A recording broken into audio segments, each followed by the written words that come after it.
Oh, hopefully this is working properly. I had some issues last time, but I think everything should be sorted out this time.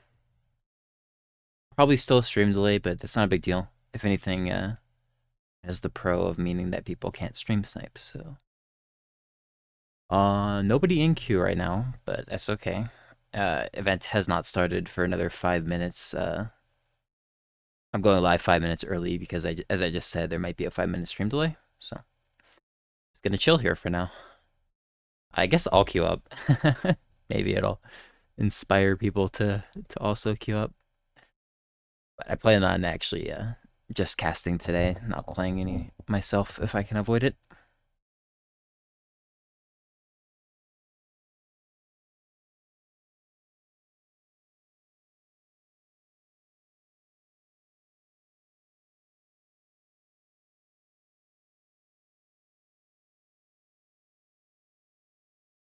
Gonna pray that my computer does not break. Hard drive does not fail. I'll be swapping things to Windows to swapping Windows to a new drive tomorrow. Just need to hold out for one more day here.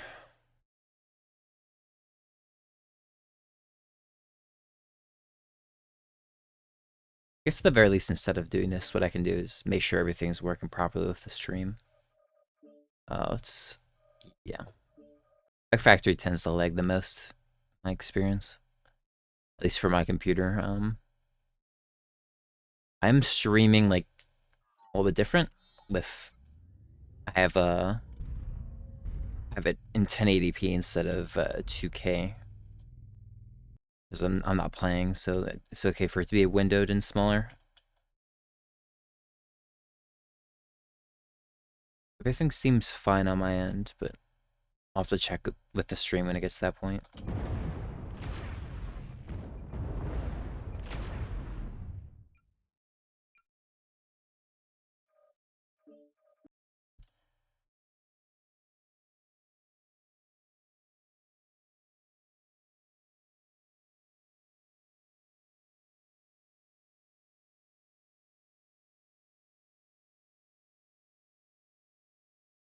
Uh, Chat. How do I have chat up? I guess I just have to have the thing up and separately. Okay. A little bit annoying, but fine.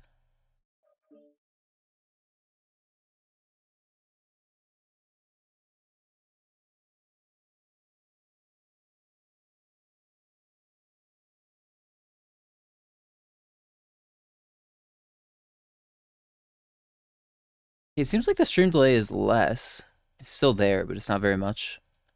Maybe that was sorted.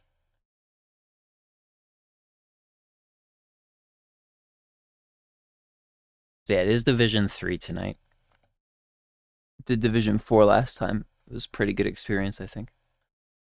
Division 3 should be fun too. I think there's a lot of different options actually for mechs that can duo.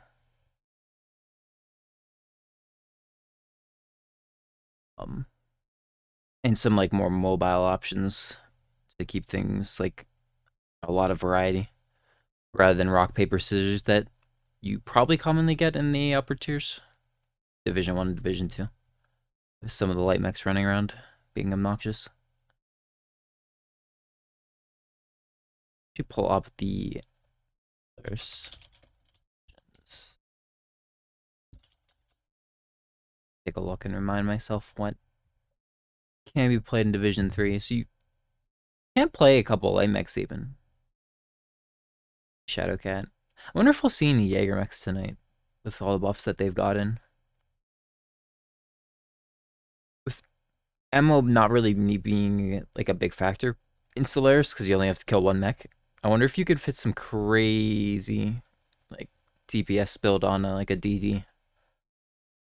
Very little ammo.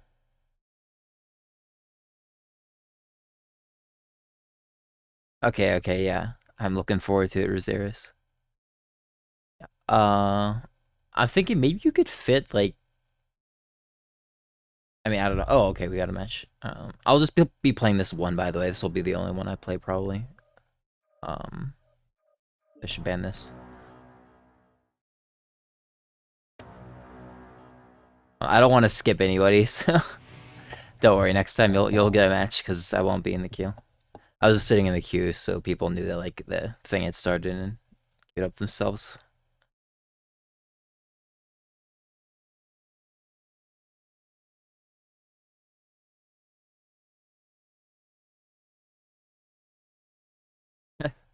Sorry, sorry for. Again, this will be the only game I play, so used to being skipped. Oh no, I'm sorry. Yeah, but I'm gonna look at some. I would like to have the mech lab up even. Um, in between, we can look at some of the builds and the divisions. Ooh, an Alice. Okay. Today we are coming to you from the frigid confines of Boreal Reef. Is that like a boar's head with your Here like we go, folks. maybe like LPL Relax and even? don't worry. I didn't actually look that closely. Same kitchen Also, it's really hard for me to see, and it's probably be hard for me to aim too because of copy. I'm Imagine a playing sense in of urgency 1080p in as we windowed mode on a prepare ourselves so close to each other for 1440p speed monitor, that so it's impossible to call the winner early.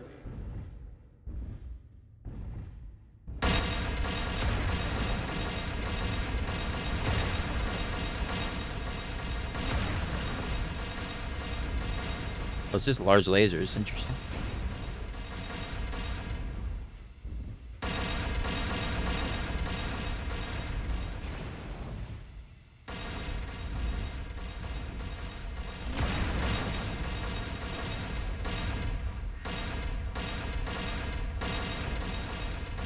Whoa!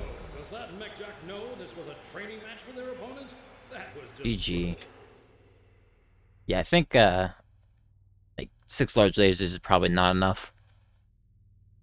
Not enough DPS or like Alpha Strike or for this map, maybe you could get away with like ER large if you know your opponent is gonna bring like longer range themselves and just like focus on winning trades. I think large lasers are probably gonna be pretty weak. Nice try though, Dark Berserker.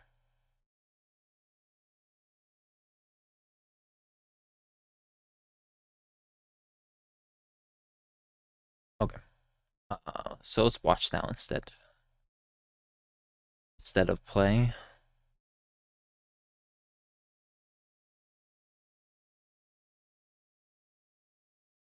Yeah, I was thinking it might be LPL because that makes more sense, but I still think it'll struggle. I think arm mounts would be okay, to be honest, if you went up like where I went up. Both sides have like an option to go up there.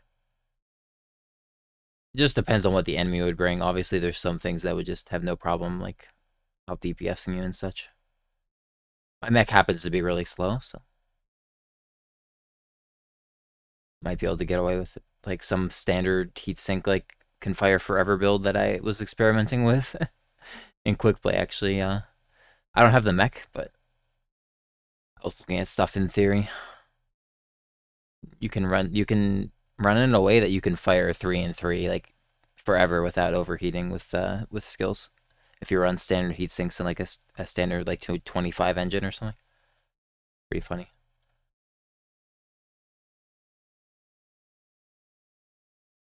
All right, people starting to come in. Good, good, good. Looks like we're gonna get our first match here too.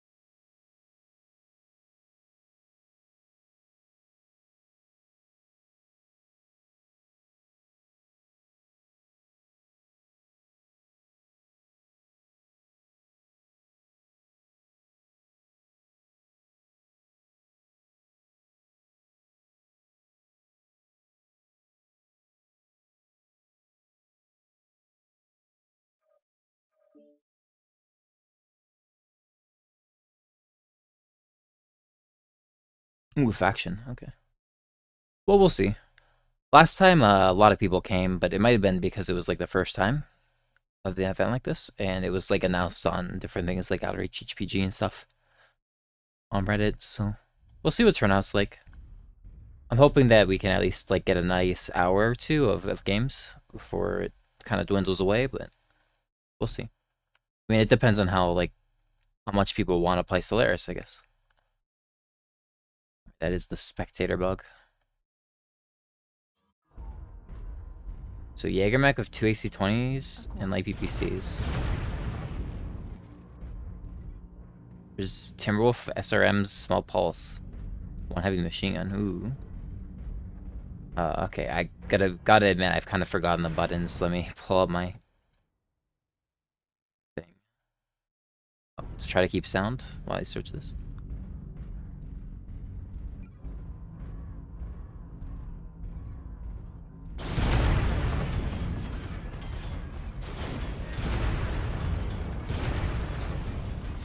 Timberwolf got halved pretty early there.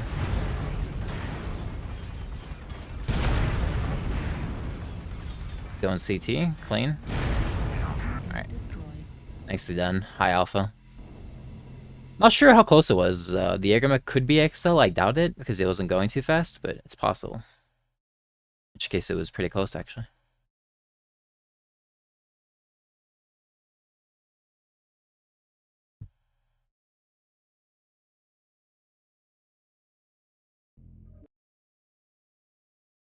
LV200, gotcha. Yeah.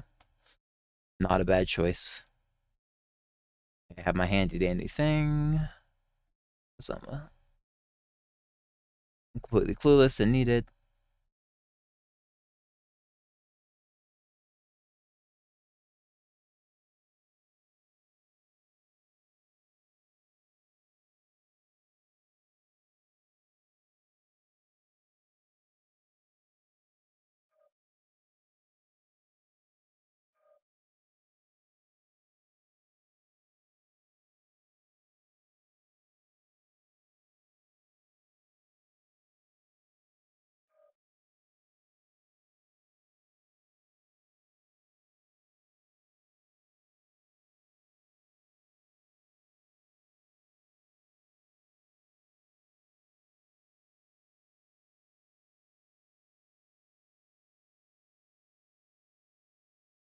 One in queue. I mean, I'll play if nobody else is playing. Like, I'd rather there be something to watch rather than us just staring at the menu. So I'll queue up here if nobody else is going to. Does not look like anybody else is going to.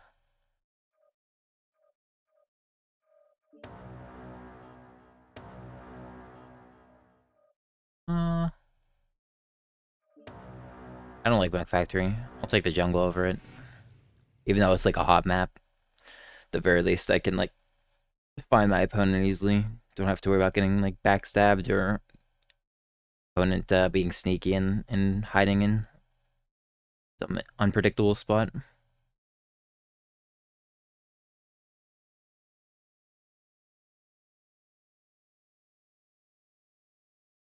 Hello to everyone. I hope the stream is not lagging or having any issues. It's hard for me to keep track of that because I can't have it like up in the tools I have are more limited compared to when I'm streaming on my own channel. Put it that way. So let me know if there's any issues with the stream. Looks fine to me. Okay, good. Good. Hello, McFans. This is Duncan Fisher, bringing you today's Ooh, a bushwhacker. Jungle. 2 mechs enter, 1 mech leaves. Which one will it be? Let's find out. You can see my mech's really slow at 34 kph. Competitive fight. Their stats are so close to each other, it may as well be the same person. This is gonna be good. Target acquired.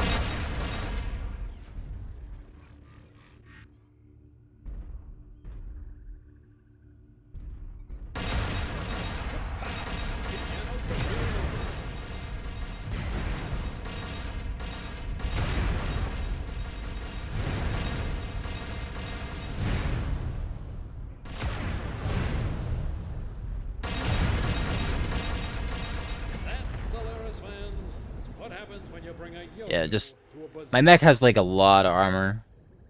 So gee, it's hard to crack through it with like a bushwhacker.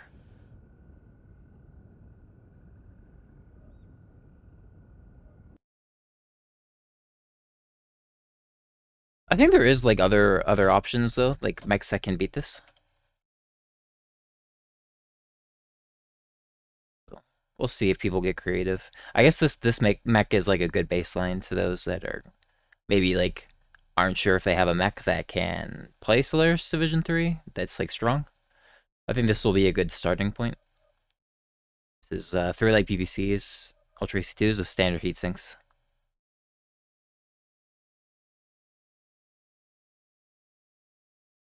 About to bring a mech you've never played. Ooh, this will be exciting. Get ready to watch. Ooh, 3 and Q. Okay, things are starting to get more populated. Very nice.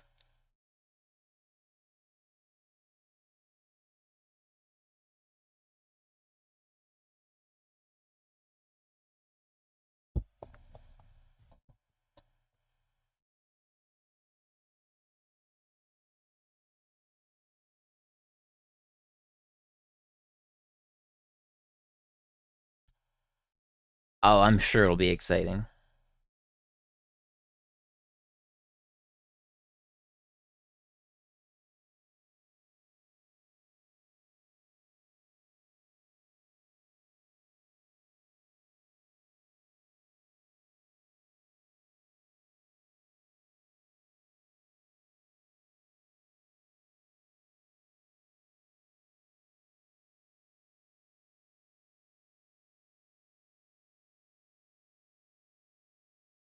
Okay, 2 matches found, so we'll have a choice.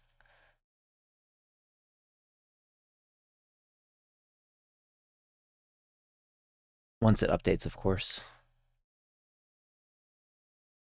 Only lets me start spectating, I believe, after they've picked a map and loaded in.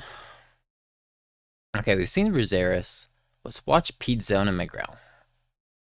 Well, oh, it's not letting me spectate this one. Okay, well, I'm sorry to Pete Zone and Miguel, but I tried to spectate and the game said no, so gonna go with the top option.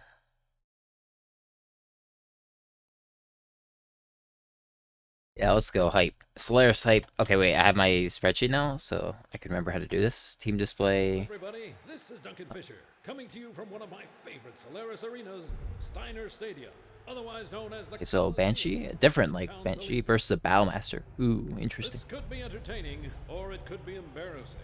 Let's find out. Let's just take a look real quick. Snub AC20 in the Banshee, and ER large in the Battlemaster. I heard there was cake at the end. Okay, now, if I recall, it's a V to get out. Yeah, okay. Sorry, I'm gonna have to take a second to get used to the camera controls again, and then backspace to, yeah, to show that. Zarius is gonna take a longer distance approach here. Jacob is going to push him.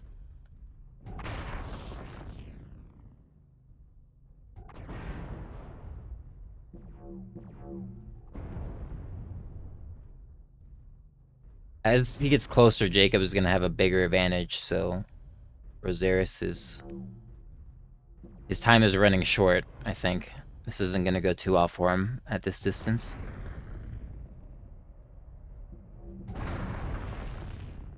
And you can see that now that the Banshee is on top of him, that the Battlemaster is dying very fast and not putting up too much resistance.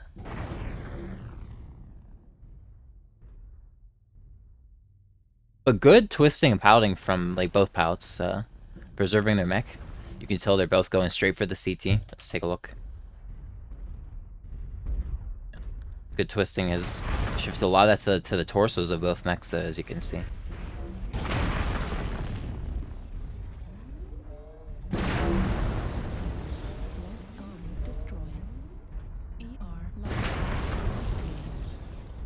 Blocked with the arm, it was good.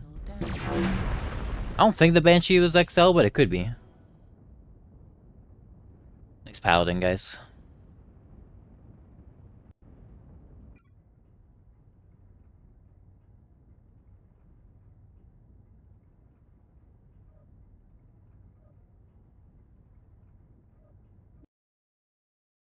Six 40 or 51 damage done by Jacob. Well done. Siren has Does the Siren have jump jets? I can't remember. I think we were talking about it yesterday on my stream, and it can run jump jets, so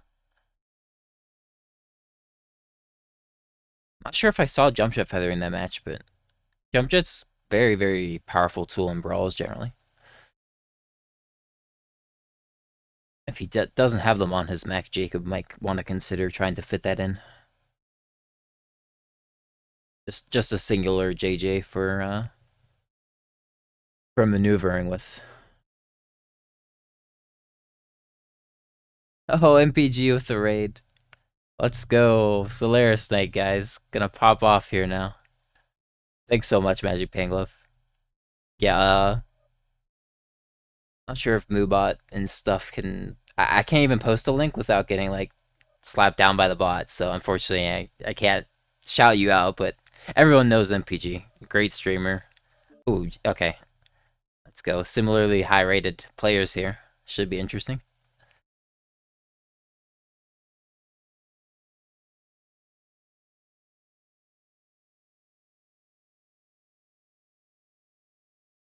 Okay.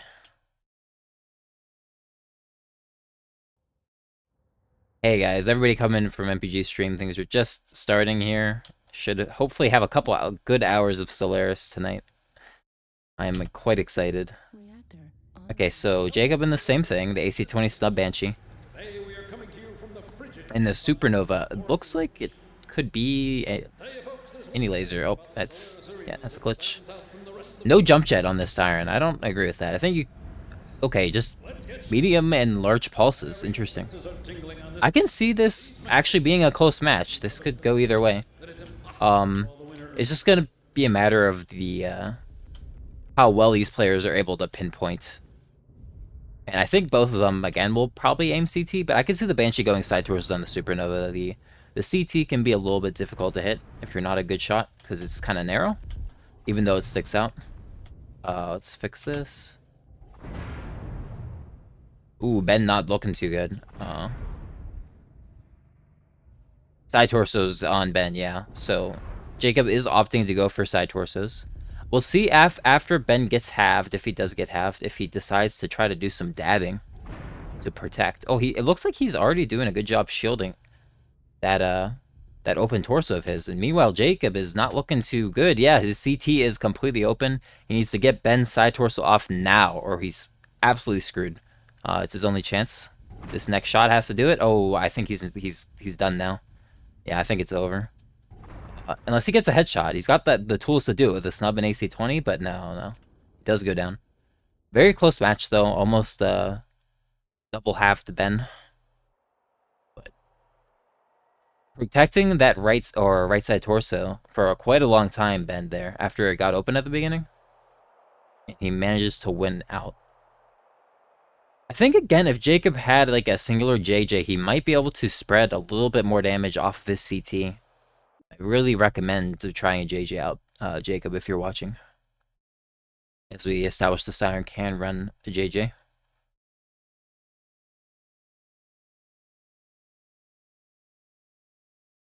Yeah, anyone can queue up in this division, absolutely.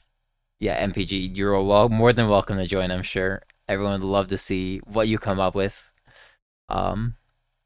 As you'll have because you have a lot of mechs, you'll have a lot of options for all the divisions, but Division 3 has a lot of like good choices, I think. So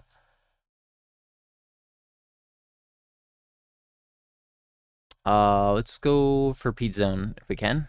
Okay.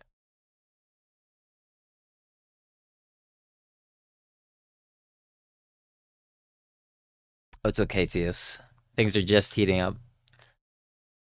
MPG with the raid and everyone's starting to flood in. Ladies and gentlemen, Oh, we missed it. God damn it. Okay, Jaegermech won though. What does this Jaegermech have? apologize for the deficit. 4AC5 2 late PPC. Okay, that seems solid to me. Yeah, I was actually looking at some stuff like this right at the start of the stream before you guys joined the Jaegermech. Some good options as far as that's concerned. AC5s and late PPC sounds really good. Obviously you can't fit enough ammo to do that, or like speed for that matter in quick play, but neither speed nor ammo is a big concern in Solaris. So there's a lot of like quirks for that, and a lot of firepower gonna come out from that. I think it still will probably lose to someone like my Banshee, but with good play, you might be able to pinpoint my CT down. Um, yeah, I am doing Solaris. Okay. Waiting. Oh, we got some good choices. Let's go for Weapon Master and Royal Star. Strike Master X does not have his strikes now. We'll see how he does. He did pretty good last time, if I recall, last Solaris stream. So he's in the... Okay, well, Timberwolf with SRM6 SPL. I like this. Hello, Versus Mechanic. AC2 SRM6 Ham Tomato Cheese. Coming to you from the And factory I do like calling it of the that. crown jewel of the Montenegro district. I've got Yeah, 90. the glitches are very prevalent throughout Solaris here. Yeah, it's pretty gross. Get your wins before Bowser comes in. And we'll see if, yeah, how many good players show up. I mean, Bowser's definitely not the only frightening player that may come, but we'll have to see. Okay, so...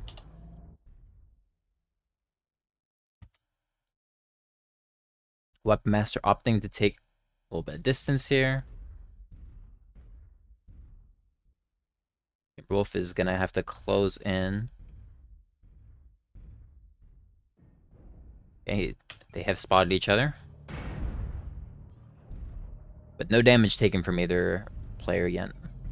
AC2's SRM6, like, even though the weapons seem like they wouldn't synergize that well with each other, AC2's being longer range and SRM's being short range, AC2's do not generate a lot of heat. So you're not going to have any heat problems with this build, and it's both, like, high DPS weapons. So I actually kind of like this build from Weapon Master.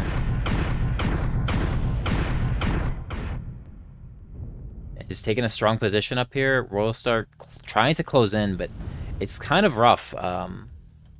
He's put himself in a tough spot here. He's going to get farmed a little bit closing in, but good twisting, good jump jet feathering, spreading the damage. And as he closes in here, he'll have a better time. Now, I think this might be like kind of a stalemate for a while. It's not in either player's best interest to reposition, I think. The Timberwolf will obviously take quite a lot of damage trying to reposition. And Weapon Master probably doesn't want to come down and drop on SPL and SRMs. Doesn't seem like a good idea to me. But he is like trying to be creative here, get an angle. He knows that the Timberwolf is just sitting down below him. He's going to catch him by surprise, get some good shots in. And Timberwolf crit CT. Weapon Master's still pretty fresh. He's cooked himself a bit. But his legs have taken a lot of damage and whatnot. So I think Weapon Master has a decisive lead right now. It's going to be up to Royal Star to somehow bring it back, but it's not happening. Just too much coming from Adamoto there. That was just cruel. It took a lot of damage closing in, so... I'm going to mute Discord notifications for now. I'm sorry, guys, for the beeps. Everybody that thought that was their Discord when they heard that, I am sorry. Let me turn that off. Streamer mode. Yes, enable streamer mode. Okay.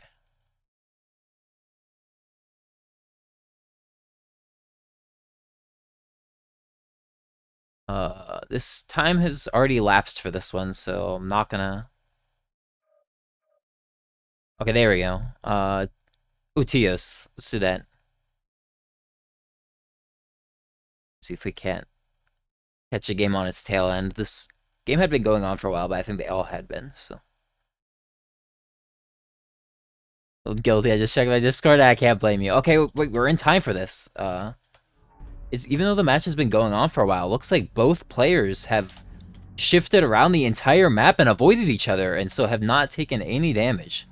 That's some good content right there, guys. They're actually running the same mech as well. Marauder 4As. Let me just check the builds. Medium pulse, large pulse versus... Oh my gosh, they're running the same exact mech. Okay. So this is a pure battle of skill. And maybe some luck as far as the first engagement goes. Okay, so they both see each other. 97% each. Oh, this will be fun because truly just all skill here. Exact same builds. All about the aim.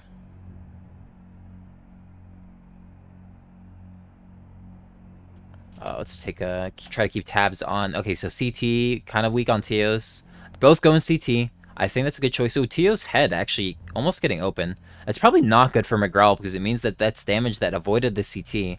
And unless you can consistently hit the head, it's probably not a good idea to put any firepower into it. Okay, yeah, McGraw does go down. Tio's getting the better end of that. His head taking a decent amount of damage. His right torso getting opened versus McGraw just pretty clean through the CT. So the better aim there won out, I think. But nicely done, guys, to both of you. Pretty close on the damage done. A little bit more from Tios. Looks like one more alpha strike to finish the job there at the end.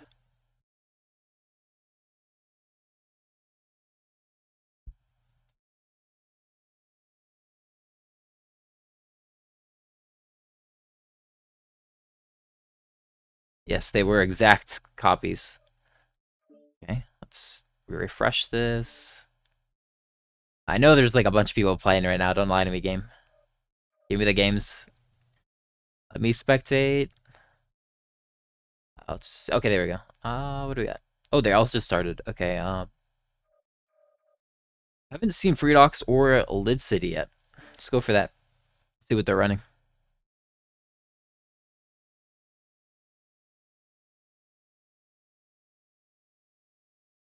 Oh, you gave him the build code, so it literally was the same down to a T. That's pretty funny.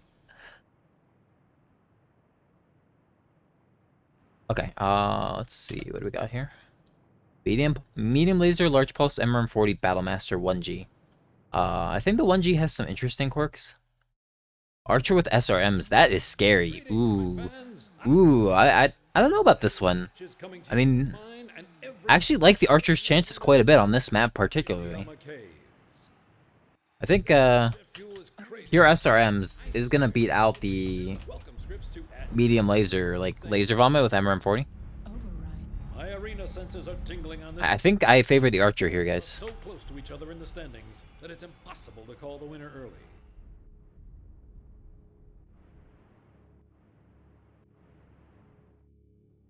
It's like both players kind of like going in a NASCAR-like fashion, avoiding each other a little bit. It's obviously in the Archer's best interest to close in as soon as possible, so I'd say this favors the Battlemaster for now.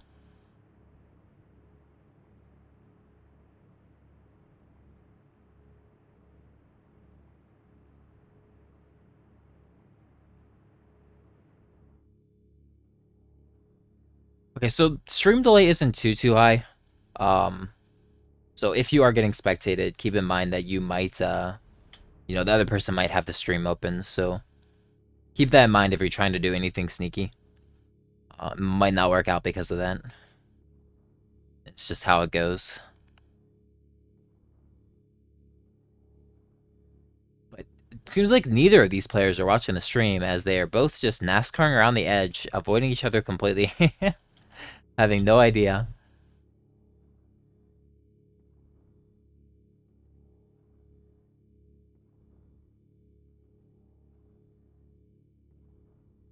Okay, Freedox figured it out and turned around. Probably after going once around the map, he's deciding, okay, either my opponent's hiding somewhere or we've avoided each other. And it is the second of those two options here. So I like that he's figured that out and he's taken a position where he can maybe spot out his opponent. But he could miss the Archer coming in from the right side and get backshot here. If Licity continues on his current path. Okay, Freedox dropping. Ooh, this is dangerous for Freedox. I'm scared for Freedox here, guys. The Archer closes in while he has his back turned. It's going to be a very quick game. But no, actually does not check over. Yeah, okay. It can be a little bit hard to tell, but he didn't have line of sight here, the Archer. Because he's like on the low ground. There's a hill there. Freedox holding in the middle, looking around. Actually clearly like paying attention to his surroundings and doing his best. Okay, so now Loot City is going up high, where Freedox was. And they are so close, yet like so far from actually seeing each other.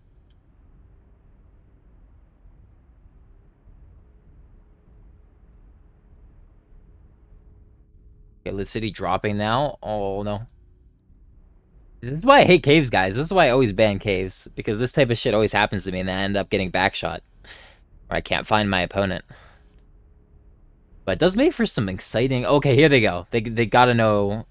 I think Liz City knows based on how he's looking. He knows where Freedox was at least. My gosh, they just missed each other again though. No way. I don't know who's gonna get the first shot here. Are they gonna like just time out because they never find each other? This is so funny, guys. This is like you could have like the old cartoon music, like the Wily what is it called? I don't know. But it's just they can't seem to find each other. They both really try. It's neither of them are hiding either. It's not like one person's hiding and so it's like a snooze fest. Okay, there we go. Finally seeing each other in an engagement that's favorable for the Battle Master. He's actually got a nice high ground position too, and so it's going to be hard for the archer to really get on top of him. This is ideal for the Battle Master. Um, we'll see how Lit City responds to Freedox being on the high ground like this, as he can't just walk up to him. He's got to go around. And that gives Freedox a chance to reposition again. Okay, Freedox dropping. He wants to fight it out. I don't think it's a bad choice to do that. He had the kind of caught his opponent off guard there and got one more like good 300-meter alpha in. Lucidity is in trouble. Crit CT. Freedox also like both one-shot CT here. Oh, good bait. That was a great bait on the twist. Oh, Freedox takes it out. That was a really nice bait with a twist there, Freedox, to bait out the shot from Lit City. Nicely played by both. Very close match after that, the ring around the rosy that happened at the beginning. Very, very nice. Ended up being like a very favorable engagement for Freedox at the start there. I think that the archer was favored in a more direct confrontation, like at the start where he could just full send into like 100-meter distance. But the high grounds clearly pay dividends there for Freedox. Yeah, yakety sax, that sounds right.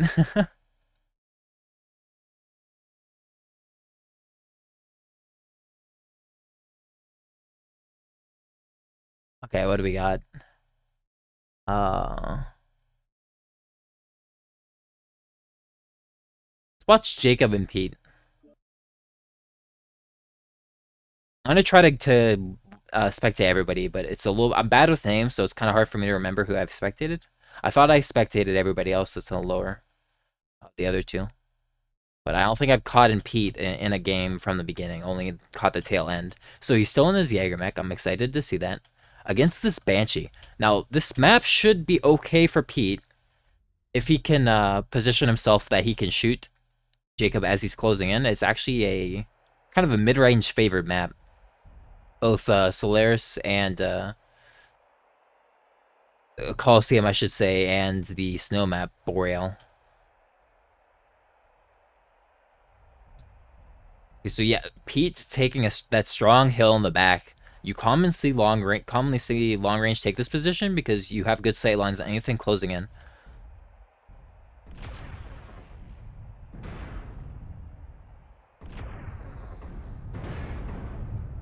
So still no jump jet from Jacob. Opting that it's not worth it. Maybe he wants the extra speed. I'm not sure. His CT is taking a absolute hammering. His CT crit. Pete's head is open though. Oh no. Okay, this might be Jacob's chance to go for that headshot. Good shielding there by Jacob. Let's reposition the camera a little bit. He's one shot. No, this is over. I think next time he twists, Pete is going to take him out. His only chance is a headshot on Pete at this point. But it's not going to happen, and he does go down. Yeah, I think for that map in particular, it's going to be tough to close in. Maybe need to try to have like a more sneaky strategy than going through the center. Just a little bit too slow to close the distance with this snub in AC-20. Yeah, the Banshee CT is very, very big, so a good player like Pete is going to be able to pinpoint that down pretty easily.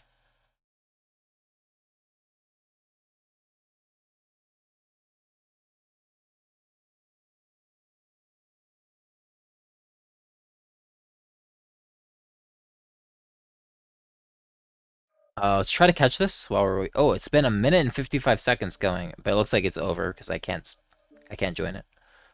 Let's refresh. Okay, only 11 seconds in. Maybe catch this one.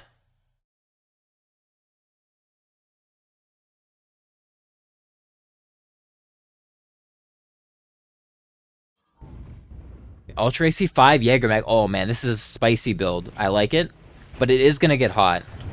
And then large lasers from the Battlemaster. He's really taking advantage of his high mounts, and he's gonna peek down Dark Berserker. Dark Berserker actually needs to go forward. I know it can be scary to have to do that when you're like a hot build and you actually have some range yourself, but yeah, you're gonna have to go forward and get on top of this Battlemaster, or you're gonna get out traded. Those percentages are not correct. They're not at 100% at all. As we can see, if we click the Max Dark Berserker CT nearly open, while Ghost is completely fresh still. I don't think it's over completely yet. Dark Berserker has a lot of DPS here that if he can get into the CT of Ghost, he still has a chance. It's not over. I do like that he moved forward aggressively. See what he can do. CT is weak, but... Oh, yeah. Does go down. But good idea moving forward, and you can see that he made it pretty close. He opened the CT of Ghost in that Battlemaster. If he had realized from the start that he needed to push, then maybe he would have been able to win this match. But took a little bit too much damage at the beginning without being able to deal damage back to Ghost because of the high mounts and the high alpha of the Battlemaster with the large lasers there.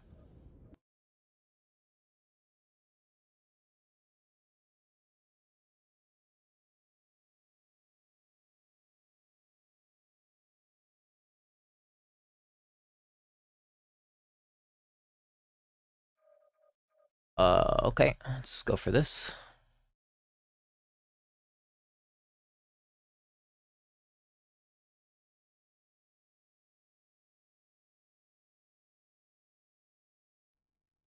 By the way, if you haven't been spectated by me and you wanted to, just say something in chat.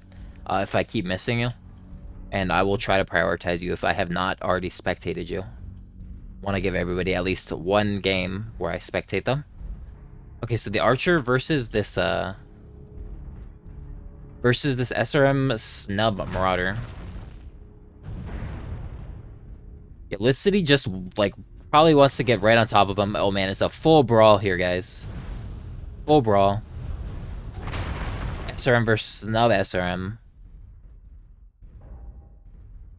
CT, it looks like on the Archer is gonna get weak here, while the side torsos on the Marauder, which makes sense because the profile of the Marauder with those big side torsos when twisted. CT open on the Archer, but side torsos open on the Marauder. Lit City keeping the pressure up. Oh, good shielding, good shielding. Everything open on the Marauder. He halves, or yeah, halves the Marauder. Everything open on the Archer. Only one snub on the Marauder. It looks pretty kind of hopeless for him, but it could be XL. Maybe he can XL check Lit City here. It seems to be his best chance, though, because he's running out of time. I think Lit City is probably very hot. But he does run out of weapons. Oh, Lit City blows himself up! No! No! I was worried he was hot.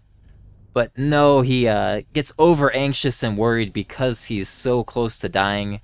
Doesn't keep track of the fact that the Marauder had no weapons left and does blow himself up. Very unfortunate. He had that in the bag, but mistakes happen. Well played to DJX for keeping it cool and maybe it's breaking down his opponent mentally to make a huge mistake like that. You gotta get props.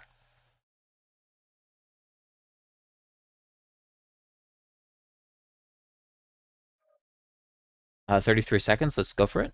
Let's try to get in here. Ooh, it's on caves. Maybe they haven't even found each other yet, based on the last match we spectated on caves.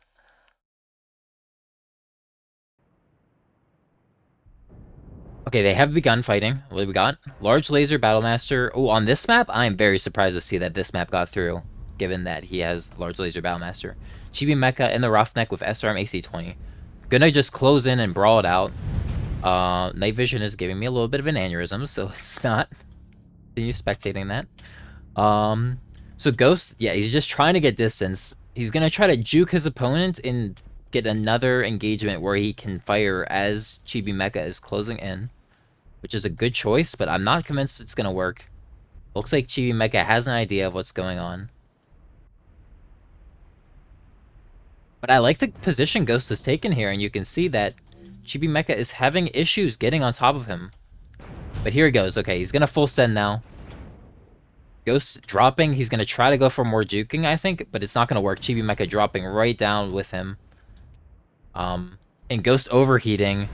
Oh, things are gonna go bad for him fast. He does almost open the CT on Chibi Mecha, but I don't think it's gonna matter. The SRMs and AC-20 on top of the Battlemaster with the large lasers. Things look pretty hopeless for him. Chibi Mecha just needs to push his advantage, stay on top of his target, and he'll have no issues closing this one out. He's gonna chase him down. The Battlemaster getting halved, being one shot.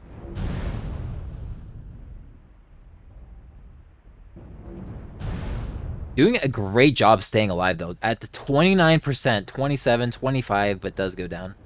Ends up dying from heat after he got crisped. That would mean he was running a light engine. Yeah, very, very well done by Chibi Mecha to just close in and stay on top of your target that you know is like too hot and has mid-range when you have close range. Just by the book there. I think that that map in particular, probably not a very good one for mid-range. You probably want to get, I would say Solaris or Boreal if you can, but if you can't get either of those, Mech Factory would probably be a better choice than the caves. Okay, this one's been going on for an entire minute. Let's see what's going on. If the match is over by the time I join or not.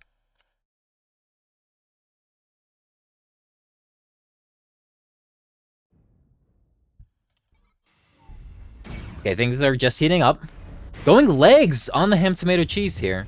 Very interesting. Does leg Weapon Master, but now what? Unfortunately, Weapon Master shielding his leg that isn't destroyed with his dead leg pretty well and making it very difficult. McGraw also very hot. So Webmaster winning again with this AC. Oh, he does actually open up the leg at the end. I didn't see that. So very close match in the end. Weaponmaster kind of think he got overconfident at the end. Or maybe not overconfident, just like rightfully confident. And stopped shielding the dead leg. And just went for the kill. And does manage to close it out pretty convincingly. That the AC2s seem like not a bad choice, but I wonder if he goes up against something like Pete with his AC5s and light PPCs, how he'll perform. I think that it will struggle quite a bit to beat Pete's build. I'm not going to click on this. It's been going for 2 minutes and 30 seconds. And a bunch... Actually, okay, let's check real quick. Oh, I didn't mean to do that. Oh, come back. Let's check real quick. 3-minute match is probably interesting. Maybe kind of a standoff, or... I want to avoid joining matches where like the game's already over and I just have to get out and maybe miss out on other opportunities, but... Okay, yeah, seeing this is what I was worried about. Looks like Dark Berserker barely won in his Jaeger DD. Oh my goodness, that was a close match. Unfortunately, I missed it. But... nicely played by Dark Berserker there. Living, very little left of his mech.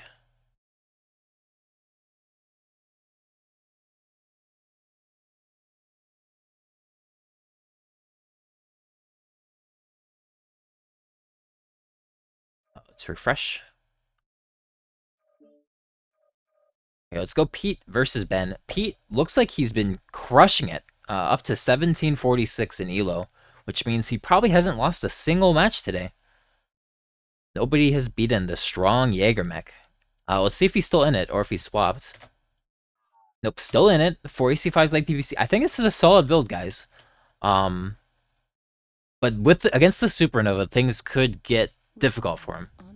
Supernova is gonna be tanky and gonna be able to precisely, if piloted correctly, precisely tear into the Jaeger mech CT here. Hello, this is took Let's it to see you. if Ben can Live from the largest concrete stop wrestling arena in the inner sphere, Pete's winning streak. jungle. This could be entertaining, or it could be embarrassing. Let's find out.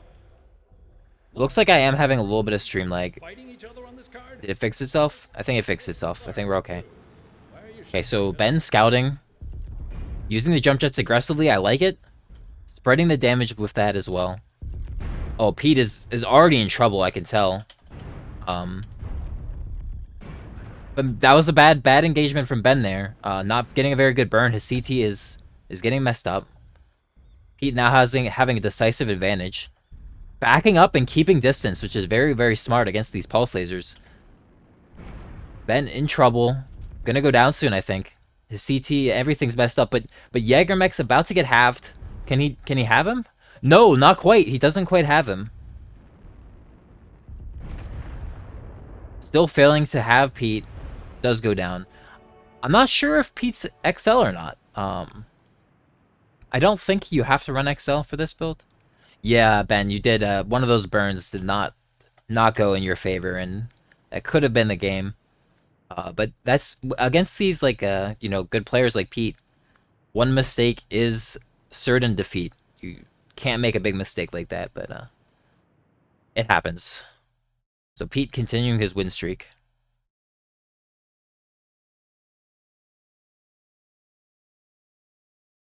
I'm surprised I haven't seen anybody else running something similar to my Banshee. I think that would have a pretty good time against Pete. I can't say for sure because it does have a big CT, this Banshee, so it's pretty easy to pinpoint, but a lot more armor than the Jaegermech too. Alright, we haven't seen Ghost Rider or Tovarish, so let's spectate them. See what they're running here.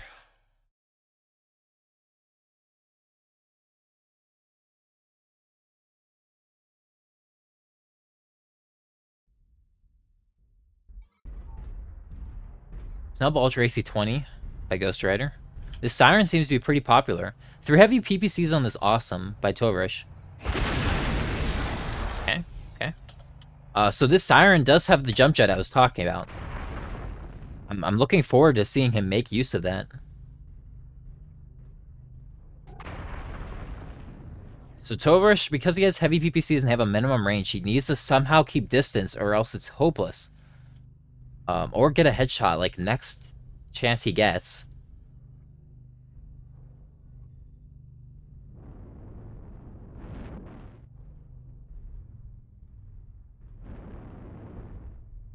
Tovarish being patient. Ghost Rider, a little bit hesitant to push up that ramp.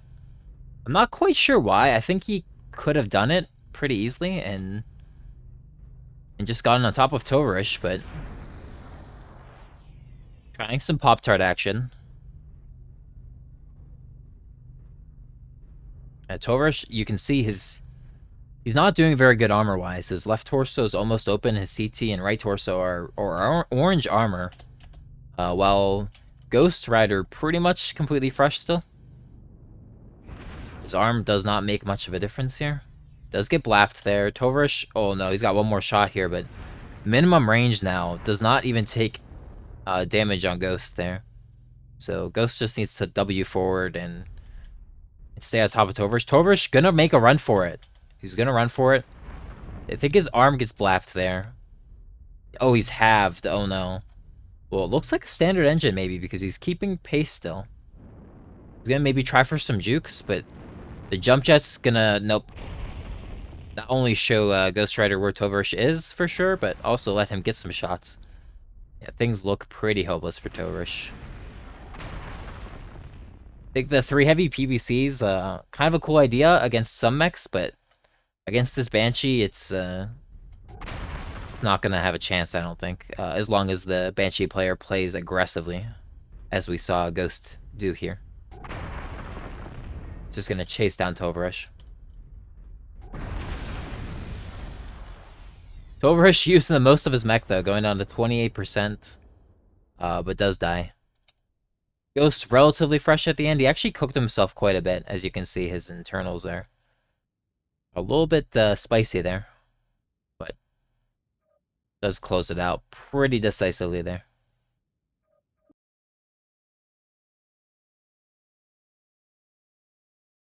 You absolutely can participate. In fact, I encourage it. As I said, if I'm missing you, if you want to get spectated and I have not spectated you yet, say something in chat and I'll make sure I get you. Because I'm bad with names, and so it's hard for me to keep track of who I've spectated and who I haven't. We haven't seen Yamatai yet. If I recall, Yamatai actually going toe to toe with Bowser in the last stream.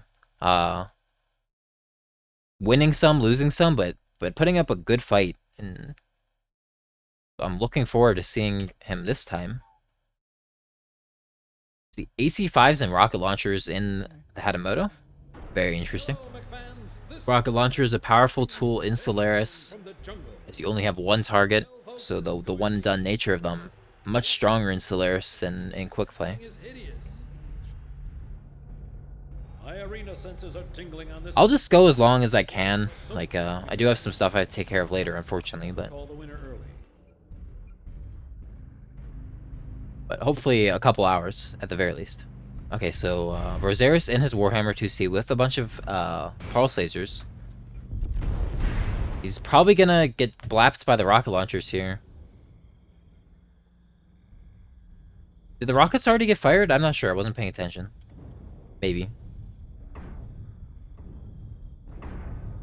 Looks like they did, or else he'd fire them now. Oh, yeah. The Hatamoto is not looking good, but it's a close one. The AC5's like, Rosari's just too hot. He got too hot and yeah, couldn't fire another time. And Yamatai just DPSing him down with those AC5s. Nicely done. Keeping the pressure up even though his CT was open. Some good play there by Yamatai. Not getting scared. And having an idea that his opponent is probably extremely hot after alphaing those lasers multiple times. Keeping track of your opponent's heat, especially if they're running a build like that, is incredibly important to beating them in Solaris. Knowing when you can press your advantage because you're winning the heat battle, where your opponent is topped off on heat and campfire, can net decisive victories or comebacks. Let's check out Weapon Master versus Ben.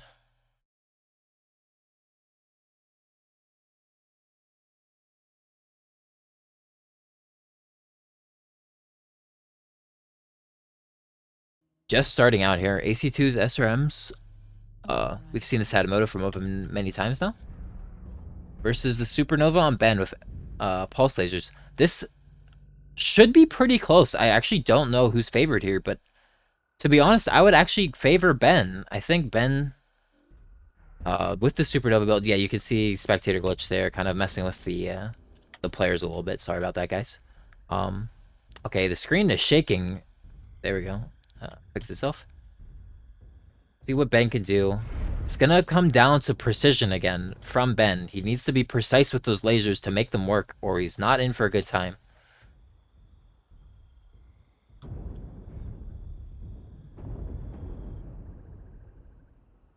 So I like that he's keeping distance, but remember, Weapon has 4 SRM6. 4 AC2s will absolutely get out-traded by these medium pulse and large pulse. Weapon needs to close in the distance. I feel like he didn't realize that early enough, but he's going to come in now. He's still pretty fresh, so it's not too late. Alright, here he comes, closed in. Now, you can see those SRMs are going to start to do work now, and Ben is going to get overwhelmed here. But digging into the weapon CT, weapon is crit CT. Ben jump jet feathering very well, spreading weapon's damage. Weapon blowing himself up. Oh no. You don't want to do that.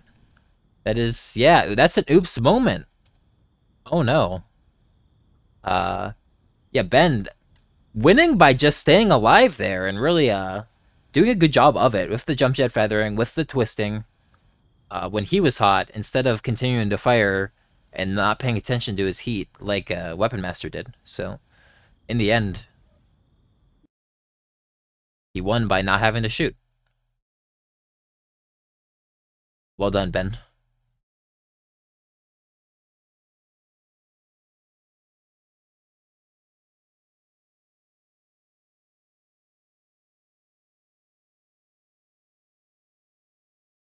I stopped firing because I expect to get Chris. So I want to survive the overheat. That is, yeah, very smart. Um, I haven't seen James Bombad or Jormungandr, I don't think. So let's go for them. Oh, it's jungle. I'm worried that because it had already been elapsed that we're gonna miss out on the fight. Oh, it's still going on. Corsair versus 4A.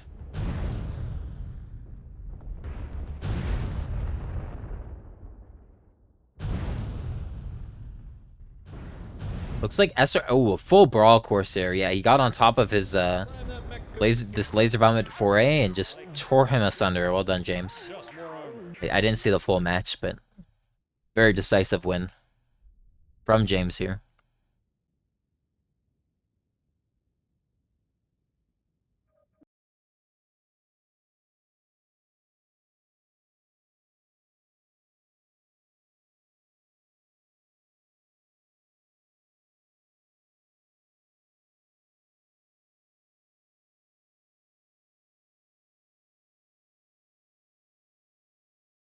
All right. To refresh. Oh my gosh, there's so many players. I don't know who to spectate. Who have I not gotten yet? I haven't gotten Awesome Guy. Let's go for Weapon Master against Awesome Guy. So we saw Awesome Guy, I believe, in the last stream running a couple different builds, but one that I recall was the Highlander that was SRM and PPCs. Let's see if he's running a similar, like, both long and mid-range weapon in the ham tomato cheese still. Jewel of the Montenegro district. Another Highlander with ERPPCs and SRMs, but this time he's got an LB20 in there as well. I guess Awesome Guy likes his Highlanders, and I can't blame him. It's a nice mech. This is going to be a close one, folks. I have the stats right here. Okay, so weapon The right stats. engaging at long distance already. So the Highlander does have PPCs to sort of fight back a little bit. See this engagement at long range. I actually think Awesome Guy could do okay with even just 2 PPCs if he plays it correctly. But he's gonna opt to close in the distance, which I completely understand as well. He's got the LB20 and SRMs, so could go either way. I'm fine with this decision. I think this decision is fine. It's just how he approaches is what's gonna be important here. And he's taking good pathing. I like his pathing so far. Limiting the damage does take a little bit there, but nothing too bad. Just some scratches. You can see that mostly his arm taking the damage, and that doesn't really matter. Good shielding by Awesome Guy. Weapon using those AC2s to full effect. But you can actually see that he's spreading a lot with the AC2s, and so it's not as effective as you might think. Versus his CT already not looking too hot. Awesome Guy now has closed the distance, and he has more brawl than Weapon Master. I don't foresee this going good for Weapon Master here, but we'll see. Okay, Weapon Master getting halved by Awesome Guy. You can see that the Alpha Strike with the LB2 or 23 SRMs and the ERPPC is just maybe too much for Weapon Master to handle. Oh, yeah, another big hit. Does go down. Awesome Guy cooking himself a bit, but very calculated, I think. He knew that he was going to have Weapon Master down in that next alpha. And so he was willing to cook himself. He's got a lot of structure on the mech. Very nicely played by Awesome Guy. I like how he played that. That was well done.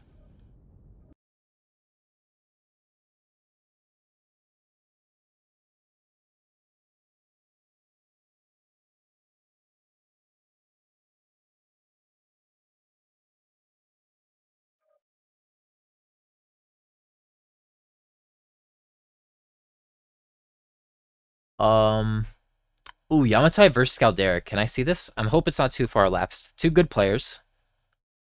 Uh, for those of you that don't know, Scalderic, a very strong player. And Yamatai was going toe to toe with Bowser, and he's in GNX, one of the top teams right now. So see if we can't spectate this one, even though we're coming in late. Oh my goodness, you can already see very chaotic match. Both of them really utilizing their jump jets to try to spread damage and mess with their opponent. It looks like Scout Derek is getting the better of Yamatai right now, though. Yamatai CT very weak, but maybe not unrecoverable completely if he plays amazing here, and maybe Scout Derek makes a blunder. But it looks hard. Scout Derek definitely having a decisive lead right now. Yamatai one shot now. I think it's probably gonna be rough. Oh, he's trying though, but nah, he does blow up a little bit too hot there. Um, and that was AC-20 and MRMs on the Victor. Does get open CT, but I think still a decisive win from Scout Derek, even though we didn't see the beginning of that match.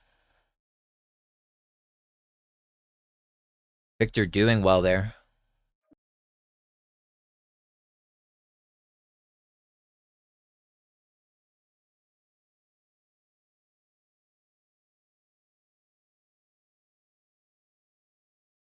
It's a hot build for jungle. Well played, yeah.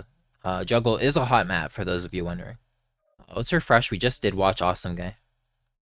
See if we can't get some other people.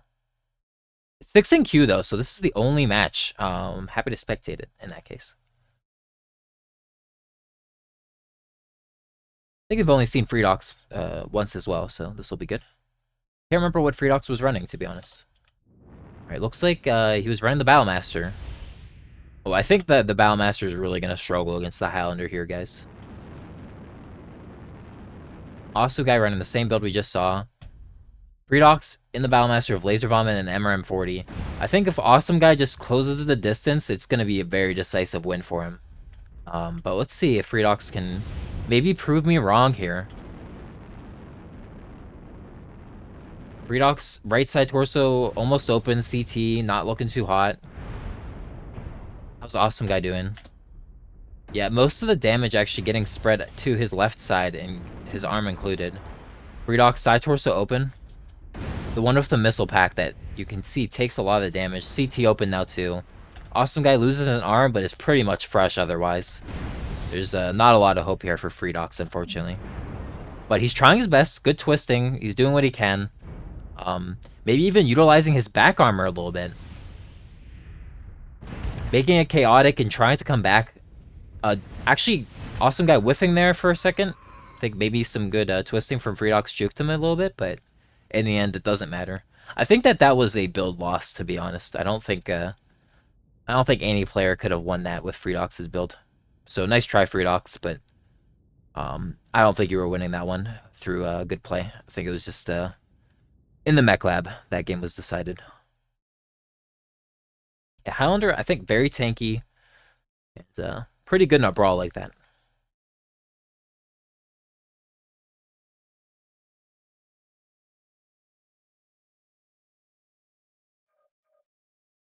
Okay, James Bond versus Ben.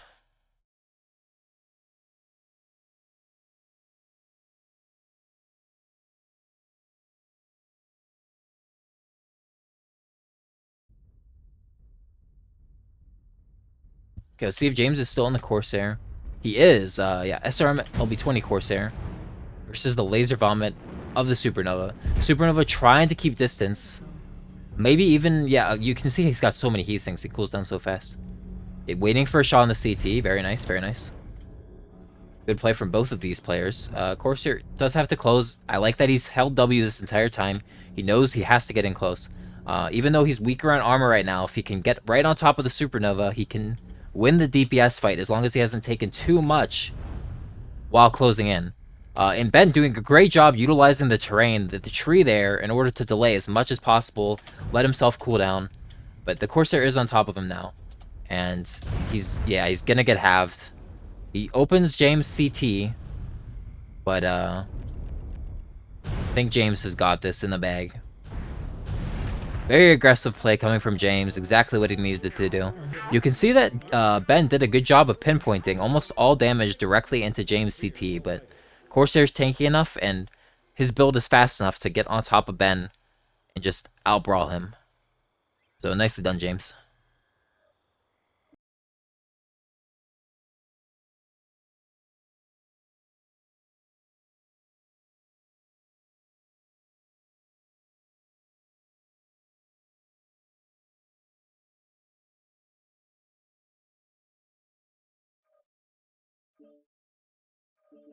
It's not letting me spectate that, so let's refresh. Yeah, guys, like the Moobot says, thanks again to Kras, Nopesky, and Livish, and just MW Comp Discord in general for hosting this for me. Oh, match no longer available, so okay. I don't think I've spectated to RC4U, but I also haven't spectated level. All right, let's check out level first. But yeah, thanks again to MWComp Discord for making this kind of a reality. I think everybody's been having a lot of fun with it, so make sure to leave a follow. Alright, so Executioner here, Small Pulse and LB20 versus the Atlas Horsehead with snubs and AC20. I actually like this build from level quite a lot. It's nice and speedy, and it's really tanky. It's probably one of the better mechs to run snub AC20 on in Solaris. Just because it's so tanky, and the Atlas actually has good agility now. So it's going to be hard to juke it. And 56 is plenty speed, I think, for Solaris here. You can see Yamatai taking advantage of the high ground, though. He doesn't want to drop and fight this Atlas head-on, but he does decide to drop now. I don't know about this. I feel like Level can win this fight. Is he going legs? Is Level going legs here? He is going legs. Oh my goodness. He's going legs. So now he's got to surround the Xe and get an angle on that right leg. You can see Yamatai doing a good job of shielding his right leg with his dead leg, his left leg, and just laying into Level here. I don't know about the decision to go legs on a mech that's more agile than you. And the Xe is more agile than the Atlas. I think that was a mistake from Level. He's got no weapons now, by the way. So Yamatai can take his time and go for the headshot. Yeah, I don't agree with going for legs. I think that was a mistake. But, yeah, Yamatai winning that very decisively. Only losing a leg. Pretty much fresh otherwise.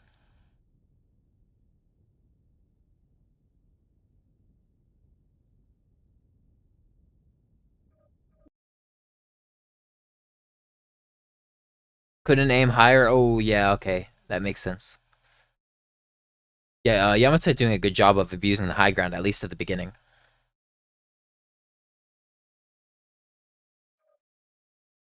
Okay, let's try Ben versus Awesome Guy. Might be coming in a little bit late here, but hopefully we can catch the tail end, at the very least.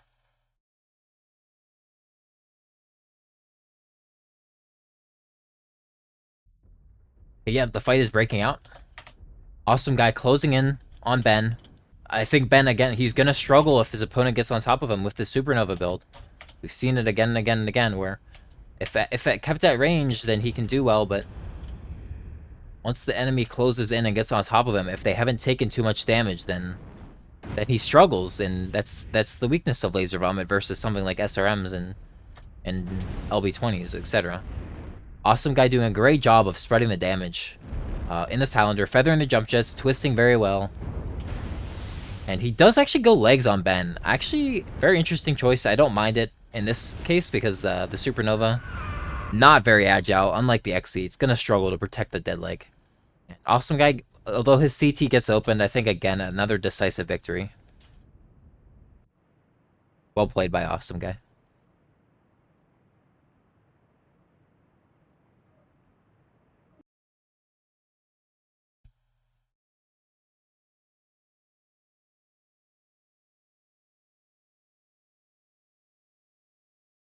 Yeah, I'm doing my best to try to spectate his, jump around, but I'm unfortunately going to miss stuff. Okay, James versus Scout Derek. See if we can't catch this one. James was running the Corsair and Scout Derek the victor, so this could be very interesting brawl. Okay, it has not begun yet. Yes, both in their the mechs that we saw last time. The victor versus the Corsair here.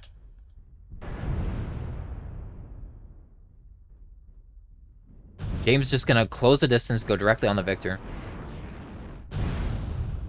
You see Scout Derek really utilizing the jump jets to full extent. This is top tier gameplay, guys. If you are curious how to brawl with jump jets properly in a more agile, like big mech like this, Scout Derek doing an excellent job of showing us how. You can see he's spreading the damage incredibly well over himself and utilizing his mobility advantage over James. Very close match here, but I think James doing a good job of, still just, he's got more weapons there to bring to bear on Scout Derek, who's, I think that Victor is less tanky, even though it's got good structure quirks. I think it's less tanky. So James doing a good job there, but I do have to applaud Scout's great jump jet usage there, despite losing. in the end. Well played by James. Oh, yeah, he was XL there, I guess, huh? Yeah, just realized that. I mean, it makes sense that he'd want the speed, and the Victor can do a great job of protecting its components, as we saw with the twisting. So, okay, Ben versus Bowser. So Bowser does make the appearance that people were waiting for.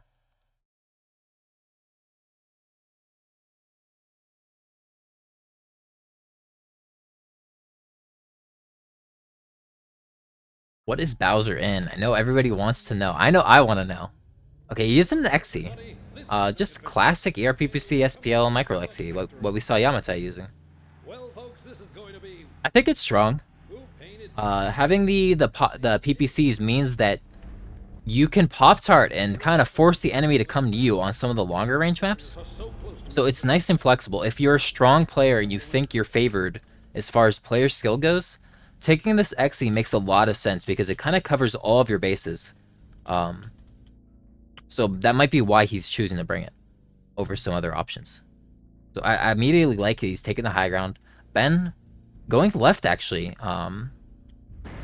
Does get blapped right at the start. Only 2 PPCs though. It's not a huge deal.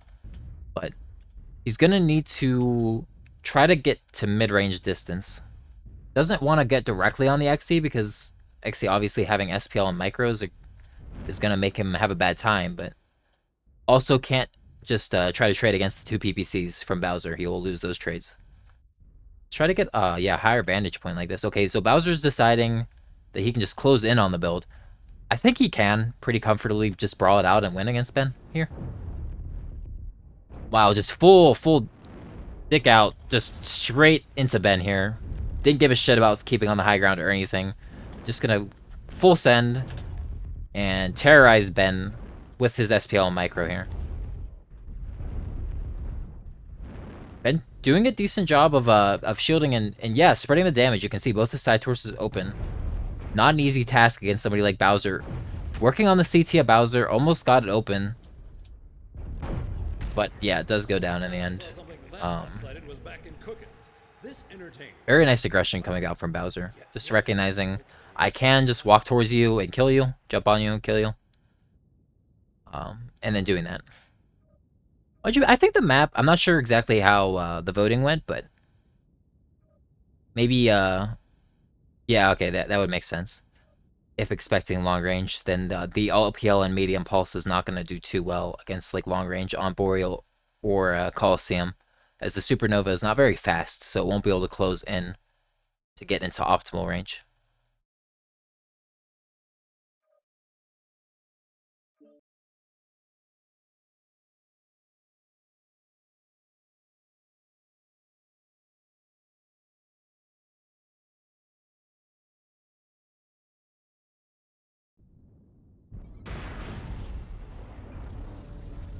Okay, this is the Laser Bomb Marauder 4A from McGraw. And Scout Derek running the same build as before. So he took a bit of damage closing in, but McGraw is going to be hot, and Scout Derek, he has the brawl weapons. So now that he's up close, even though his CT is weak, both their CTs are weak, actually. I favor Scout here. Oh my gosh, you could see just how good he is at utilizing the jump jets and the mobility of the Victor. And just like, kind of glitching around on top of his opponent, and just making sure that McGraw can't get a clean CT burn once he's on top of him. Well played, Scout. I guess I should say Derek, not Scout. I'm used to saying the first word that appears in like a multiple word name, but I think it makes more sense to call him Derek.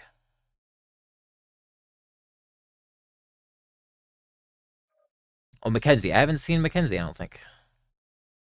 That seems like a new name.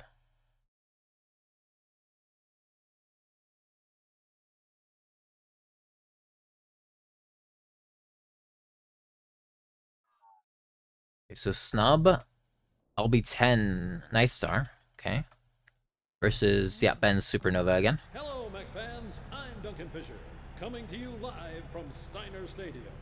This could be. So in this case, I think, yeah, Ben's map choice is going to be this match is going to pretty be. good for him. These I matchups expect that he'll either take the back hill or go up high ground. If I was him, I would personally have gone high ground, but this makes sense as well, going to the back hill.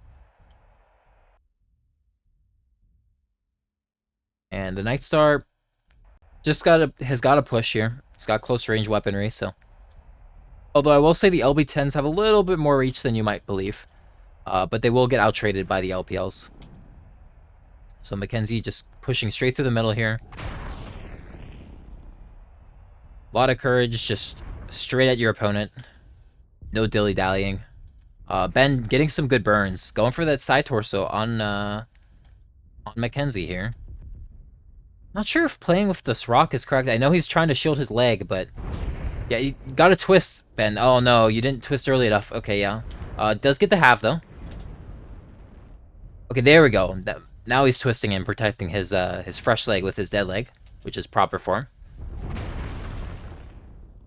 Mackenzie is overheating, as you can see. He's taking a lot of internal damage. He's just too hot. Trying his best to close in and get on that leg, but no. Ben does double side torso him. Wait, Takes him out. it's over? What? Closer than it seems, but Ben decisively winning.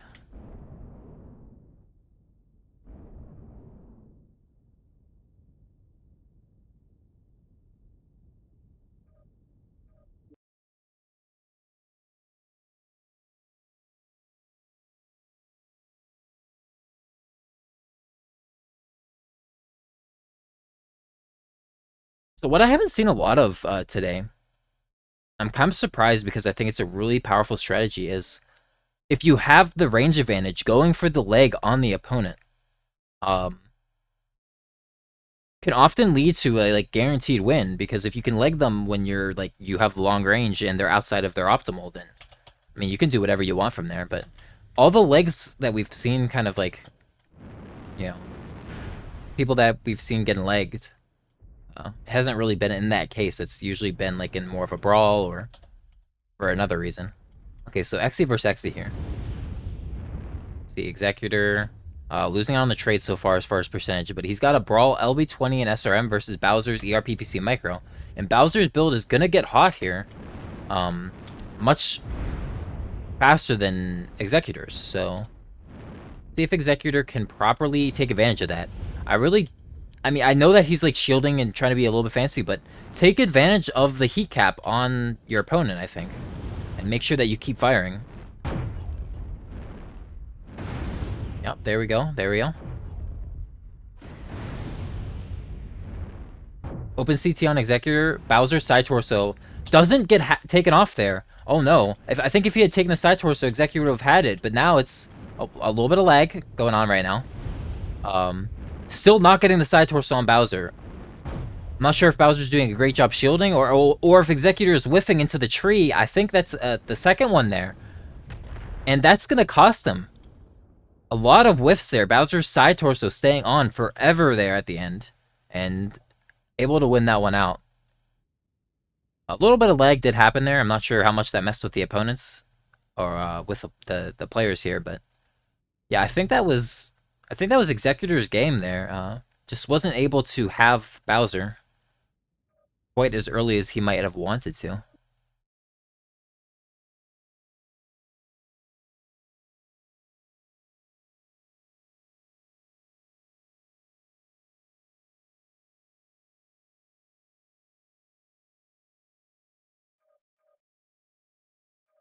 Let's refresh real quick.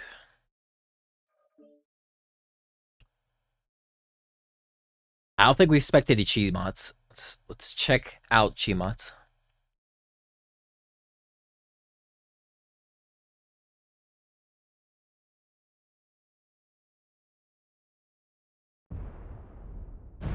Okay, the brawl has begun. SRMs on the Dervish versus MRM Snub Highlander.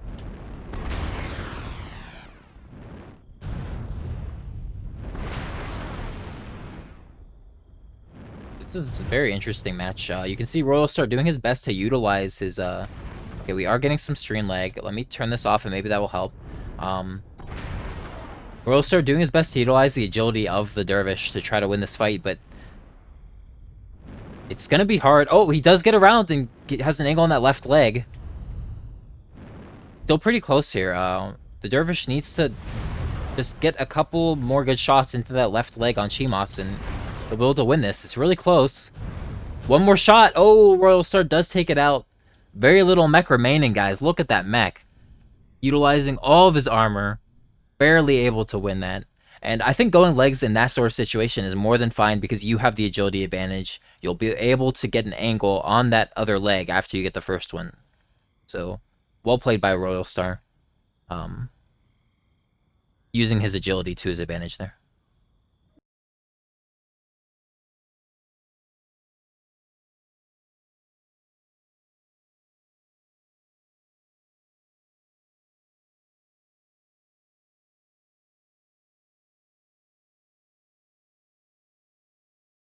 Oh, Scout Derek versus Bowser. This should be good. If Bowser's still in his current build, though, I really favor Derek. Um, Executioner with the SPL Micro and ERPPCs versus that Victor, I think the Victor should have no problem slaying. You can see, okay, he's getting blapped by PPCs a little bit, but I don't know why Bowser has the Cadet tag, by the way. I'm not sure what that's about, but definitely not a Cadet here. For those of you that don't know, Bowser, one of the best players in the game. And Scout Derek, very strong player as well. So I expect the Victor to win here. I'd be very surprised if even Bowser is able to win this one. I think the Victor is heavily favored, despite having the XL engine. But maybe Bowser can XL check him. That would be the best way for Bowser to win, in my opinion.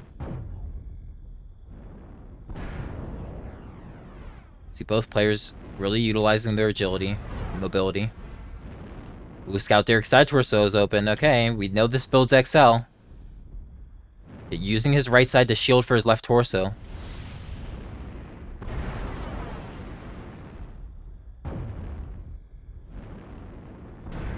Still anyone's game. This is nice and close. Scout Derek's side torso being open means that he could die very fast at any time. But, this comes down to play. His side torso is one shot now. CT. Oh, he changed his build. He is no longer XL. Or maybe that was false information I got from chat earlier. But with only one AC-20 still, it's not likely for him to be able to mount a comeback here. Does go down. Maybe I was mistaken about the Victor being favored. I'm not sure, but still pretty close game. But still decisive win for Bowser, not even getting halved.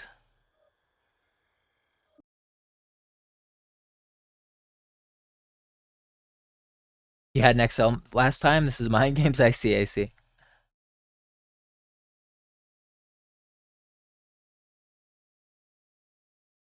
I think maybe the MRMs, like, maybe I'm overestimating them. I mean, they spread, like, quite a bit. It's very difficult to be pinpoint at all, especially if your opponent has, like, decent agility and, you know, it doesn't have a humongous CT or anything. And the XC CT is pretty big, but still. Maybe I'm overestimating the MRMs.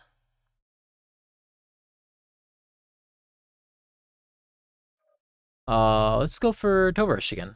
It's 2 minutes and 46 seconds in this match already, so maybe something interesting happening.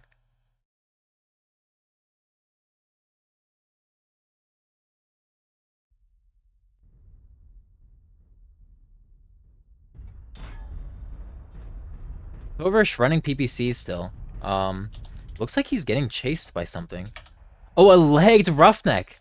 So Tovarish maybe taking my advice and going for legs when he has a range advantage. I absolutely love it.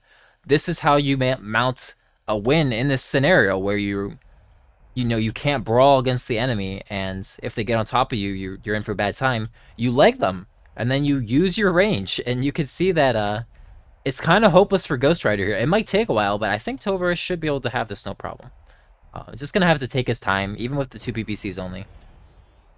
And yeah, there you go. Tovarish taking out Ghost Rider. We didn't get to see the whole match, but you see the power of going for legs when you have a range advantage on a bigger map like this. If you can, you know, get range after you leg them, then it's a guaranteed win, pretty much. Okay, stream is still lagging a little bit, despite the shaders being turned off, so I'm not sure what that's about. I could try turning the graphics down if it continues. We'll have to see.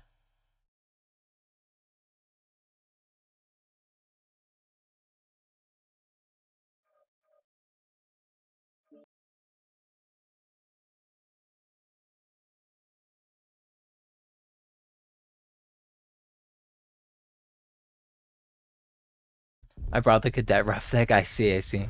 Okay, fight beginning here. Executor in his brawl XE versus Yamatai bracket build here with the LB20 or not bracket. Sorry, I thought it was PPCs. LB20 and SPL micro. So both brawl here. Lasers versus SRMs for the backup weapons. On top of that LB20. Executor cooking himself a bit, but yeah, just out brawling and just laying into the CT of Yamatai there. Well done, Executor.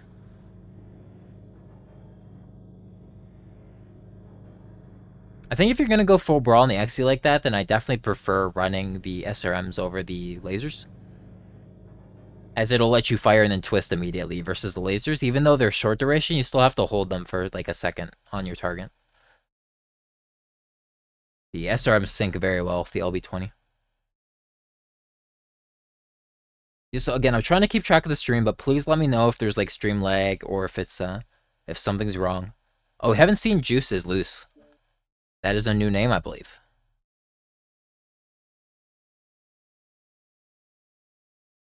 Pay to win? Oh no. Okay, this fight just beginning. Falling through the earth, but SRM SPL Timby versus SRM Dervish. The largest ferrocrete pyramid arena in the inner sphere, the jungle. Overrun. I've been waiting for this matchup for a long time, because right after it's done, I'm going for burritos. This is going to be a highly competitive fight. Their stats are so close to each other, it may as well be. See what Juice can do here. I think be this could be a close one, but Timberwolves are not known for their, you know, their tankiness. So in a brawl like this, it could be hard for the Timberwolf to stay alive long.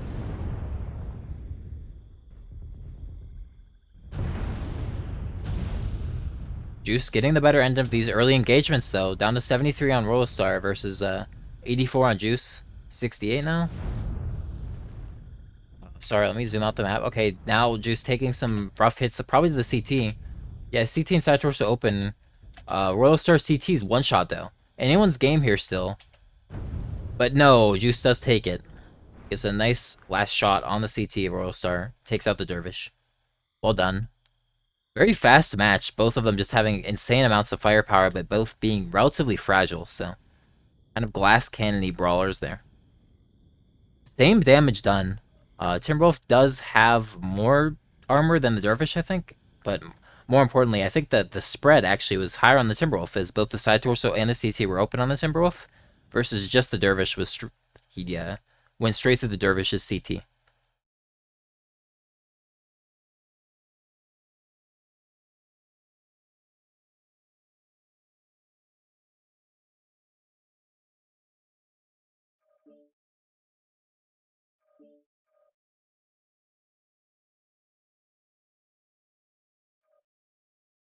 I'd like to see, like, again, like my build similar to my Banshee or a Jaeger mech that we saw Pete running with the AC5s and light PVCs against these XEs. I feel like, in theory, it could do pretty good.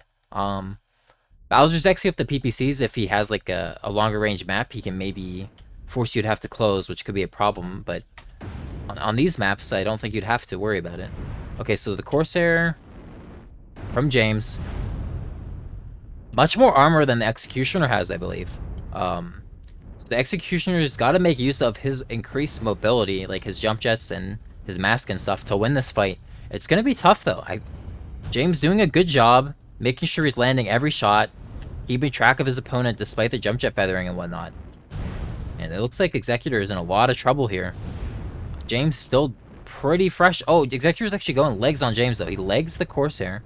So he's trying to use his mobility and maybe try to get behind his opponent here. Yeah, and go for... Oh, I like this. This is good play from Executor, but not quite enough. One more shot would have done it, though. That was very close. I like the idea behind that from Executor there. I didn't realize he was going legs at first. That was my bad as a spectator, but yeah. Nice idea. Again, going legs is not a bad choice if you have the mobility advantage. It can make sure that you're going to be able to shoot their second leg after you leg them. and that they won't be able to shield with their dead leg. It can be a strong strategy in that case.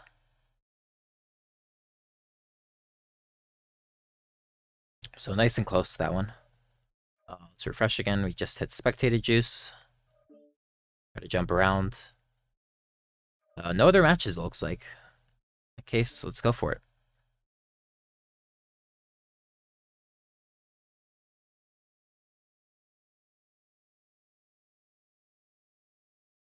Hello, this is Duncan Fisher, coming to you live from the largest pharaoh Yep, so creature SPL in the inner sphere, SRM6 Timberwolf again? Hey, folks, there's one thing about the So this is the full Laser Vomit XE, actually. LPLs. smell. Not bad, I don't think. I mean, the LPLs are more DPS, sustained DPS, than the PPCs. Obviously, they don't give you the option of Pop-Tart, but in this case, he's not going to need a Pop-Tart at all, right? It's going to end up being a full brawl here, so.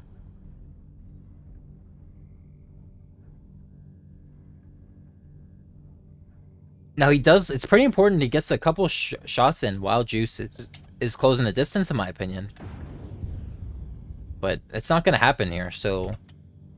I actually think the Timberwolf, if it can get on top of this XE, I think the Timberwolf can do pretty good. Okay, Royal start backing up, though.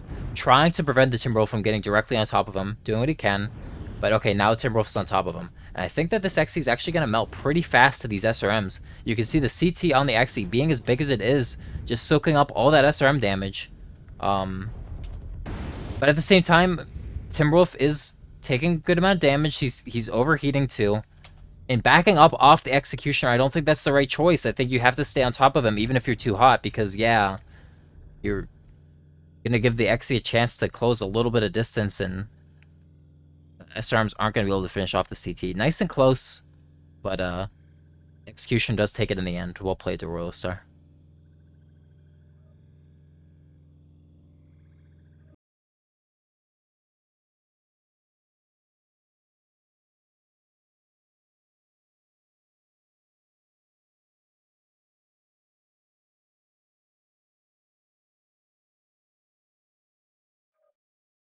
I don't recognize Innova.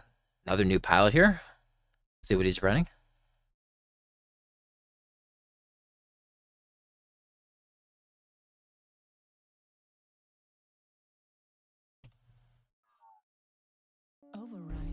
LB20, SRM6 from Executor again. SRM6 medium pulse on the Hatamoto here.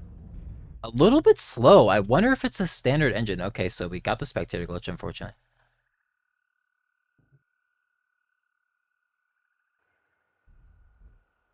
Okay, there we go. A little bit slow from the Hatamoto. For the weapons he has, I wonder if he's standard engine, like I said.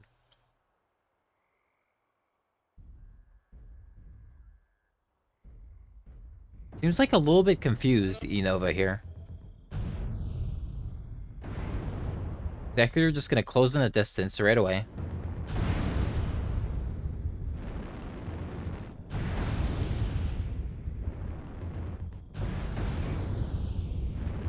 Both pilots taking a good amount of CT damage here.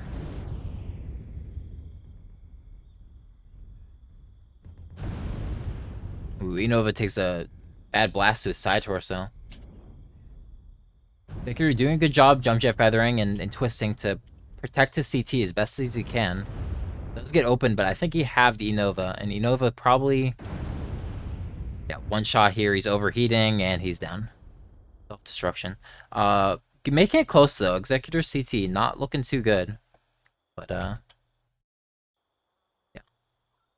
Executioner winning in the end.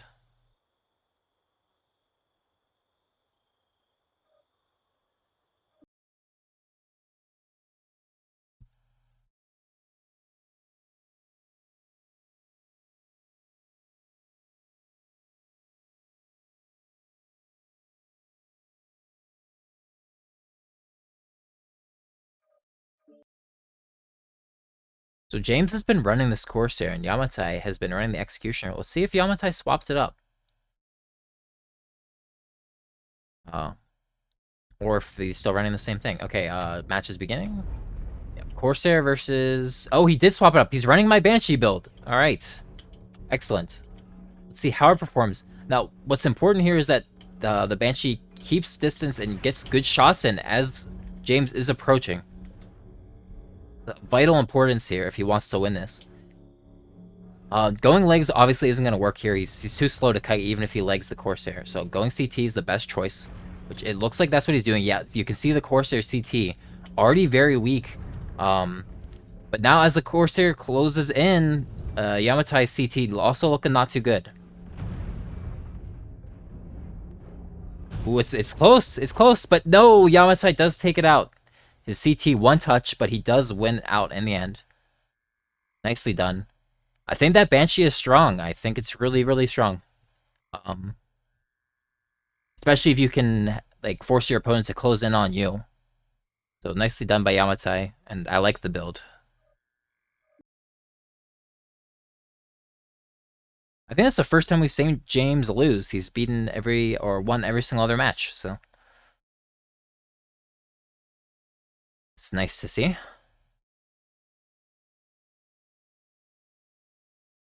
Refresh here. Um, yeah, let's go for it. Try not to spectate the same people too much, but if there's only one match to spectate, then rather spectate the same people over and over again than not spectate at all. So I like that Corsair build too, though. Yeah, like you're saying, Executor, very aggressive and manly Corsair build. Pretty strong too. I mean, we've seen it do work. But I am a little bit biased as far as obviously I'm gonna like to see my builds do well. I'm not sure if Yamatai ran it exactly how I ran it with the standard heat sinks, so that you can fire more often and for longer before you overheat. But either way, it's a nice build.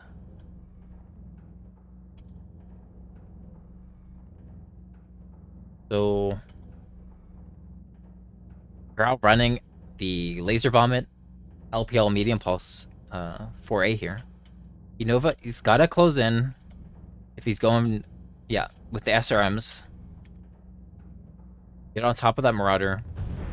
Try to twist off the Laser Vomit. Make sure it spreads and doesn't just get straight into a CT.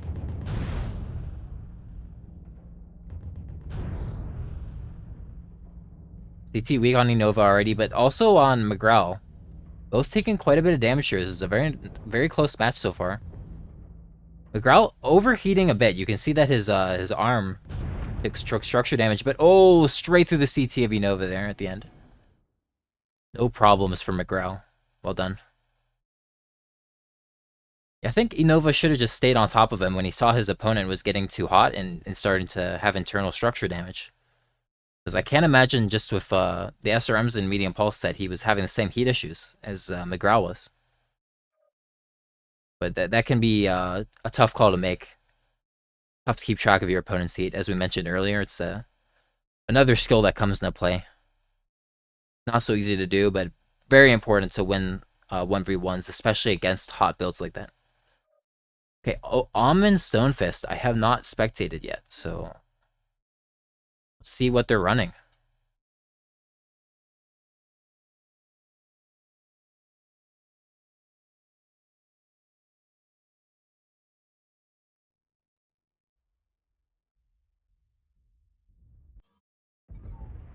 AC2 Rifleman, interesting.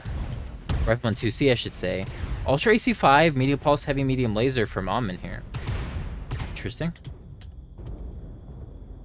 I like what your man Gunder is doing here, keeping distance and just backing up away from his opponent, utilizing his long range on the AC2s, and just continuously raining fire down on Almond here. Almond CT crit, nearly one shot. Your Gunder still pretty fresh. I think this is probably over. Yeah. I'm not sure about this Timberwolf build. But with that build, I think it was probably in his best interest to try to close in on your Mangander there, or try to like get quick peeks off and utilize his higher alpha and then get back in the cover. But just standing on the open net like distance and getting shot repeatedly It's not gonna work against a high DPS build like the Rifleman 2 that we just saw.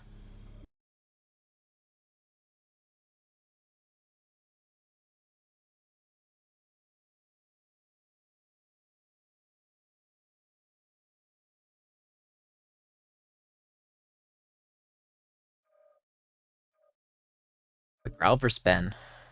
See if Ben is still in the Supernova. McGraw was actually in the Laser Vomit Marauder, so we could have a Laser Vomit fight on our hands here if both pilots are in the same mechs they were running before.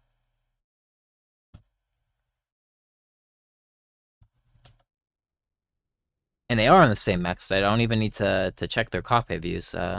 We know the Supernova is Pulse Laser Vomit, and McGraw is the same, but IS versus Clan. Here we go.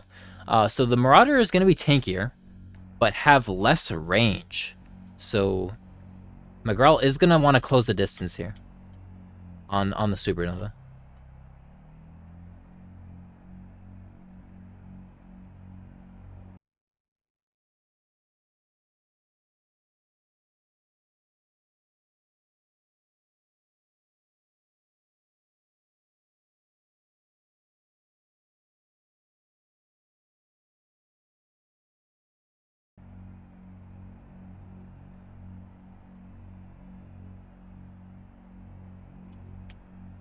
Sorry, trying to, there we go.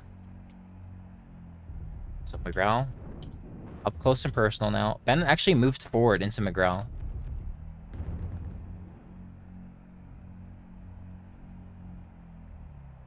I think that McGraw should just win this. I mean, the Supernova is not nearly as tanky as the Marauder 4A. And the IS Laser Vomit will, or like Medium Pulse and LPLs will be fine in this instance. Like, no disadvantages as far as like the range disadvantage that you normally have in this case. You can see Ben's side torsos are not long for this world, but actually ends up putting a lot into Ben's CT there on McGraw. I thought he was going side torsos, but maybe just not quite able to pinpoint as much as he'd like. But he does win in the end. Ben going down straight through the CT. Tanked quite a bit with his side torsos and even lost his arm there.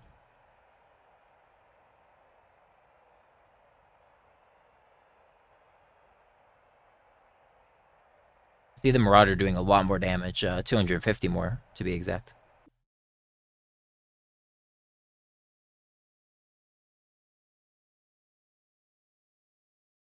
Oh, you're running your Banshee as double heat sinks, I see. Yeah, I'll show my build if anybody's curious. This is how I was running it.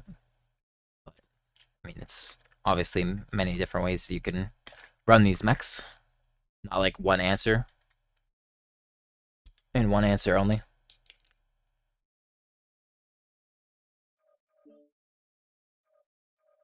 Sir Havan. I don't think I've inspected Sir Havan at all. Oh, Chef Godzilla. I haven't inspected it either, though. Alright, let's go for Chef Godzilla versus Tovarish because the matches have already been going on for a minute, and Tovarish seems to prefer long range, so maybe the match won't already be over by the time we get in.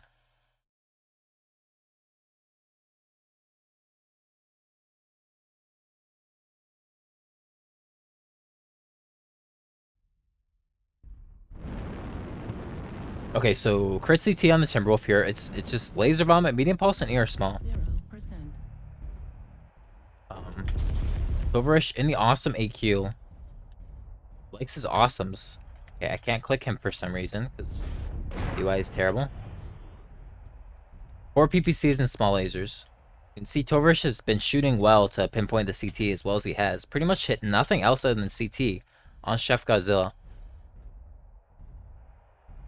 For those of you that don't know, Medium Pulse is actually linked to ER Small, so Chef Godzilla is getting Ghost Heat when he fires all of this at once. 7 Medium Pulse and 2 ER Small lasers is going to heat up quite fast, actually, if you fire it all at the same time, because of the Ghost Heat.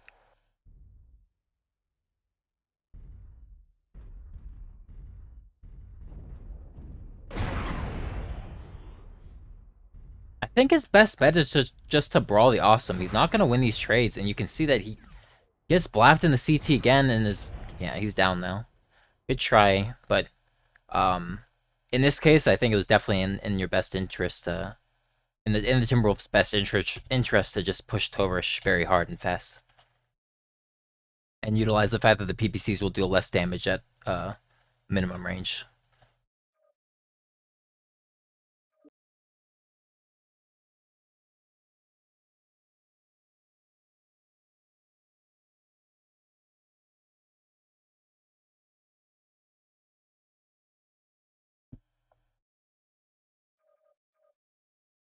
3 minutes and 4 seconds. All right. Oh, it's over. Can't click it.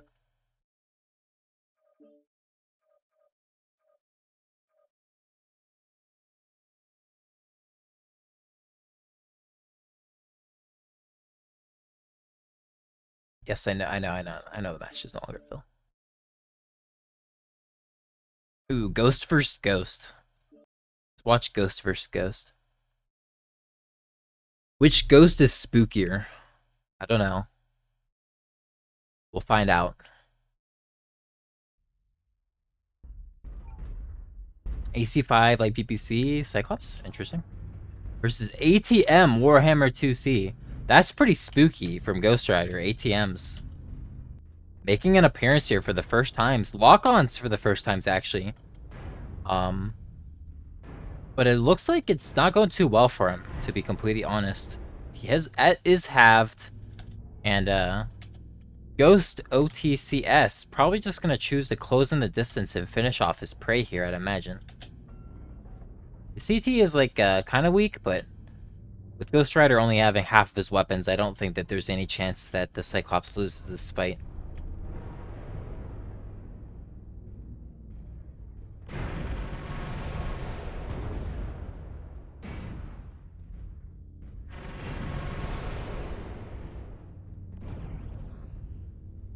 Cyclops crit CT now. Ghost Rider actually winning these trades for now. Side torso about to go. Okay, does die in the end, but making it close, opening the Cyclops CT to orange structure. Much better than I thought would be the case after he got halved there. Actually, not LRMs. It's actually ATMs. It was interesting, but yeah, I think probably on that map as well, it's gonna be harder to make them work because it's got a good amount of cover. I'd like to see that build and how it would perform on Boreal. Could do well on that map actually. Let's refresh. James Bond versus Bowser, both in the 1800s as far as Elo is concerned now. You can see both of them winning the majority of their games. The only time I've seen James lose is against Yamatai Banshee, and we have not seen Bowser lose yet. So this will be interesting. Still in the Corsair and James, and Bowser's still in his Xe. Okay. So I imagine that in a full brawl, the Xe is just gonna straight up lose to the Corsair with equal skill play. So I expect to see some fanciness as far as maybe trying to kite his opponent a bit and get some good damage with the PP season. This could be entertaining, or it could be From Bowser here. Let's find out. My arena senses are tingling on this one. These mech warriors are so close to each other in the standings that it's impossible to call the winner. Let's keep an eye on James' HP as Bowser tries his best to kite him out. Keep distance.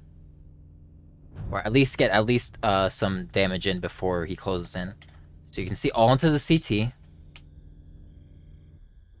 James CT already looking like it's taking quite a bit of damage already. Reddish armor. It's open. Just like that. Bowser CT, yeah. Bowser CT almost getting open, but James already just, down just like that.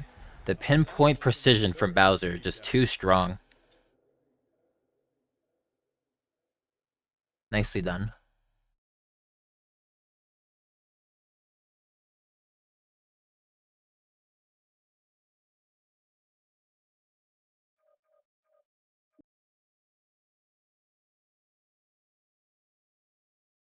Yeah, the Corsair, obviously having very easy to pinpoint hitboxes, despite it having a good amount of firepower and armor.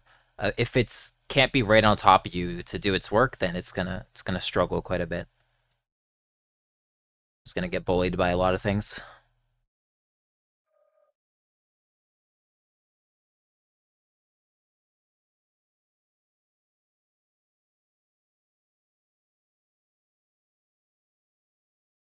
I don't think I've spectated Sir Havan. Let's do that.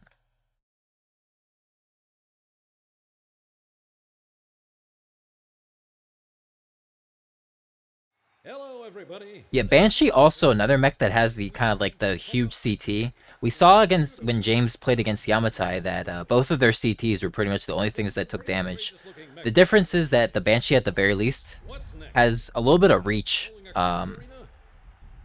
So Write that down. ideally shouldn't lose trades at range and should force your opponent to close the distance on you, and hopefully you can deal enough DPS as they close in to win out. Corsair will struggle a lot more on average, I think, than the Banshee will, despite them having the same problem of a giant CT.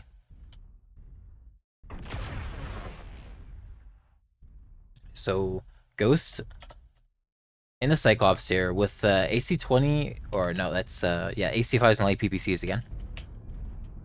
Versus the Atlas with the AC20, I remember 40 and 40 are smalls. Man, this Atlas is fast. That's 66 kph Atlas. He's not fucking around, guys. He's gonna get on top of the Cyclops and brawl it out. Cyclops doing a good job as far as like maneuvering onto the high ground to avoid the Atlas, though. I like the decision there. It was smart.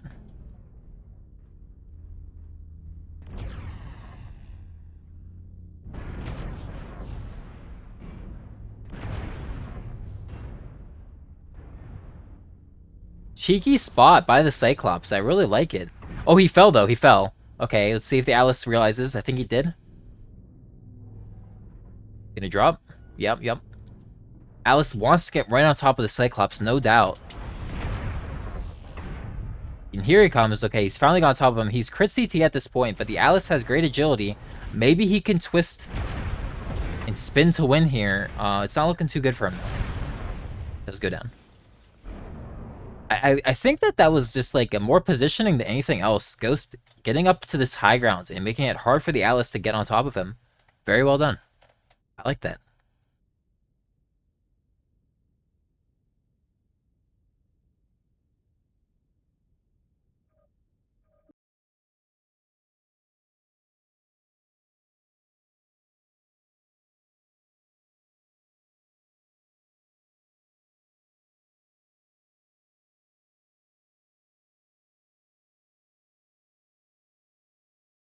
Yeah, Alice, I think, can be strong in the right situations, no doubt. Okay, James versus Bowser again. I wonder if James has swapped mechs or if he is going to change his strategy up. Although I don't really know if there's another strategy with the mech that he has. Okay, wait. He has swapped. He has swapped mechs. Bowser and his Executioner, like his side torso is one shot versus James. His CT's open. James needs to get that side torso off Bowser right now, or he's dead, and he's dead. So, similar builds, I think. Yeah, same builds except for LPLs on James instead of PPCs. Just pilot skill there, winning out decisively for Bowser. Pinpointing that CT, no problem.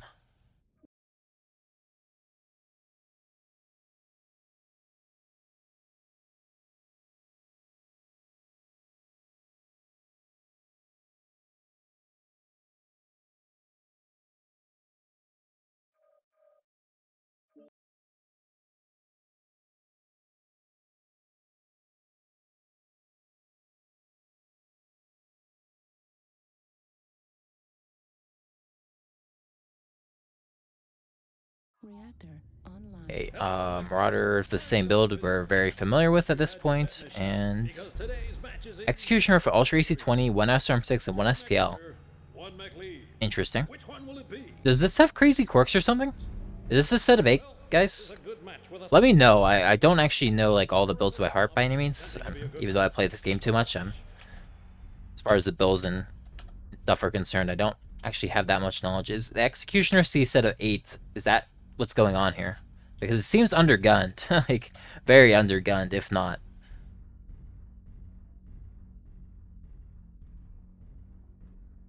Okay, it is a set of 8 build, so lots of cooldown and jam chance, Ben says. So let's see the power of this set of 8 Executioner C. It looks underwhelming, but quirks can make up for that if they're strong enough. Oh man, that is like very fast on the fire rate. No jams so far. Oh my goodness. Still close fight, but you can see that, yeah, the quirks are incredibly strong on this thing. Is it enough though? McGrowl's got to be hot at this point. But Royal Flush's CT is open. Oh my goodness, he barely manages to clutch it out. McGrowl cooking himself a bit, but he wins in the end here. One shot CT and side torso. And probably at max heat there at the end. Very close one. I like that build by Royal Flush. Very nice set of 8 build. I might have to give it a try sometime. That cooldown was crazy. Absolutely crazy.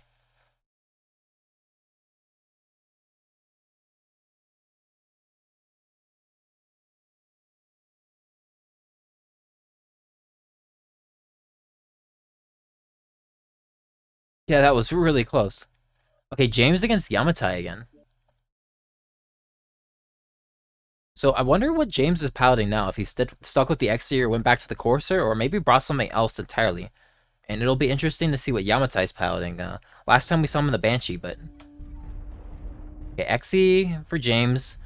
Yamatai is in the Banshee, and you can see that his speed is much higher than my build, so double heat sinks. And he's gonna try to win trades against James, force James to close in on him, where he's gonna have more DPS, and James is gonna have to do a good job of twisting off his damage if he wants to have any hope. Gotta pinpoint the Banshee CT down, it's the only way. And he's doing a pretty good job of it, but a little bit more spread than he might like. Also, utilizing his extra agility to try to get behind Yamatai, but the tree helping out Yamatai here. Kind of playing Ring Around the Rosie with the tree. Yamatai might have been hot there, so that little break in the action was probably good for him. But his CT's open now, and you can see that. Similar to the Corsair, the Banshee has that giant CT. Very easy to pinpoint, and yeah, James takes him out. The hitboxes do matter quite a bit, especially in a situation like this where it's 1v1s.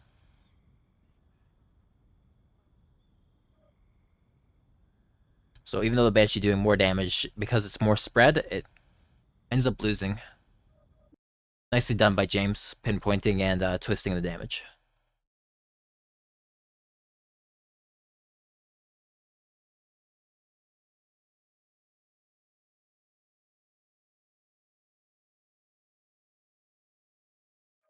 So it seems like an Executioner meta is starting to, like, kind of surface. It'll be interesting to see if people start countering the meta a little bit. Have I spectated extra Guak? I don't think I've spectated extra Guak. Oh, I don't think I spectated either of these players, though. So let's go for Prometheus against You Dare to Refuse My Patrol.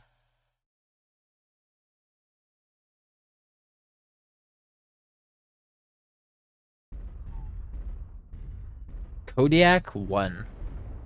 4 LPL and 4 ER mediums. Interesting. Against, yeah, Marauder 4A Laser Vomit build that we've seen from a couple different players. Let's see here. I mean, obviously Prometheus has a huge range advantage. If he realizes this, then You Dare to Refuse My Patrol is the one that's going to have to come forward. Looks like he has realized this. Obviously, the Kodiak has the same hitbox problem as the Corsair and the Banshee have, with giant side torsos and CT. Very easy to pinpoint it out. And you can kind of see that that's what's happening. His CT is already getting brutalized pretty hard. So I favor the Marauder here quite a bit. But we'll see if he can surprise me in the Kodiak and win out somehow. Okay, that was a good twist, but he's already not doing too good. Okay, but he's trying. CT's both open. Oh, that was a good bait. That was a good laser bait. Okay, he's got the advantage now, as far as, like, he's got the, Yes! Oh, that was so well played at the end there, by the Kodiak. To bring that back, it looked pretty hopeless, and I think that the Marauder was favored in this fight, but really nice baits with the twists, good shielding, and manages to bring it back. Well played, Prometheus. That was good.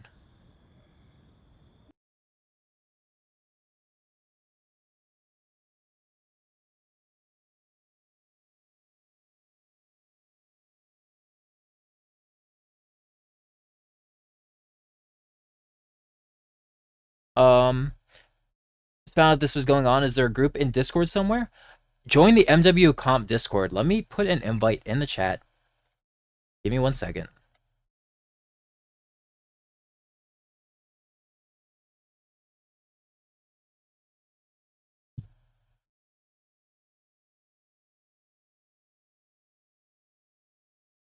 Oh, wait, I can't share an invite in the chat. I don't have permission to do that. Okay, let me message somebody else to come do that because, yeah, I'm not cool enough and Mubot hates me. Sorry, I'm all tapped right now, so I'm just gonna, like, click something and put it in first person probably.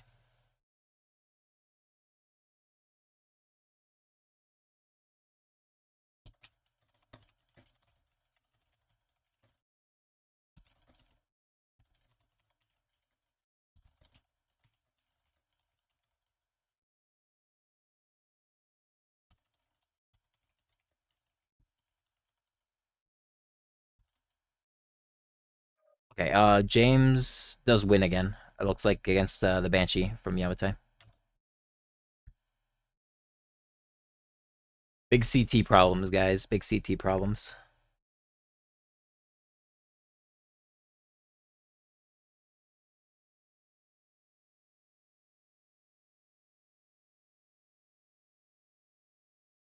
Prometheus versus 2RC for you.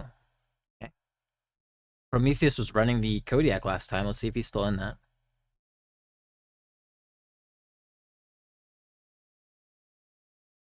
Hello, McFans. This is Duncan Fisher, bringing you to Still in the Kodiak against the... Ooh, Alice Borshead with a heavy Gauss, MRAM 40, and 6 ER smalls. Interesting build. Only 12 heavy Gauss shots, but that should be enough for Solaris. Performance for both of these mech warriors are near identical. Can I spectate the match? Thank you. So Alice is obviously just going to close straight in on the Kodiak, and I'm assuming he would go straight for the CT as well. Prometheus is going to try to keep range as long as he can, and I imagine also go for the Atlas CT. So for those of you that don't know, the spot to shoot on the Atlas, if you want to pinpoint the CT, is actually the head. And I don't mean the actual, like, head, as far as, like, the eye, but I mean the, like, the bulbous head that sticks out on the top of the mech. That's all CT. So even when it's twisted, you can shoot that and deal CT damage. So the Atlas taking a bunch of CT damage. Prometheus also crit CT here. Both crit CT now. But the Atlas is on top of the Kodiak here, and oh, a little bit of lag happening there for the players, it seems. The Atlas missing a shot, like, very badly, but I think that was because he was lagging. So unfortunate. Let's see if that, yeah, that might have cost him the match. I feel a little bit bad. That always sucks when the server or your internet screws you, but what can you do? Prometheus still bring it out. Twisting the damage the best he can to his side torsos and playing well overall, I think. Well done again.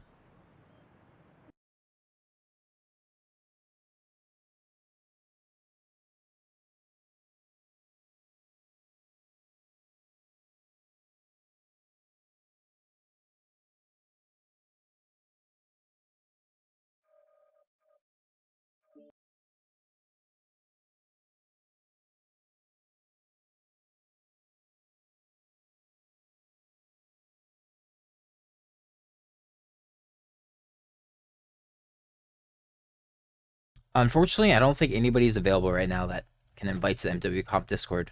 If anybody in chat has permissions to do that, please do so. Put an invite in chat, specifically to the event or Solaris channel, if you could. Okay, anyways, Yamatai in the Kentaro said, enough of this Banshee. I hate this thing. It's slow and has giant CT. I want to go fast. So, man, is he speedy in this Kentaro of SRMs. Trying to abuse his speed and stay behind this Nightstar the best he can. Going for side torsos, it looks like, which I think is a pretty good choice. Nightstar has big side torsos. Also big CT, but side profile is pretty big on the Nightstar as well, so. Trying to get that side torso off. Needs to get it off ASAP or else he's going to be in trouble, though. Alright, there we go. So Mackenzie way too hot. Now he can just, yeah, have a good jolly time and go for the rear. Well played by Yamatai. That is one speedy boy. Yeah, that is a fast Kentaro Bowser. That thing is mega fast. I like it, I like it.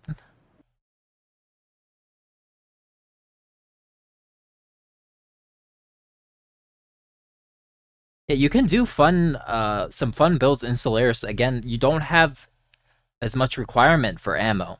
So a lot of builds in Solaris that wouldn't work otherwise, you can use those. So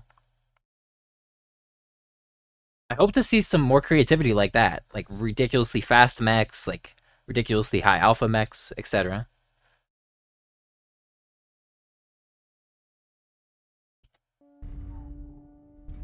James in the Executioner, Bowser also in the Executioner. So Executioner fight once again. James gonna give it another shot. Sorry for the players for the spectator glitch.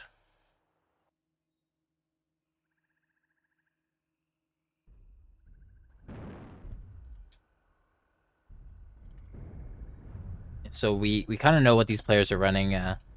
James opting for the LPL, Bowser opting for the PPCs. I prefer the PPCs because the LPLs have such a long burn time that even though they're more heat efficient and deal more pinpoint damage, they don't actually sync as well, in my opinion, with the lasers as the PPCs do. So Bowser actually going for side torso this time. James a little bit too hot. You can see he's cooking himself, and Bowser knows this, of course. He's paying attention to the hitbox. Doesn't quite get the side torso there. I like the one SPL laser bait that he's trying to go for. I think James has caught onto it, though. James has caught... Oh, maybe not caught onto it. He gets baited again. And gets halved for it. Bowser CT open, though. Oh, James is cooking, though. That's the problem here. He is cooking so hard. One-shot CT from heat.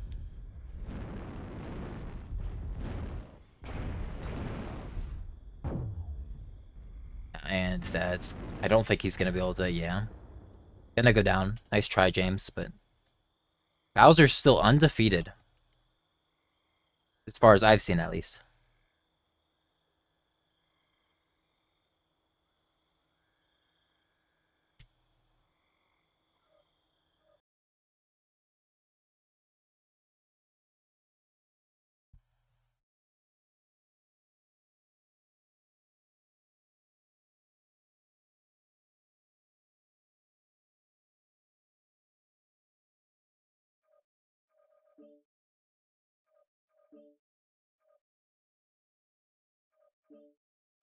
Uh... Yorshka. I haven't seen Yorshka yet. Why can't I click this? Okay, it's gonna give me a bunch of glitches again because I spam click for no reason. Alright, it's not gonna let me spectate Yorshka. Sorry, Yorshka. Even though I haven't spectated you yet, the game does not like you, apparently.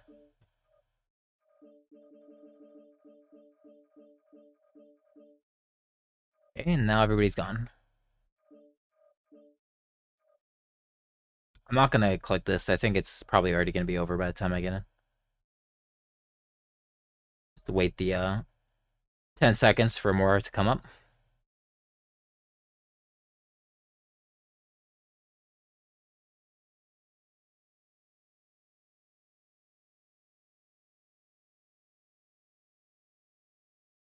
Executioner seems to be the strongest and most consistent mech so far, so I don't know why you'd be disappointed with it. It's a little bit confusing to me. Alright, we know that like 5 matches just began, so like where are they? Guys. Is it because they're choosing maps still, or? I mean, I'll spectate that if we don't see another one here, but like, surely we just saw a bunch of maps drop. Where are the choices? It's not letting me choose this either. Oh no. Let me get all the way out. Go to Mech Lab maybe? There's clearly some technical difficulties here. It's not letting me like spectate any matches right now, guys. I'm gonna restart MWO. So just hang on 1 second. Oh, there we go. Is it gonna let me spectate some of these? No. There we go. Okay. No need to restart. Have not seen Big Guac Cheese yet.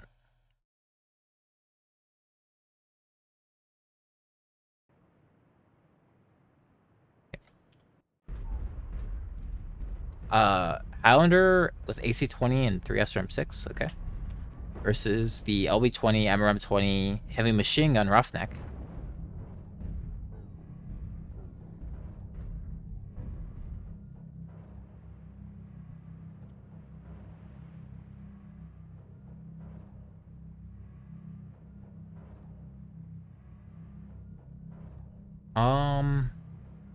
I mean, both of them want a brawl, so it's... I'm assuming they'll find each other, like, soonish. Obviously, if you can, like, get the first shot off on your opponent's rear or whatnot, then it favors you quite a bit, but we'll see if that happens. This map tends to be, like, a lot of, like, you know, searching for your opponent.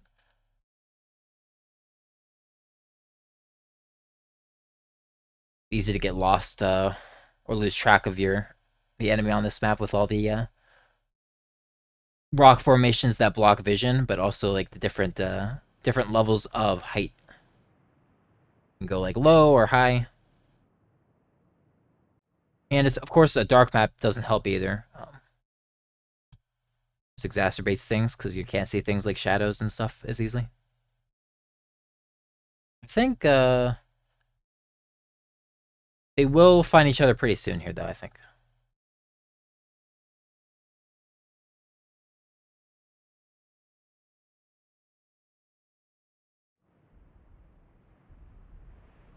Here they come. I think Extra Guac might get the first shot in here. He seems to have an idea of where Big Jug Hot Cheese is, but I don't think Hot Cheese knows. But he's about to find out. Here they go. Okay, Big Jug Hot Cheese actually getting the first shot in this match. He's going legs. He's decided to go legs on Big Jug Hot Cheese, which I'm not sure about. Okay, he's changed his mind. He's going CT again. His side torso's not looking too good. Those heavy machine guns, they need to open up the armor to be able to really deal a lot of damage. Yeah, he's halved, lost an arm. Only one MRM-20 left.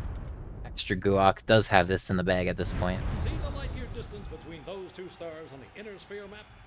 That's how close this match was. So, well played by Extra Guac there. Just brawling it out. They get a little bit of indecisiveness from the Roughneck, like going for legs for a bit, going CT for a bit. Can't have any sort of indecisiveness and win these games.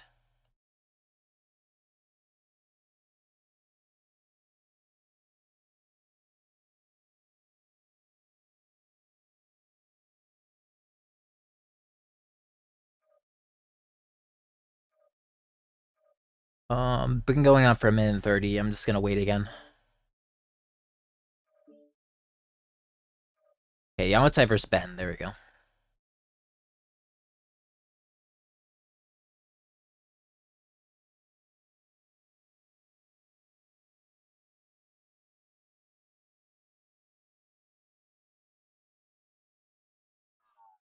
So Yamatai and the Kitaro, the super speedy one.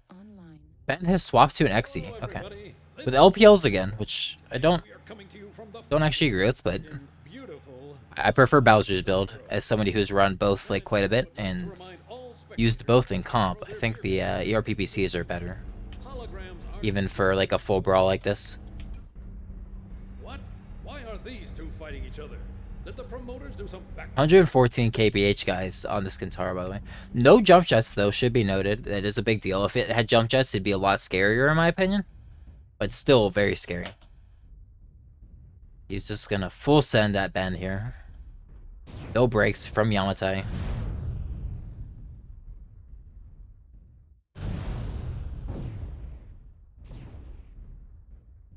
He's winning these trades heavily. And struggling to maybe aim at such a fast target. You can see getting juked a little bit in his laser burns, and he's bleeding quite a bit to Yamatai. It's gonna be hard to bring this one back from Ben. Sorry for the bad camera movement.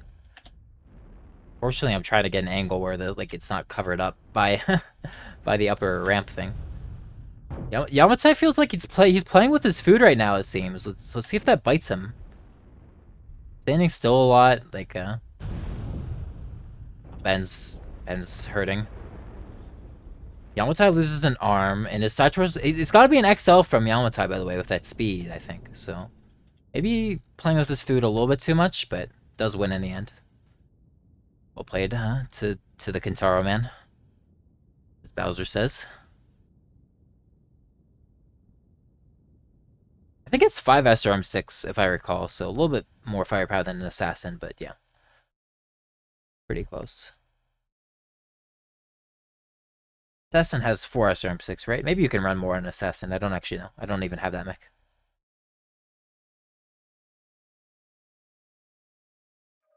Okay, let's try Yorshka again. Okay, here we go.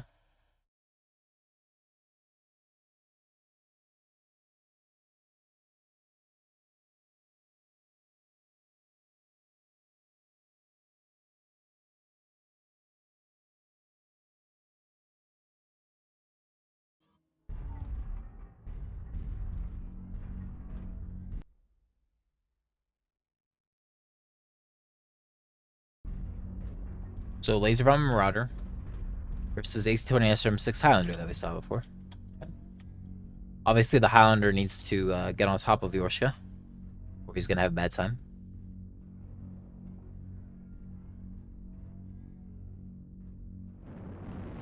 Guak tried to get some scouting off with his JJs. Not a bad choice.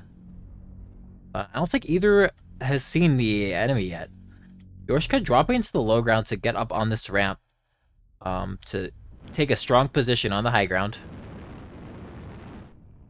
Okay, Yorshka spots his target. Extra Guak has to know now where his opponent is.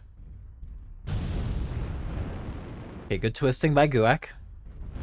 I want to see him go right here. Or jump over, that's fine too. Okay. He just needs to close the distance.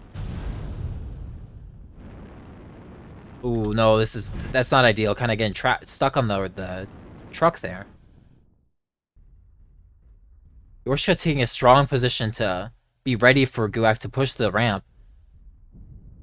But Guak, at least twisting properly. Oh, I don't know. You can't drop like this. Oh, no. That's not good. Yeah. He's going to try to jump jet back up, it looks like. Maybe do some pop starting action. But I think that... Yeah, I think it's kind of over. Needs to get on top of Yorshka. These trades just not going to be really possible to win for him. Yorshka actually going for the AC-20 arm as well, so Guak has no weapons now. It can be farmed. But, straight to the CT. Well played, Yorshka.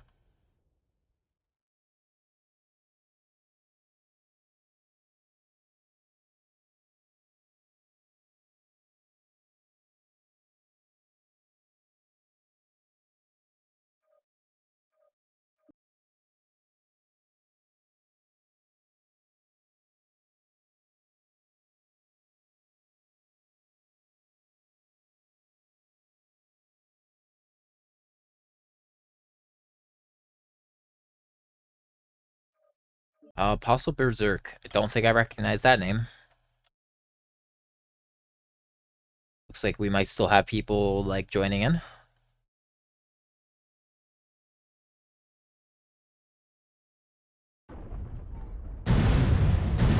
Dervish, his legs are getting open. Oh no. Yeah, I gotta try to protect one of your legs at the very least, so even if you lose a leg, that your other one can stay until the elastic broke. Stay protected by your dead leg. If you just look straight at your enemy and they're going for your legs, then you're gonna lose both pretty fast.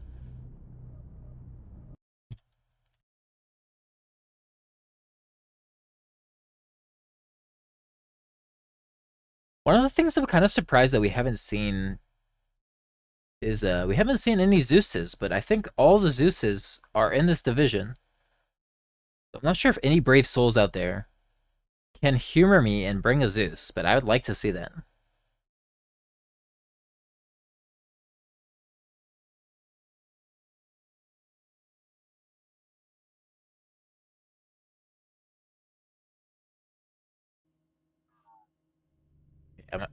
Kentaro Man against Yorshika and his Marauder.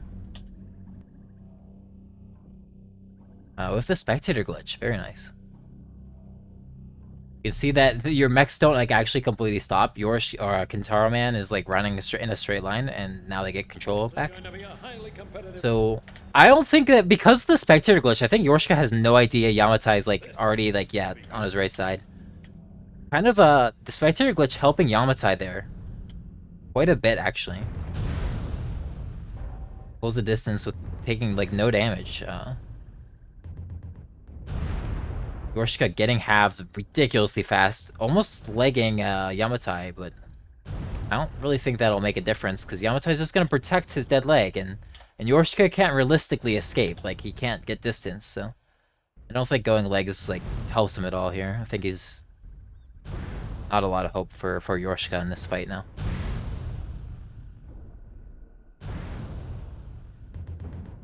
You can see he's trying, but no avail. Yamatai doing a good job of shielding the leg. Almost gets open though, so a little bit closer than I expected, but after Yorshika got halved there, but even so, decisive win for the Kentaro. Yeah, spectator glitch, I'm aware. Yorshika, I did comment on it. It was unfortunate.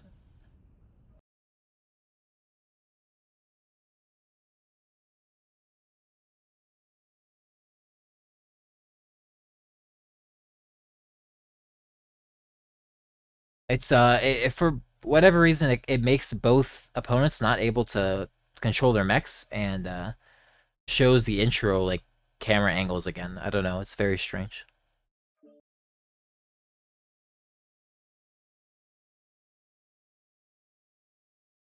If anybody in chat is willing to bring a Zeus, I will prioritize watching you, by the way. Just comments in chat that you're bringing a Zeus because I want to see a Zeus. It's gotten no love, but this is the oh, there's the Zeus. Wow, look at that. Thank you.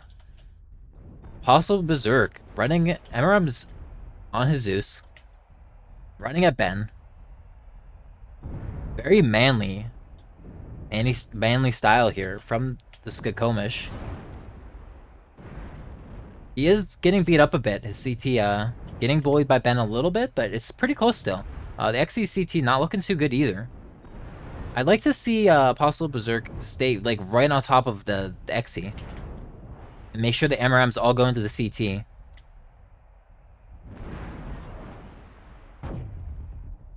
I wonder if he's XL. Both of them very, very, very damaged here.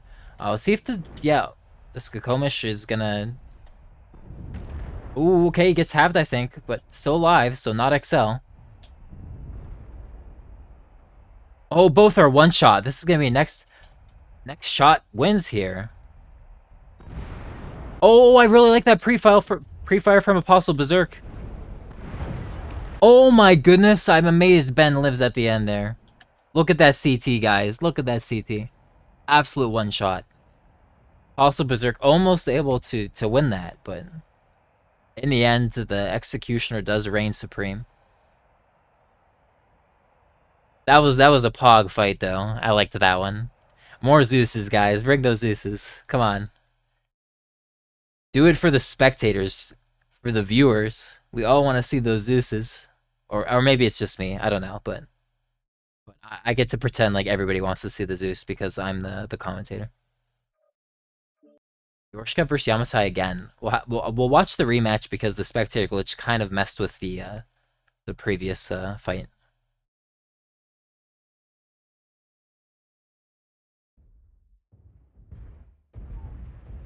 Taro again versus yeah, the Zeus with laser vomit. Okay, interesting.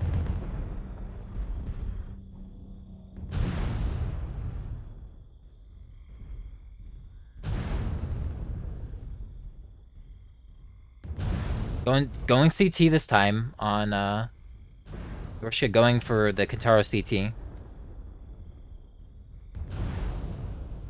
But it seems like he's still just the CT's a little bit too big on the Zeus. SRMs are just devastating. Yorshka does fall, but gets points for bringing the Zeus though. And I will no longer play the Zeus. Oh no. Zeus bros in shambles. Damn it, man. Poor Zeus. Needs more quirks, I guess.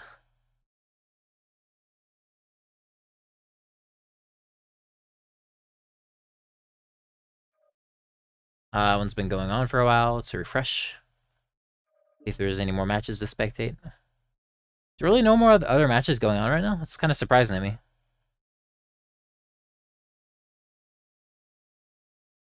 Oh, there they are. Glad I waited. Okay, go for Tovarish against Apostle Berserk. I think Apostle was running the MRM Skakomish, right? So I said I would prioritize Zeus's.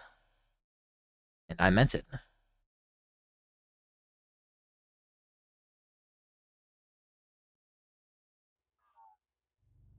Okay, Tovarish and the snub. Awesome. Very nice. And against the Skakomish again. Alright, so fast Zeus, speedy. Oh, spectator glitch. Rip. You can see that our player is running in a circle here. I hope that the mask at least got disabled and the Skakomish isn't blowing himself up, because that would be quite unfortunate. Alright, looks like the mask did disable for that.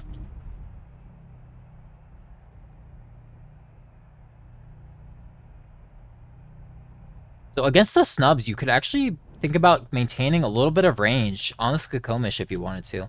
The optimal range of MRMs is higher, but they will spread much more at higher distances. But I still think that, in theory, you would win trades at like 500 meters with the MRMs against the snubs. So we'll see what happens here, what these players decide to do. But I like the idea of Apostle using his speed and maintaining a bit of range, maybe like 400, 500 meters. Would be nice. You can see the optimal on snubs is 334 versus 582 on the MRMs. Obviously, that's the max range as well for the MRMs, but I'm kind of surprised to see Apostle not firing both MRM 40s at the same time. I think he can tank the little bit of ghost heat and lower his lower the time needed to stare at the enemy. I'd like to see him fire all the MRMs at once.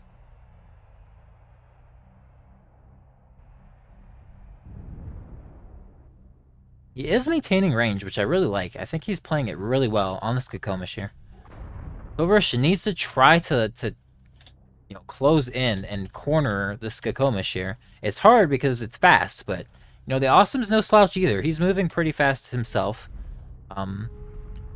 75 96 with mask versus steady 60. So while there is quite a speed advantage, if you're chasing somebody, then you can cut corners and catch up to them. So I think Tovarish can close the distance enough to get some good damage in, and he actually is trading pretty even right now. I mean, 85 to 68, but I think Apostle's CT is starting to get weak. Oh, side torso actually. Left side torso is open for Apostle. That is a concern. Meanwhile, Tovarish, as we said with the MRM, the damage spreads, so he's pretty evenly damaged throughout his mech. So even though he's lower on the percentage, actually more fresh than the Apostle here. Still anybody's game, though.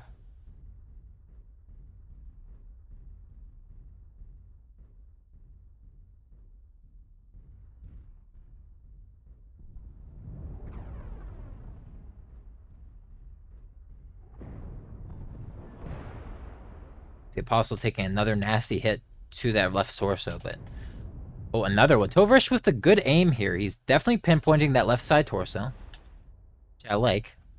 Did take out one of the MRMs on Apostle. So it's just one MRM 40 now. But I still think that this match, he's not XL. We saw him lose the side torso before, so this match is still up in the air. I think, yeah, he did lose the side torso now.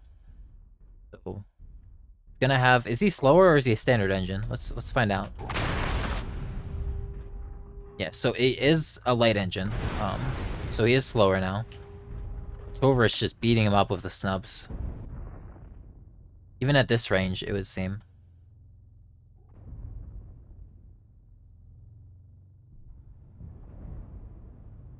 I'm kind of surprised the snubs are doing as well as they are at this range. I mean, the optimal on them is very short, so.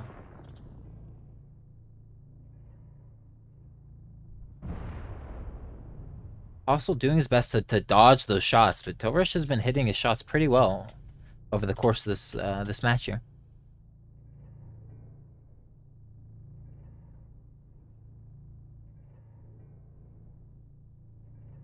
Tovarish going in for the kill now. I think he's confident. He's halved his opponent and he's open to CT. Gonna take a miracle for Apostle to bring this back, I think. One shot CT on Apostle now. Trying to run for the hills. He has to worry about losing his right arm now as well because that has his last weapon system on it.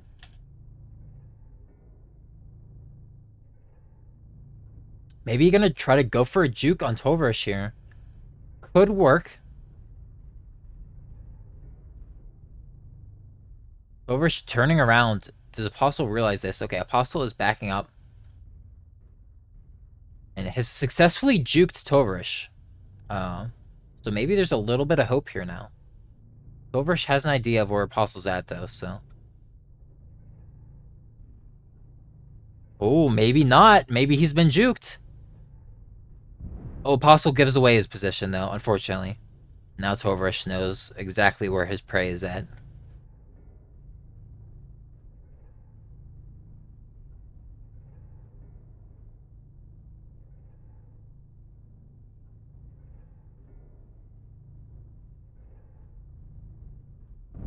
Oh my gosh, this Kokomish has so little HP that the game was saying he's dead. He's really making the most of his mech here, guys. Like, he's trying. Trying to go for another juke here, too. I think that, like, Tovarish is about to turn around. The Apostle needs to consider going the other way. Oh, okay, nice shot there. Free shot. Good trade. Now, Tovarish will eventually get worn down if he continues to get shots like that, where he takes no damage in return. We'll see.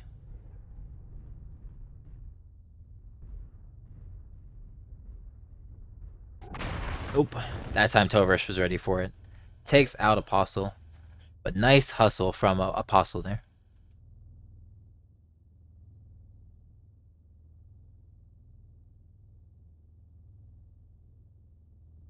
You did good, Apostle. Did good. I was mistaken in thinking that you would win trades at a distance, to be honest. I guess you should have just full sent into the awesome and hugged him. MRM's like known for sandblasting for a reason. Despite the awesome losing trades percentage wise, it was the precision of the snubs that won out in the end.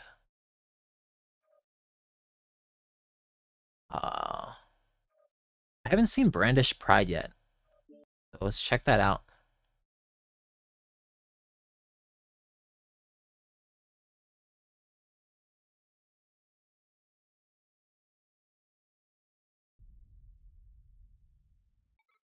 Ooh, it's a full brawl here. AC-20 Roughneck against ooh, this is really close.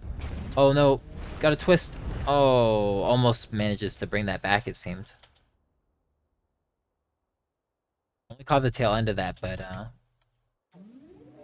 you can see the Bowmaster is pretty messed up, so close match. Same damage, 461. Really close match.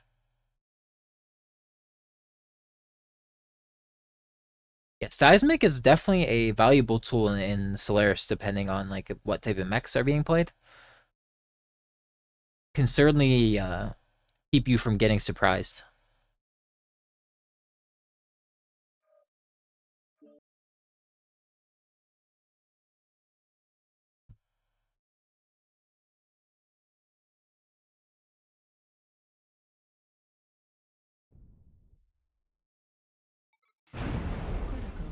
Yamatai in the Kintaro still. He's obviously been having a lot of success with it.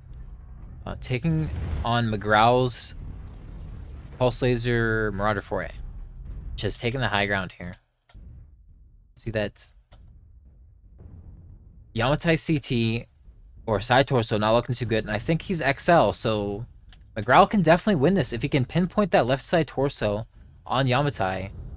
And I don't agree with the peaks Yamatai's taking. He needs to peek the right side and try to avoid his left side getting damaged at all. And there we go. He finally swapped sides. Thinking that needed to happen earlier because I'm pretty sure he's XL. And yeah, he's going to get taken out. McGraw taking a strong position on the high ground and winning his trades. Being precise, taking out that side torso, and winning the match. Well done, McGraw.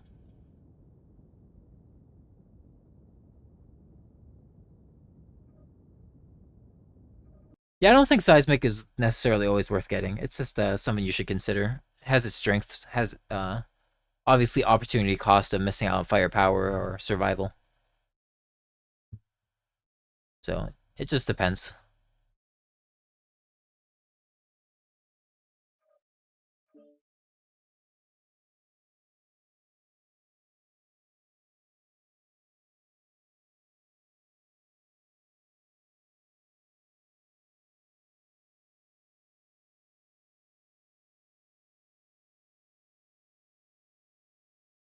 No direwolves in this division, but maybe we'll get there eventually.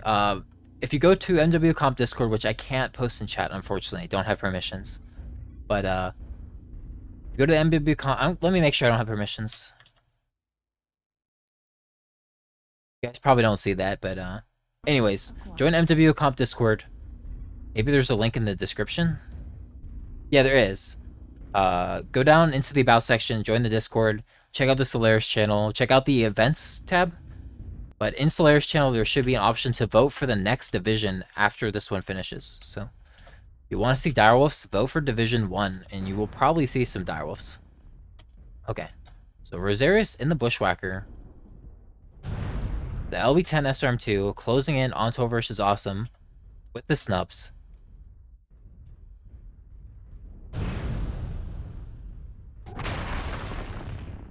Going for the side torso on the Bushwhacker. Okay. Not a bad choice. Yeah, Bushwhacker's profile, very, very good at spreading damage. Toversh's CT, on the other hand, the awesome, has kind of the same issue that we talked about with the Banshee and Corsair. So it ends up being close, but Toversh does win out in the end. Help! I'm drowning in my own sarcasm. I think that was actually pretty close. One more shot could have been it for Toversh, so. Nice try to Rosarius.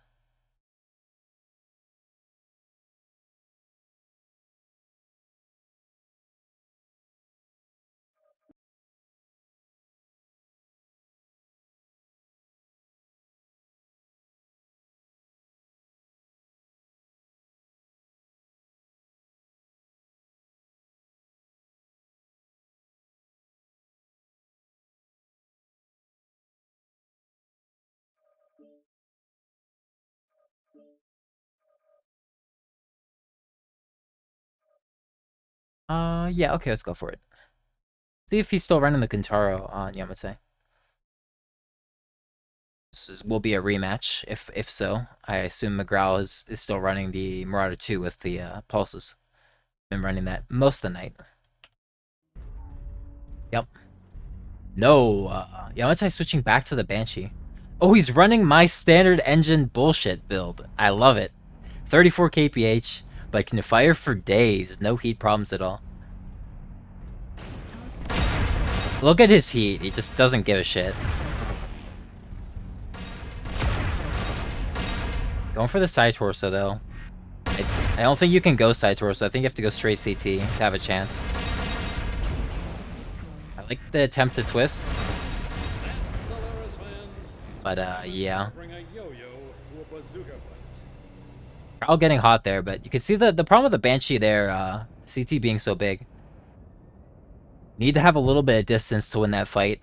The engagement range that they started at, the Banshee really doesn't have a chance if the Marauder pallet is at all pinpoint, and McGraw did a good job of making sure he hit only the CT.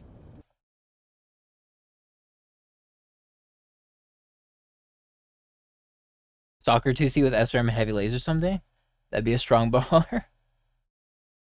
Yeah, it could be. It would be nice if we could get some more mechs, no doubt. Ooh, new pilot, McFish. We haven't seen McFish.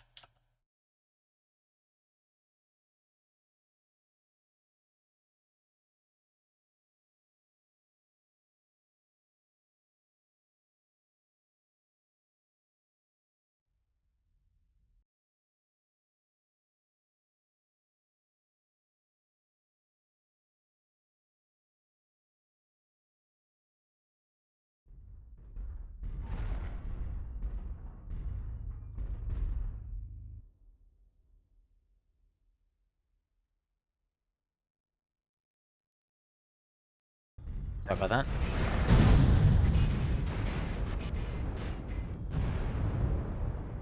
Fish and rotaries, it seems.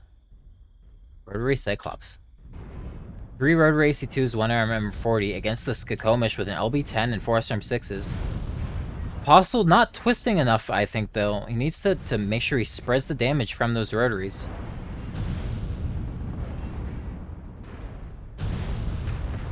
Or he's gonna get taken out like so, but almost gets McFish. Very close. McFish, one-shot CT there. Apostle, I think you did pretty good, but you need to try to remember to twist and spread the damage, especially if your opponent is using something like rotaries.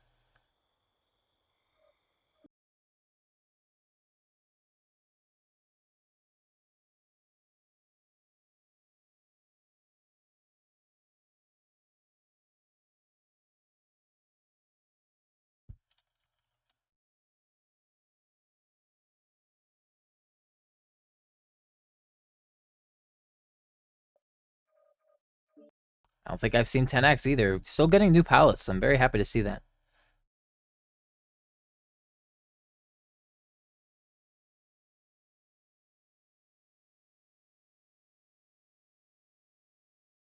I'm Duncan Fisher, coming to you live from Steiner Stadium. Highlander? How many of these fights? We saw earlier from Awesome Guy, Yamatai is using now. I think it's a strong build, honestly. I think it can do well. Can you confirm that these two are fighting each other? Spectator glitch, unfortunately, here. Dude, why are you shaking your head at me? So yeah, versus 3 LAPPC, 2 LB10 Nightstar. A little bit undergunned maybe on this Nightstar. Not sure. Feels undergunned to me. I mean, it's fast, but will it be able to stand up in a brawl? I don't know. Opted to stay on the corner of the map. Interesting. On the other side, Yamatai doing something similar, so it might be a while before this fight actually breaks out. They are outside of radar range when they're on the very edges of the map like that, so even if they technically had line of sight there for a second, which they might have, probably didn't see each other, but now they do. Clearly, see each other there now.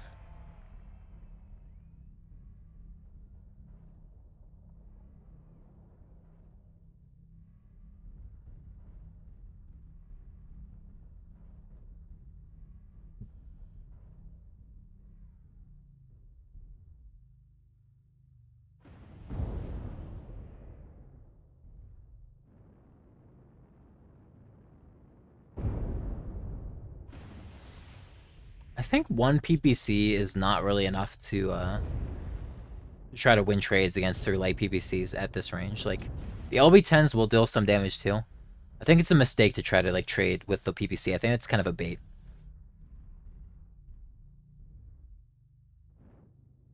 Like, if you're gonna do that, then I would probably go much further back. I probably would have stayed like all the way back at the hill that he was at, where the LB10s will do very minimal damage and spread very badly, and light PPCs will deal no damage. I think at this range, you can see that it's like 500 meters away.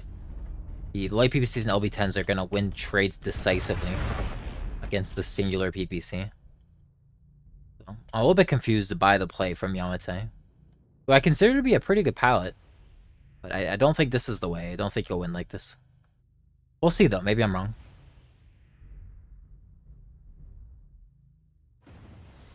So 10x actually saying enough's enough. Maybe he is kind of getting bullied by the pop turning. Maybe I underestimated.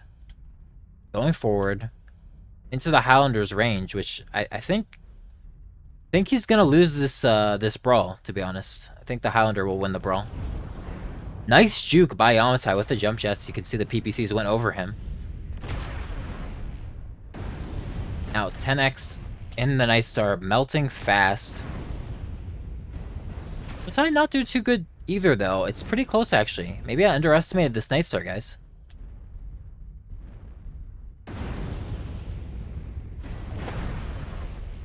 Can't tell yet. But no, okay. Night Star does go down. Highlander reigns supreme. Very nicely done. Give me 1 second, guys.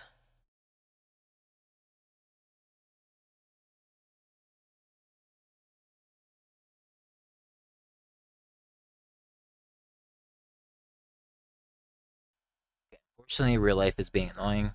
I'm not sure how much longer you're going to be able to go. So, if you still want to play, try to get in sooner rather than later.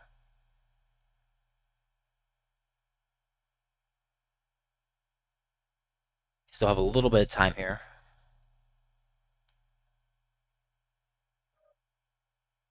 McGround versus McFish. It's been going on for 2 minutes. Interesting. Maybe like 2 longer range builds.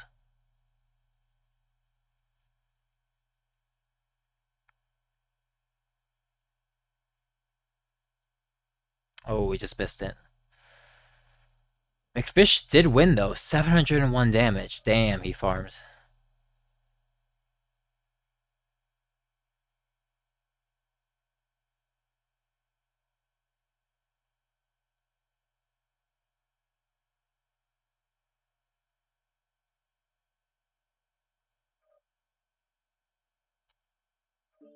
Let's check this one out. It's also been going on for quite a while.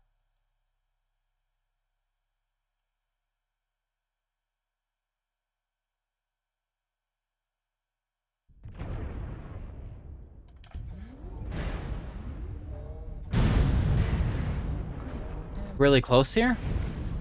With only one SRM2 though, it's gonna be tough. I mean, Ghost has all of his weapons even though he's one-shot CT. Just needs one more good hit into the roughneck and you'll take him out no problem. Oh, not quite. Oh, one more chance. Ah, not quite. Very close one. Nice try, Brandish Pride. Yeah, lost all your weapons. Unfortunate. But it happens. Similar damage done. Wish I had seen that one from the beginning. That looked like an interesting match.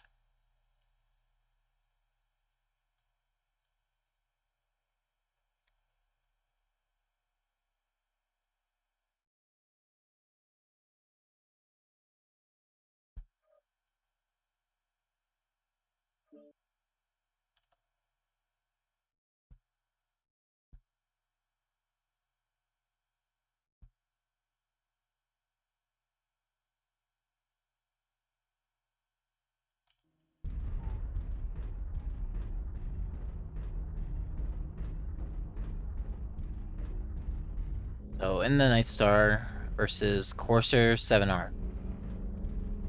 Interesting.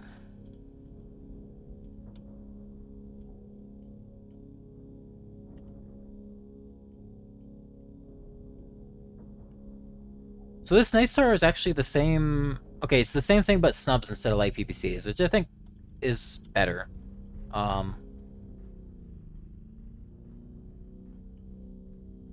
Corsair will probably want to close in the distance here with an AC-20 and SRMs. He's not going to be able to trade at even mid-range. Oh no, he's going to start getting bullied here. Okay, breaks line of sight pretty fast, I think, though. Yeah, Corsair doing good.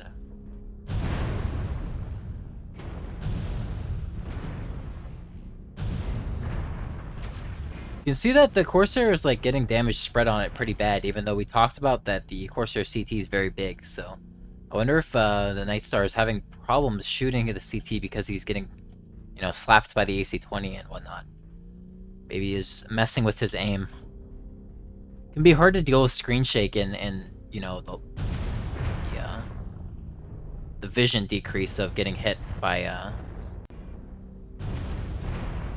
certain weaponry if you're not used to it. Looks like the Nightstar is gonna win this out still. Of course, there's one shot.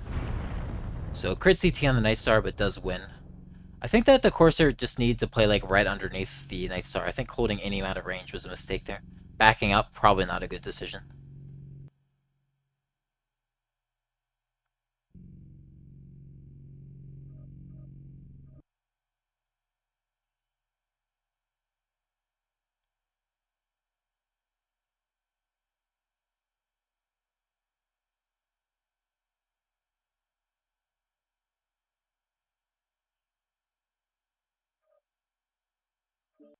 Let's check out McGraw versus McFisher.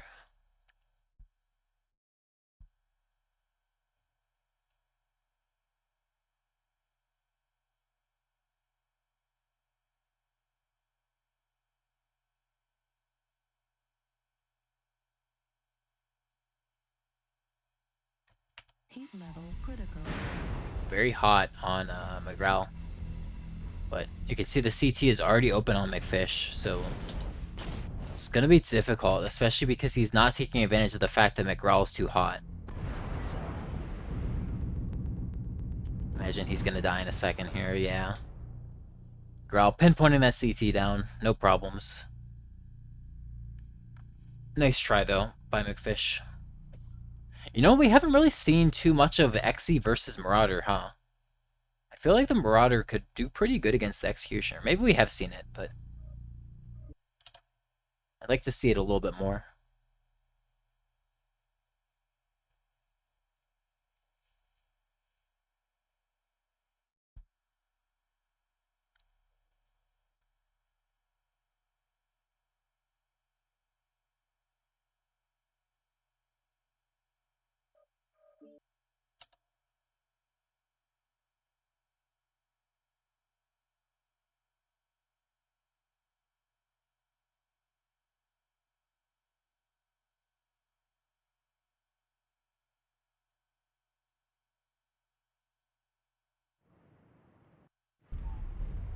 So Cyclops of SRM6, LB20 subs.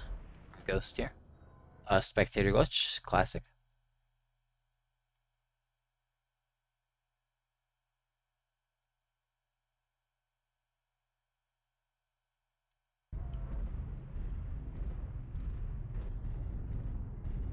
Banshee 3 with 3 snubs and AC-20. Okay.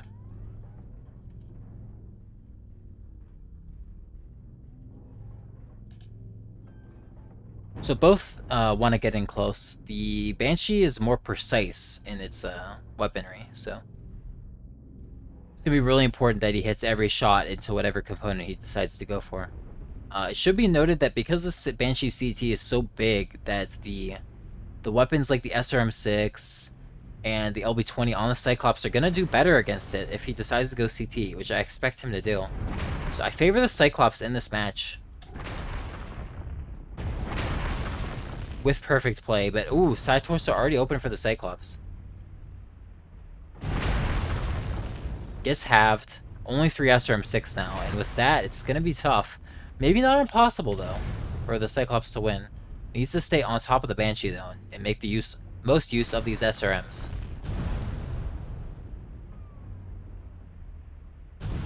Banshee deciding to get a little bit of distance, which I think is a good decision.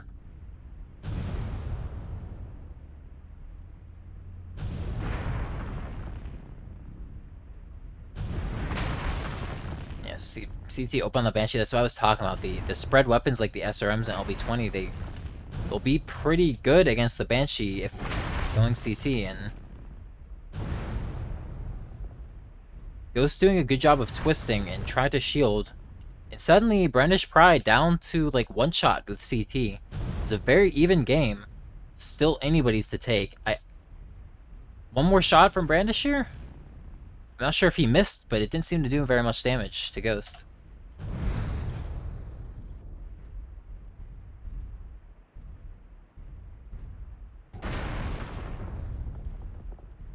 Does hit the side torso. Maybe at this point it'd be better to go for the side torso. I'm not sure what he went for. Uh, he does go CT and finishes him. Very close one. Almost bringing that back. Oh, look at that. It's so low on health that the game says he's dead. Oof. Very close match.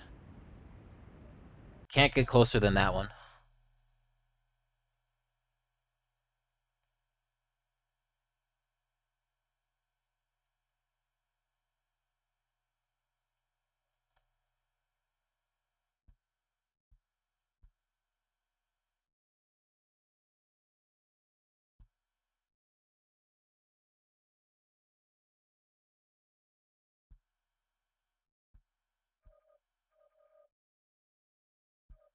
Let me refresh.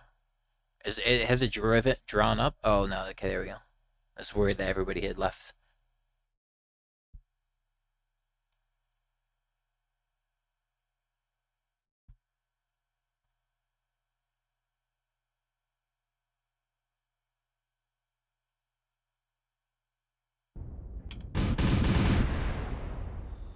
Rotor AC2, MRM40 from the Cyclops.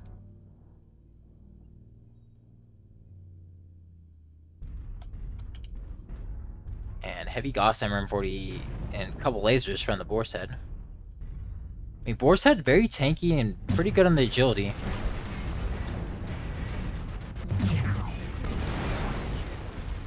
Needs to get that side torso off of McFish. And if he does that, then he could have a good time here. As you can see, all the rotaries are actually on the right side torso of McFish. So if you take out that right side torso, most of McFish's weaponry is going to disappear. And his right side torso is open. So just a matter of being precise and getting that torso off ASAP. There we go. Okay. Now the game develops, and I think the Boar's Head should have no problems cleaning up McFish now. Ooh, maybe not though. I mean, McFish is putting up a fight with his one MRM40.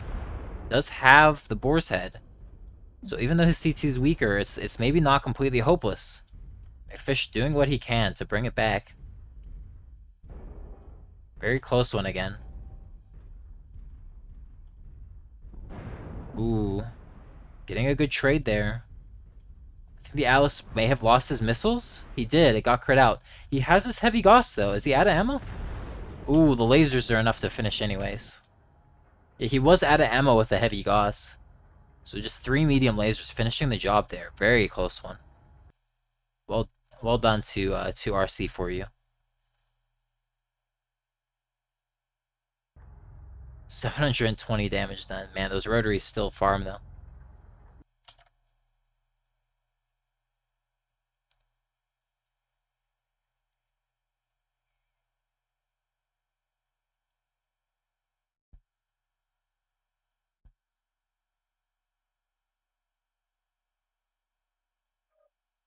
I don't think I've seen Mecro yet.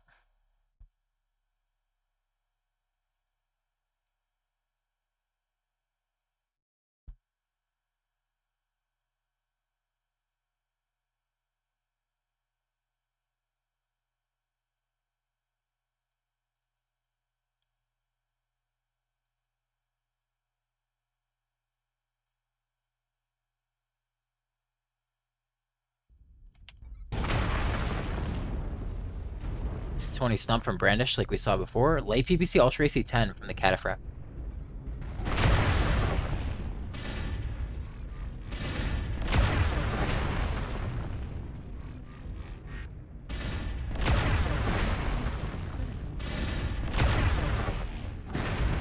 Ooh, goes down. Yeah, I think the Cataphract may be a little bit too fragile for this weight class.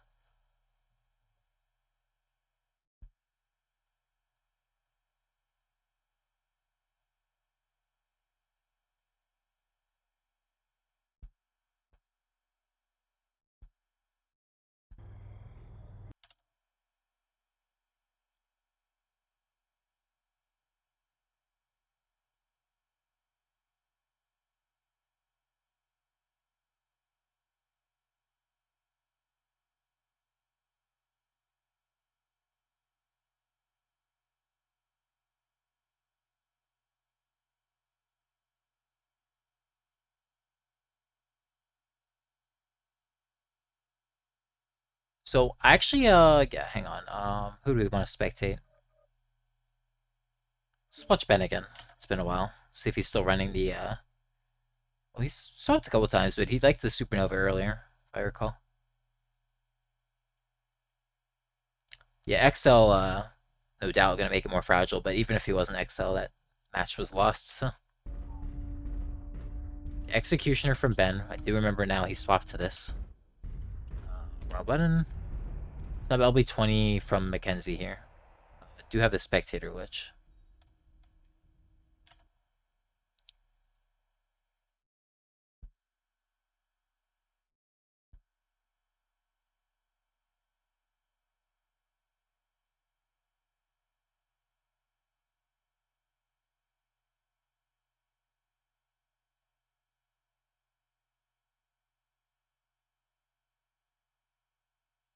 Okay, we don't have sound right now. Okay, there we go.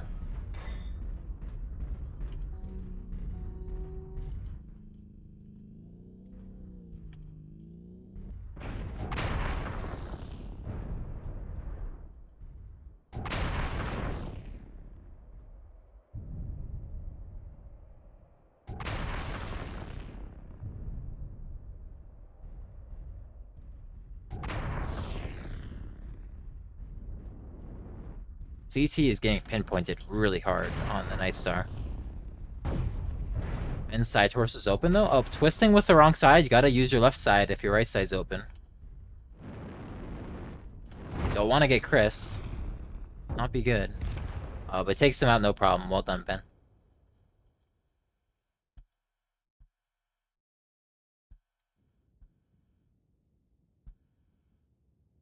Okay, I'm gonna be honest, guys. I liked the Zeuses, but I'm a little bit disappointed by, like, maybe I'm just missing them. You know, maybe I'm not seeing the builds because I'm just choosing the wrong matches, but I'm a little bit disappointed by the creativity here, guys.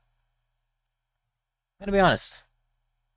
I feel like I might need to play a match to inspire some people, so here's what I'm gonna do. Is I'm gonna play a match myself.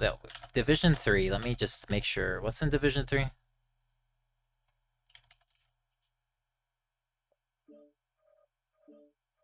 Yeah, okay, so here's what we're gonna do. We're gonna show that you can be creative, and even if you lose the match, you know, being creative and coming up with something lousy is probably better than running the same stuff over and over again and being boring. So let's make a Shadow Cat and play one match and see if people maybe start running some more interesting things. Uh, let's do 3 UAC 2s. And let's put the UAC 2 in here.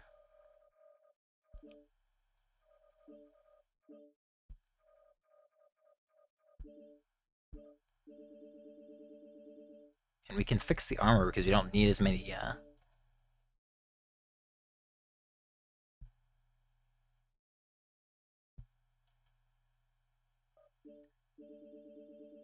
don't need as much ammo. I think 3.5 tons is probably enough. Enough ammo.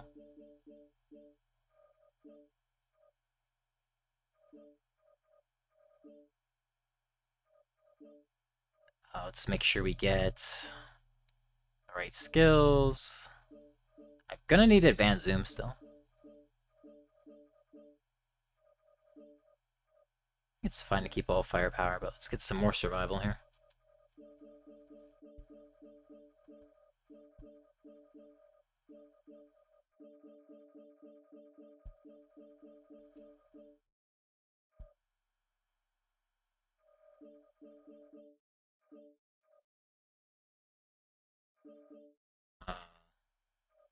So we'll grab the reinforced casing. Okay.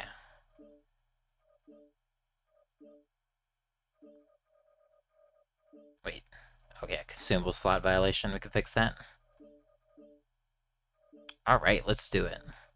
So sorry for the short break here, guys, but I need to try to encourage some creativity from you guys. Because, yeah, this is a little bit like a lot of the same stuff, you know? Let's see if we can't mix it up just a little bit.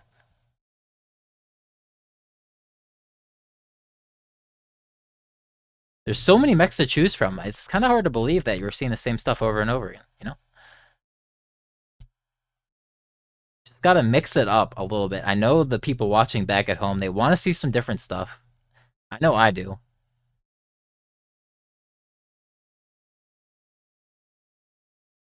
Weapon Master X. Alright, let's ban caves. Ban jungle. I wonder what weapons are running.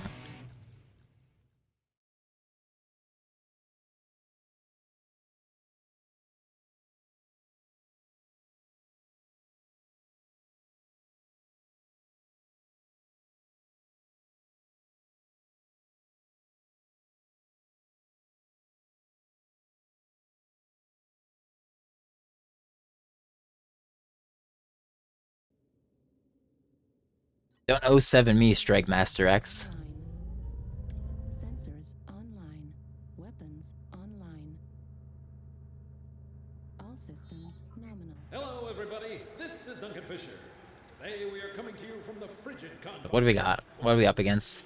Alright, Hatamoto with AC2s and SRMs, I think. Which one will it be? Let's find out. Now this match is going to be close. Seasonal records show that this matchup is pretty even. Okay, playing in my 1080p on my 1440p monitor is very difficult, I must say. But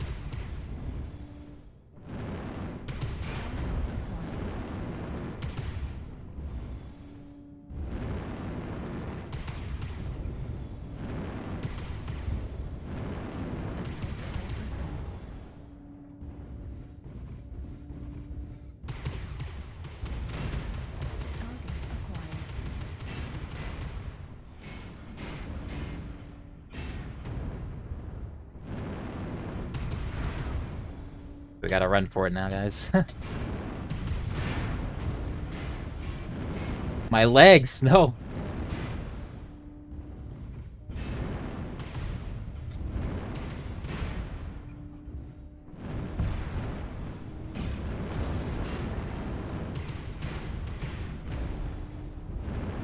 Try not to lose my leg.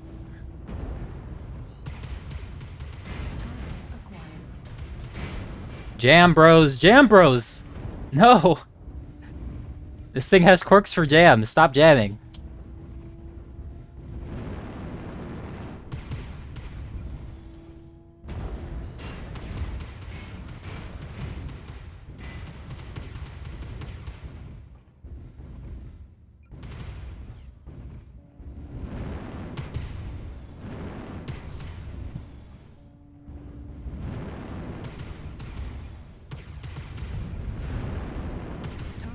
There we go.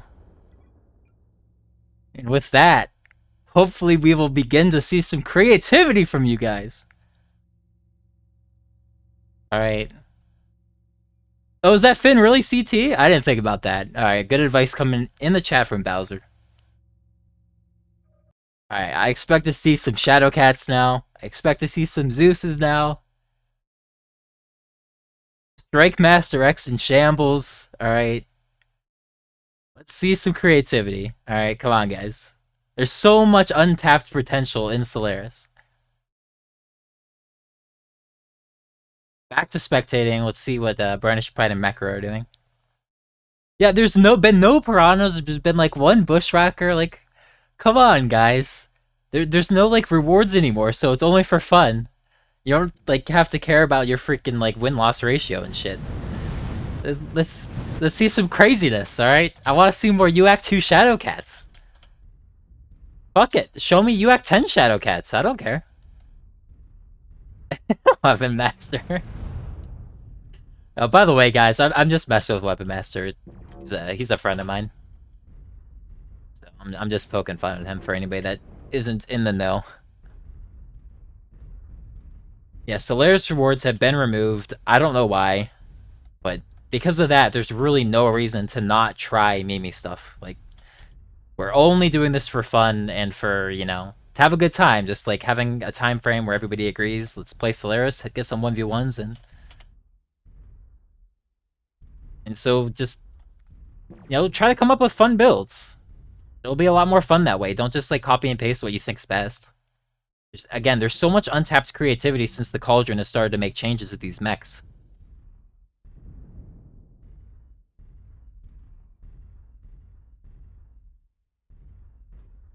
The Atlas winning these trades against Brandish, but oh, it's streaks. Okay, well, I don't know if streak SRM2s are going to be too good against the Atlas. Gonna be honest.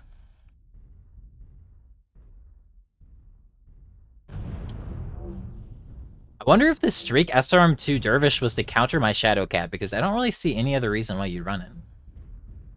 I wonder if we didn't have some attempted counter-stratting going on. But yeah, he's probably going to lose against this Atlas with, like, mind you, this Atlas is ER large. So, which is pretty creative. Honestly, like, I wonder if he has standard heat sinks. He's going 48.6 though, so probably doubles. I'd like to see a standard engine, like standard 225 max single heatsink 6 ER large boar's head, that stands in the corner of the map and can fire infinitely. I actually think it could be pretty decent if you're very precise. But Mecro taking out Brandish Pride. It's too tanky in the Alice for Streak 2s to get through him, pretty much. 32 heatsinks? I see, I see.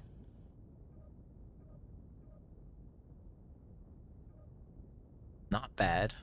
So you are running standards then?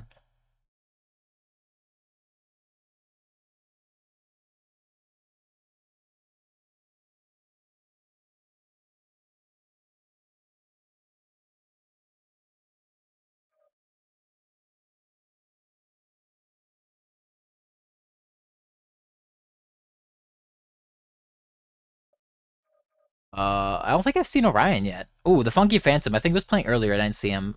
Let's spectate this first.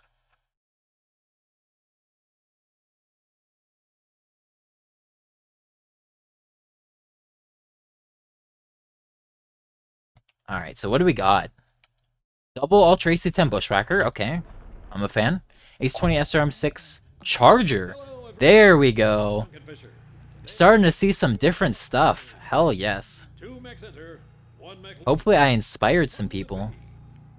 Charger. I think this might be the first appearance of the Charger. Their stats are so close to each other, it may as well be the same person. This is gonna be good.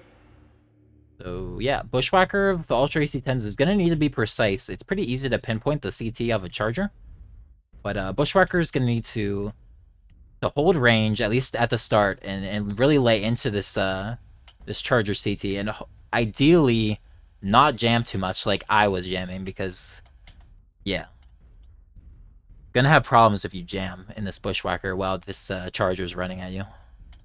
Because once the Charger gets on top of the Bushwhacker, it's not gonna be pretty. Needs to deal a lot of damage before that happens.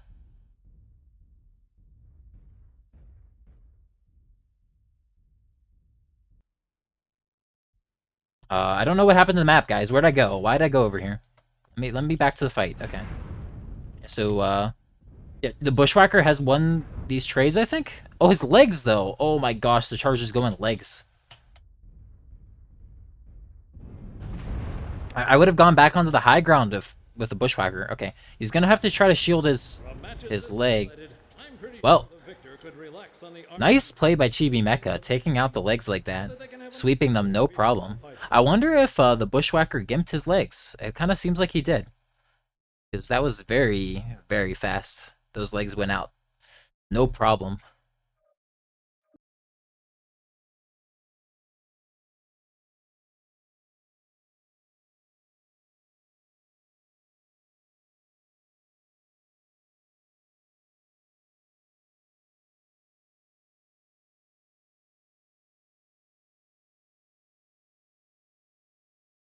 Okay, Weapon Master against Mackenzie. Check it out.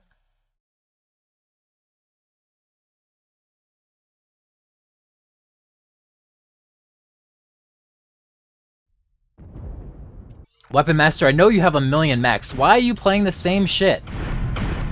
Man. Strike Master acts with no creativity. Can we get some frowny faces in chats to discourage this?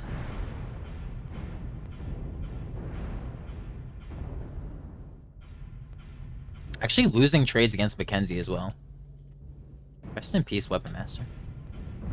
Sidetour's about to blow. How's Mackenzie doing? 4 AC2, 4 LRM5 against the 4 AC2, 4 SRM6. So the LRM5s are gonna like have a big effect with no AMS.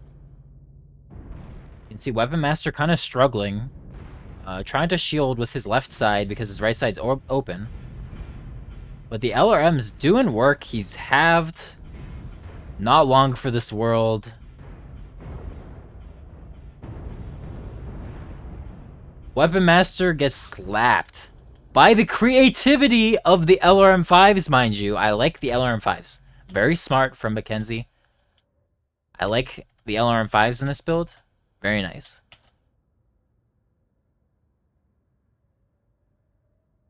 Yeah, Weapon Master, man. Come on, man. Come on. Come on. What are you doing, dude? You have like triple the mechs I have. There's gotta be some other juicy stuff you can play. Hey, MPG. MPG, get in here. Like everybody's too afraid to be creative. I try to inspire people with my Shadowcat, beating Weapon Master with it, but I'm not sure. I guess it wasn't enough to inspire Weapon Master. Okay, I haven't seen the Vogfather. Let's check out the Vogfather and see what he's running.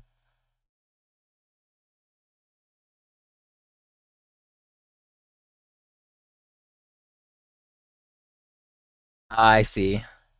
All right. Well, hopefully I don't put you to sleep because this is some exciting stuff still, guys. Even though the creativity hasn't been like the best tonight, it's still been some really fun and close matches. So, okay, here's an onion, the first of its kind, from the Vogfather.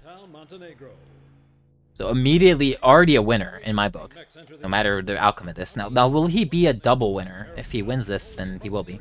So 10x in this Corsair 7 RF SRMs, late PBCs and AC10s versus Rocket Launcher 20s, Ultra AC 20, and medium lasers from the Onion.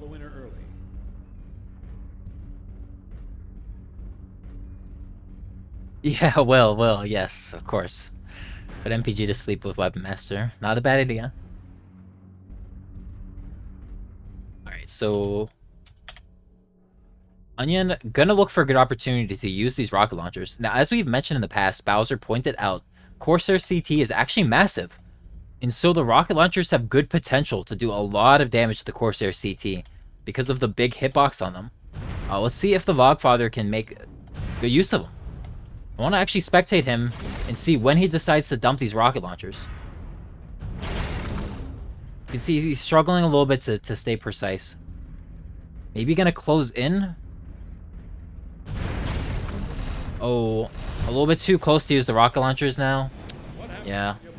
Unfortunately, you can tell maybe his sensitivity is a little bit too high. I'm not sure if you're in chat, Bogfather, but you seem to be struggling to keep your mouse steady. I would try lowering your sensitivity, and you might have an easier time keeping your crosshair on the enemy if you do that. But nice try regardless. You're a winner in my book for bringing the onion.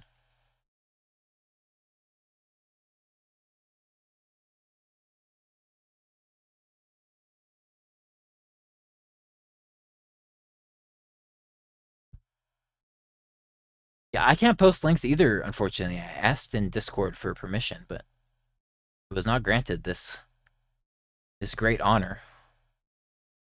I'll have to bother for next time because it'd be pretty nice to have permission to do that. Let's go for Orion. I don't think I've spectated Orion yet. No one's done full rocket launchers. Nobody's really done that much like crazy stuff. My UAC 2 Shadowcat, I think, was the most was the craziest build that I can recall. Although Yamatai gets major points for bringing a Kentaro that went like 115 kph or something with 5 SRM6s. That was pretty nice. And at the beginning, Pete, yeah, was running a Jaeger mech. Is that what Ryan is running? He's running a DD against LPL's 6AC2 DD. I don't know about this one. I think the Jaeger mech's JM6-S variant of the Jaeger mech can do 6 AC2s better than the DD, so I'm a little bit confused to see this. I think at the very least you'd want to use UAC 2s because the Jaegermech DD gets UAC 2 quirks, or quirks for jam chance and such. So I think like 5 UAC 2s would be better than 6 AC 2s on the DD. Okay, not bad aim though. The Battlemaster trying its best to use its high mounts to win these trades with the LPLs.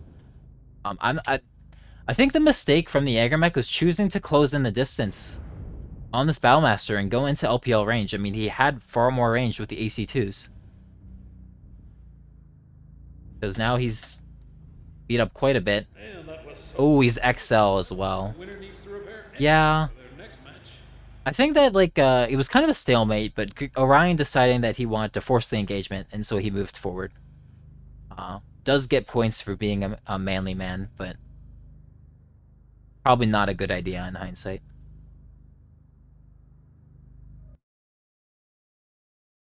DD only one that can fit 6AC2. I see. Even 4 UAC 2 might be better in the DD, to be honest. I'm not sure about the exact math, but I think it might be better to run 4 UAC 2s in the DD.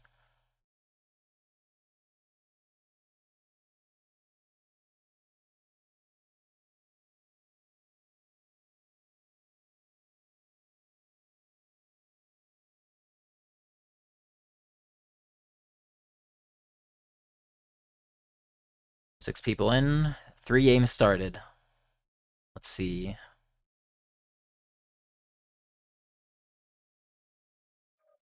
Ooh, I haven't seen Psyche play yet. Can I spectate it? Pretty please, game? Pretty please? So it doesn't have the... Disappeared. Okay, Oh, okay. Game's glitching out a little bit. Let's try to refresh. Okay, Ben Millard versus Weaponmaster. So be it. Put MPG to sleep. Oh, the ATMs. Yeah, I forgot, Johnny. Yeah.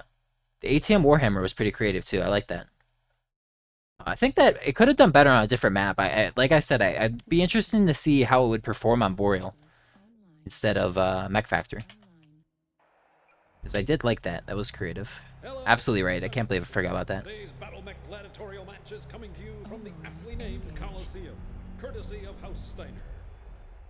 Okay, so Would like Weapon Master in the Marauder 2 4A, into the the classic holograms are pulse laser builds we've been seeing, versus the XE literally has a 50-50 chance of going with the LPLs. Let's get started. Let's see what happens here. At 20. Now, if he had PPCs, he could kite the Marauder infinitely on this map. So kind of missed out on a free win by having LPLs instead of PPCs. Technically, he still has more range with the LPLs, but not enough where you could comfortably kite infinitely and win trades against the 3 Inner Sphere LPLs. Okay, he's gonna close the distance, but does immediately get halved. So this match is over, unfortunately. Nice precise firing from Weapon Master to take that torso off so fast, though.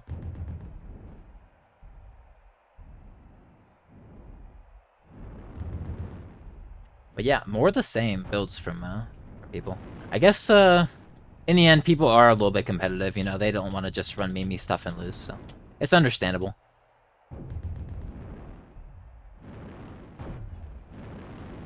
I guess I gotta be honest, I'm a little bit more so disappointed in like some of the better players like Bowser and I mean Scout Derek ran like a very manly Victor. I was a fan of that. That was good. The winner But just walked over to the players like Bowser and guys for the some of the other good players running the same stuff over and over again is a little bit disappointing, I must say. To be completely honest. Well played, the Weapon Master. Just precise shooting. Made this game easy.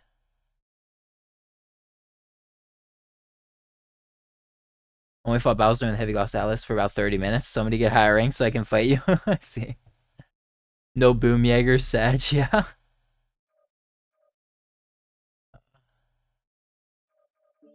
Let's refresh again. Okay, I guess we'll spectate this one.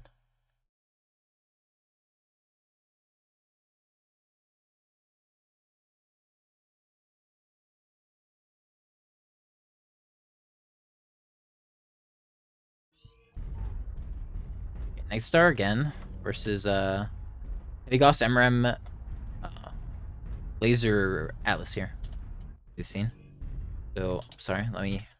Okay, my camera's bugged. It's like forcing. Okay, there. Just forcing it to go forward. Okay, so the Alice is going to try to close in on the Night Star here.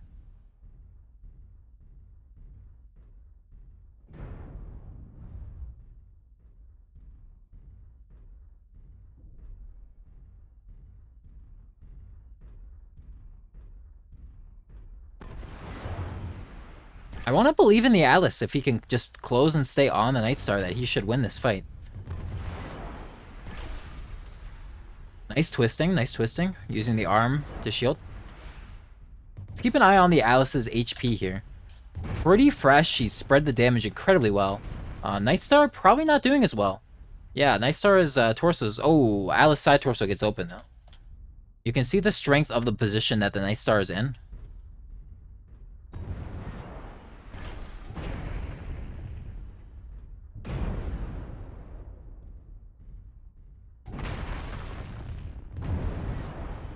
But I think the Alice can still pull this one out.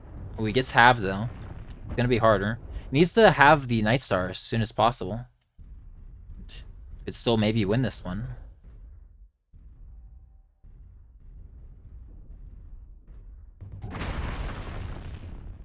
Unfortunately, he can't aim that far up with the MRMs, so I think he'll lose trades just using the arm mounts. And yeah, the Nightstar has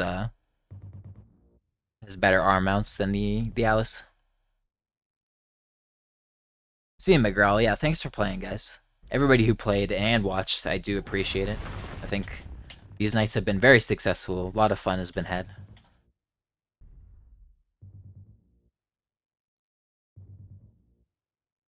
Yeah. So, Nightstar content, even though it has a big lead, to just set up high and wait. See if eventually move.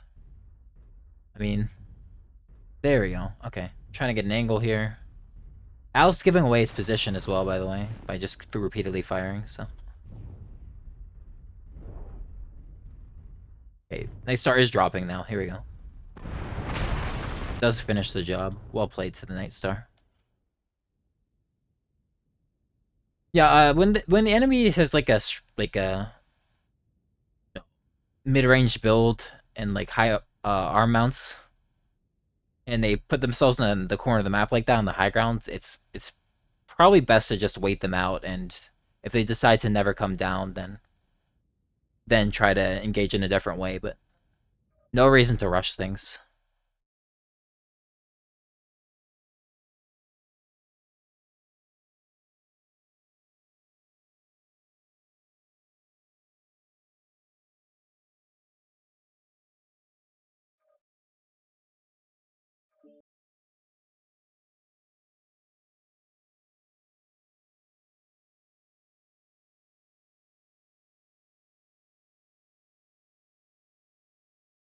Oh, just see the end of this.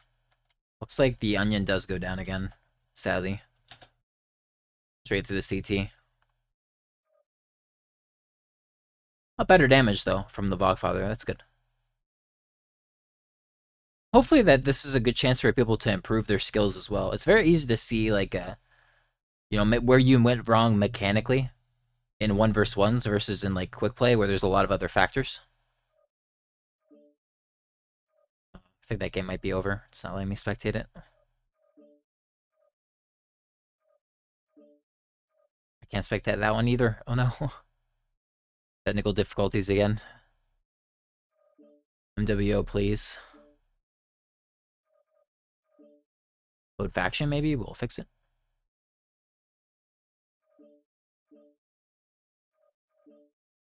Okay, it's not gonna let me join stuff yet, so just have to wait for the new matches.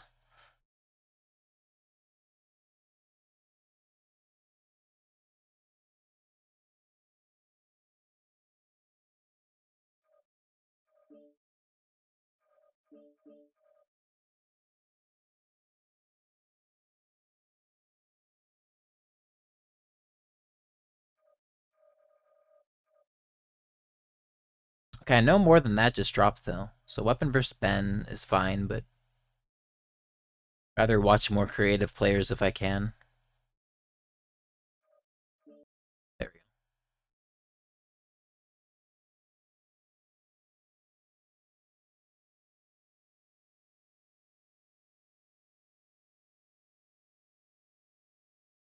Hello, McFans. What do we This got? is Duncan Fisher, bringing you Highlander? today's Okay. action from the jungle. Versus the Timberwolf. Let's do Oh, yeah, we saw these two a men similar Timberwolf to this earlier. LR rounds. Let's see if the Laser Vomit Timberwolf can Not that one win this either. one out. Well, I guess I'll just randomly ridicule someone. Highlander is definitely going to beat him up in a brawl, This that's match for sure. literally has a 50-50 chance of going either way. You know what I'd like to see from the Timberwolf here, actually? Especially players that aren't quite as good. I'd like to see the Timberwolf go for the leg here and then utilize its range. As I mentioned earlier, I think that would be a good strategy for the Timberwolf here. To leg this Highlander and then play range. Target acquired. But it's going to be hard if he manages to let the Highlander close the distance. And even if he legs him at that point, it'll be too late.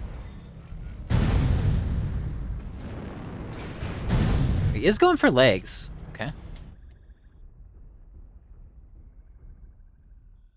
So, the Timberwolf does have a pretty big speed advantage. He needs to juke the Highlander here. Try to keep running away. And try to burn those legs down as he's running. Since that is what he's decided to do. Definitely possible to do. Alright, it seems like he's spreading a little bit more. I think he's going for legs, but it's a little bit hard to tell. Highlander pretty fresh still.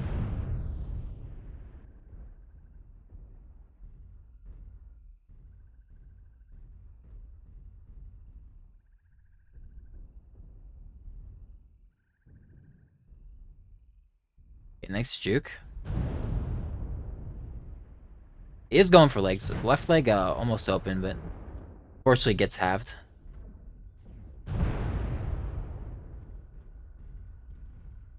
And probably not going to be able to get the leg before he goes down here.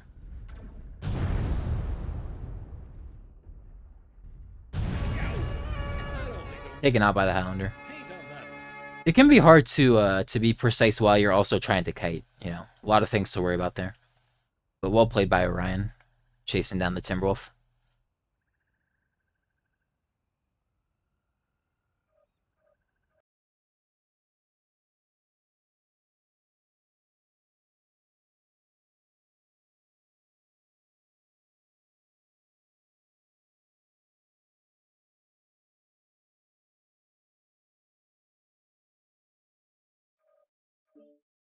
Let's try to refresh. Might have to. Oh, didn't mean to click that.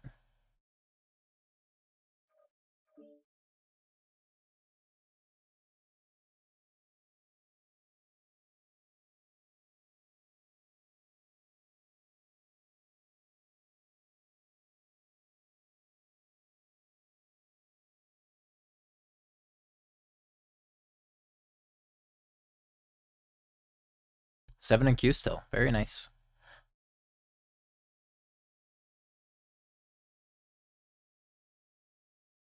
Maybe go for 30 more minutes here on my end before I call it and have to go take care of something.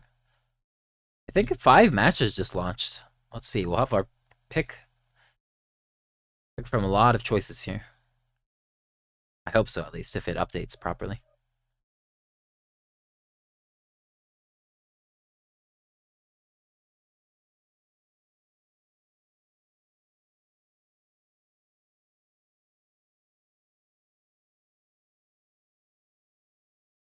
Okay, I'll give, oh, I don't think I've spectated Seawiz, actually.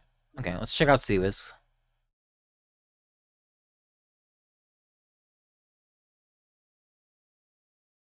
Maybe next time we can spectate Weaponmaster and see if he truly switched it up.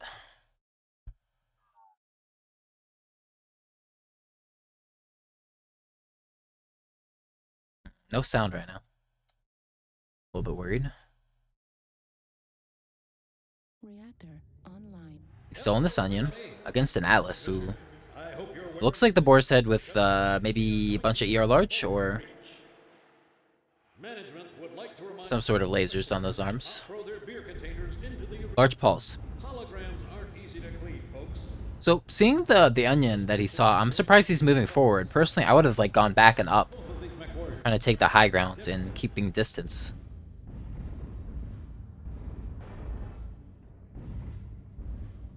Opting to stay on the low ground and let the Onion approach, which I'm not sure is a good idea, but at the very least, it's LPLs and not ER large, so maybe it won't be too bad.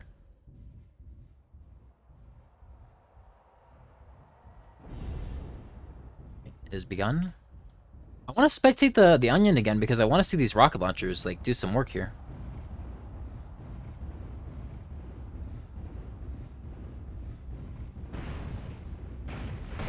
There we go. Okay. Rocket launchers. A little bit too close to do max damage there, but I think they still did some work there. 87% on CWIZ right now. But the CT... Oh, CWIZ doing a great job pinpointing the CT of the Orion. Wow, very precise shooting. When you bring a clown Almost car straight to through the the CT. Reactors. I wonder if how much rear armor the Onion has, though. It seems like that was a little bit fast. Maybe like a bunch of rear armor and maybe not full survival tree. I'm not sure. Just seemed that way to me. But 325 damage done is about right to with the little bit he did spread to go through the CT and the structure. So, all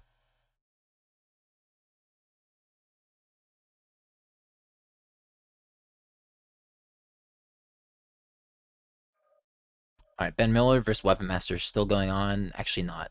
Can't spectate.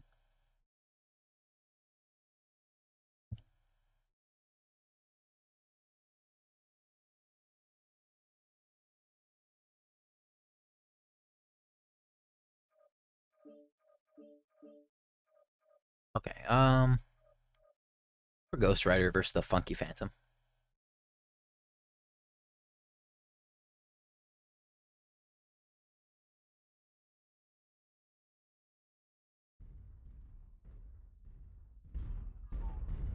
SPL Ultra AC-10 Executioner versus Rocket Launcher Ultra AC-10 Jaegermech. Ooh.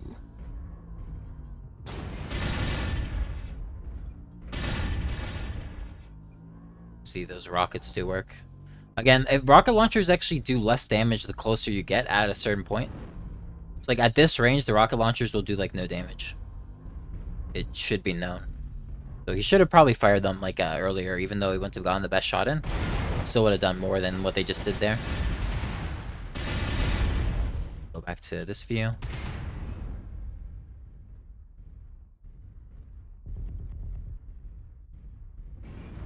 Yeah, so Executioner is yeah, actually crit CT here. Funky Phantom has spread the damage a little bit better. It's not over though. The XE is very resilient. It's got some good agility and protected CT with. Jagermech has been halved, so ooh, lost both of its weapons. That's it. The Ultra AC-10 got crit out, so XE does bring it. Oh no, it was just jammed. It was just jammed. Maybe still a chance for the Jagermech then. No, he does go down. Unfortunate jam from the Funky Phantom. I think he would have had that if he hadn't jammed. Such is life. That's the risk you take with the Ultras.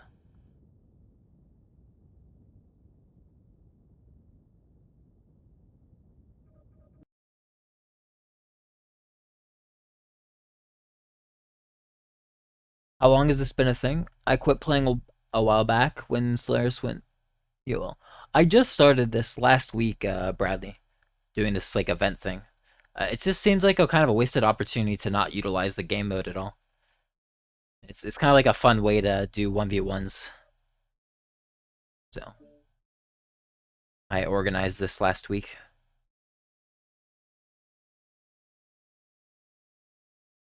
And hopefully we can continue it. I won't be able to cast it every time, but hopefully just having a time of day that everybody kind of agrees is when you find matches for Solaris. Even if nobody's casting, hopefully we'll be able to get consistent matches. You know, I lost track of. What's there? Weapon Master in the Corsair. Looks like he's having a close game with Ben here. He's crit CT everywhere, but Ben is halved and very crit CT.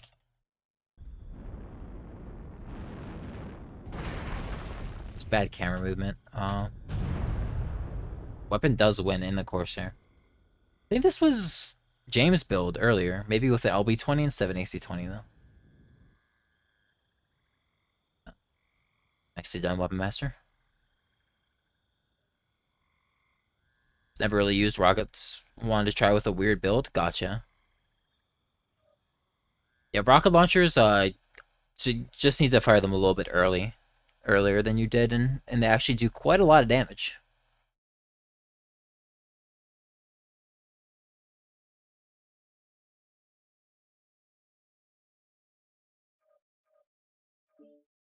Ooh, looks like that game's over. Okay.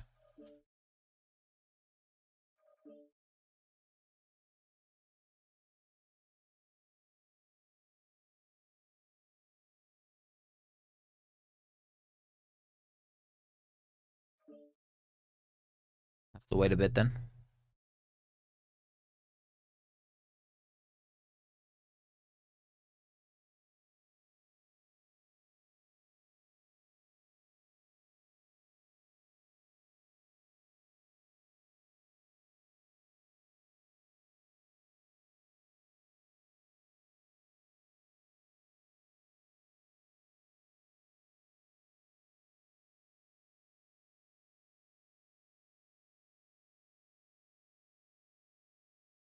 All right, two matches began.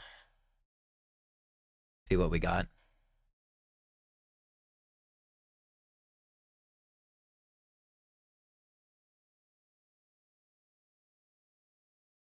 Oh, that's nice to hear, Phantom. I'm glad. So the kind words, guys. Okay, Seawiz versus Ben.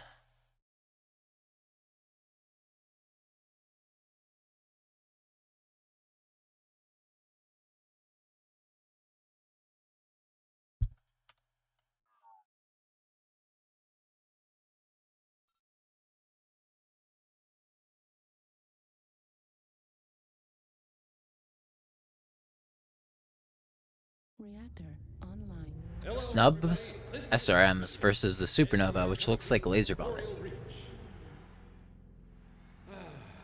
That hit the spot. Jump jet fuel. Drink of champions. You know, folks, I spilled some on my driveway last month, and it's still there. This is going to be a highly competitive fight.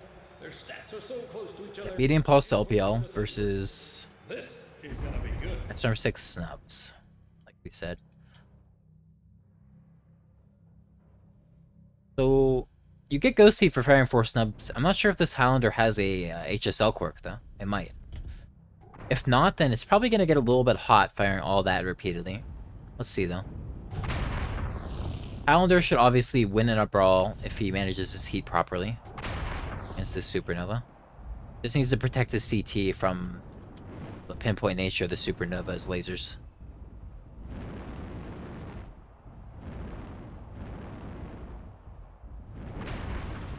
Okay, baited out the shot.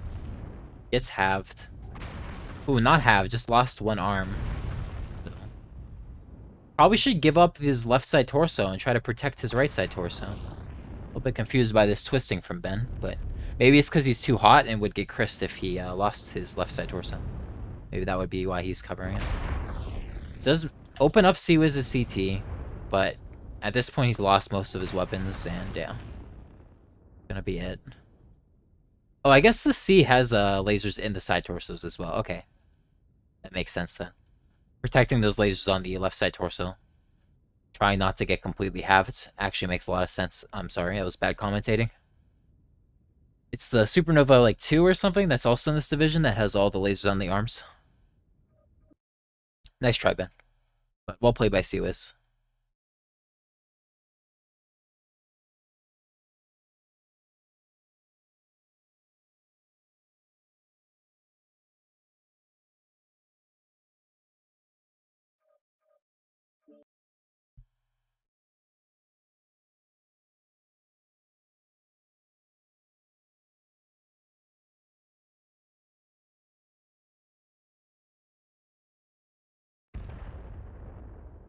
Ooh, looks like we just missed it.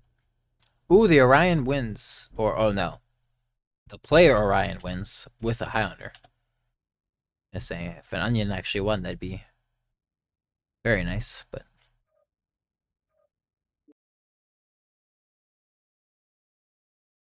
Oh, Executor played early. He played earlier, Weapon Master.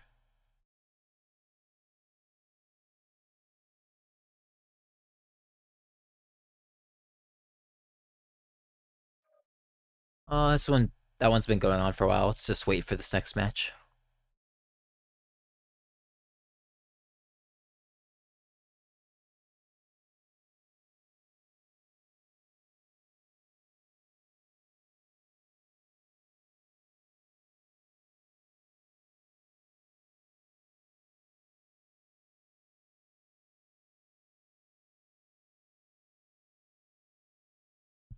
I think that's not correct. There we go.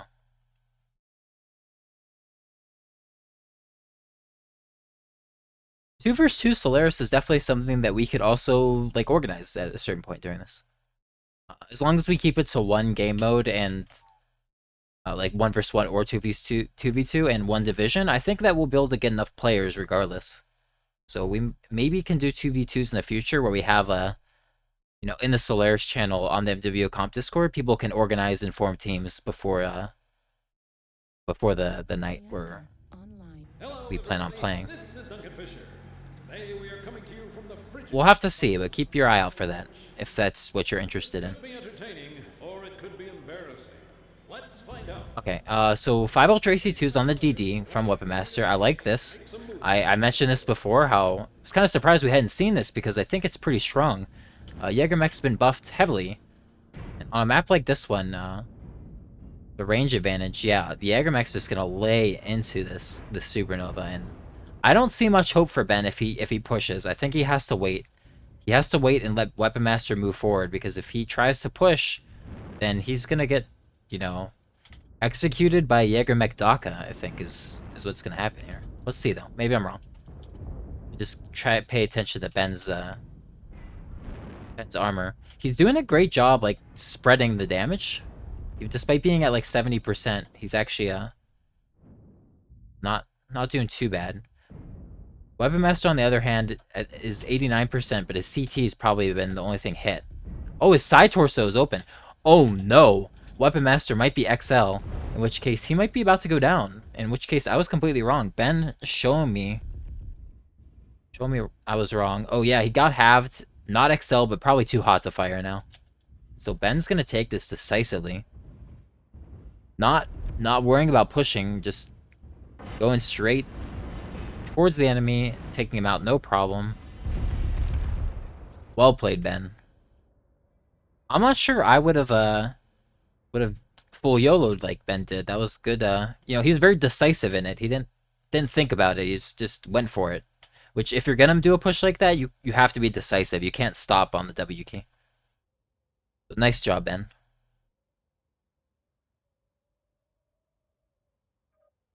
You can see that almost like double the damage done by the DD, but even so, like it wasn't even close because the damage spread by Ben with his good twisting and jump jet usage.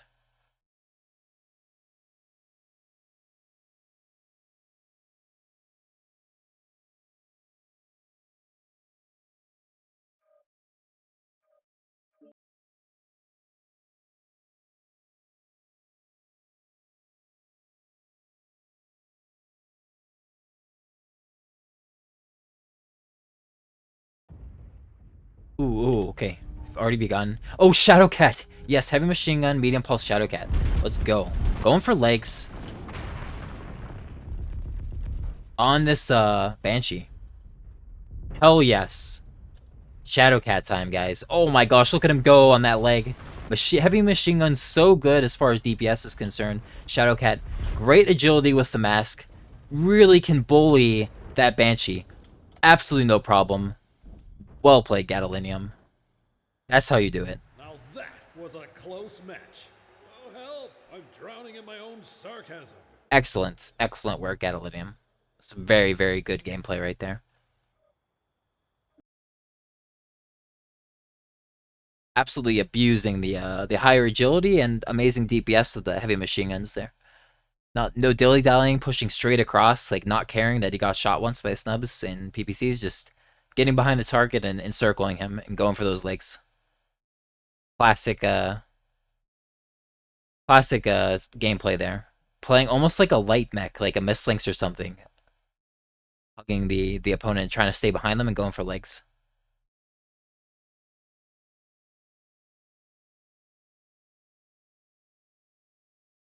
I am gonna probably only do one or two more matches, so sorry to anybody just joining, but you still have a chance if you hop on now to maybe play one or two and get commentated. One in queue right now, two in queue now.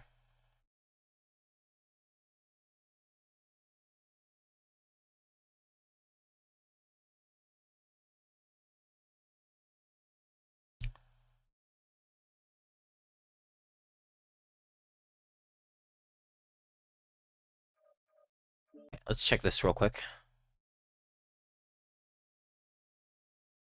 See what's going on in this game.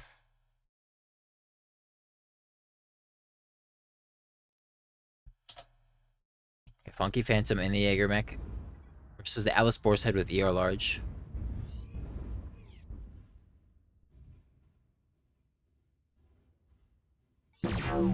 Yeah, ER large is gonna be a bit of a bully here. The Ultra AC-10's not gonna be able to trade against the ER large, and honestly, in a brawl, I still think the Jaeger mech loses, so kind of a hopeless fight for the Funky Phantom here.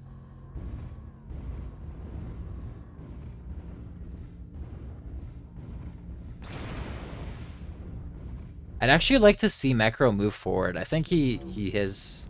Okay, well, Funky Phantom is deciding to go forward. But I think the Alice can actually push the Jaeger mech and still win this fight with how much sustain he has.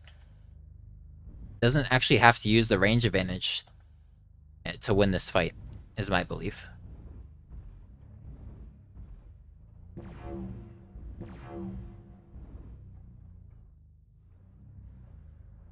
But right now, Funky Phantom kind of just bleeding. Didn't go for the push earlier, and kind of like I talked about the decisiveness earlier, but he's not going to win these peaks. In fact, he's not oftentimes not even firing.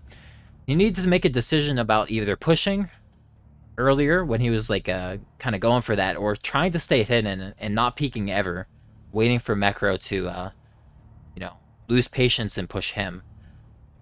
This sort of like peeking out occasionally and taking damage and bleeding here and there. You can see he's gone down to 63% while the Alice is at 97%, and with that, there's just no hope.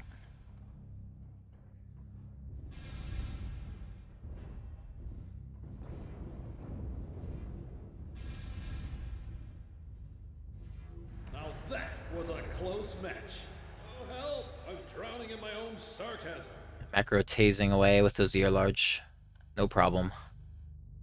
Nice try, Phantom, but I would like to see a little bit more decisiveness. Like, if you're going to push, go for it, and if not, then try not to bleed armor unnecessarily. But that sort of situation is tough on that map. I probably avoid going for that map with only Ultra AC-10s. You don't actually have that much range on them. No, it's okay.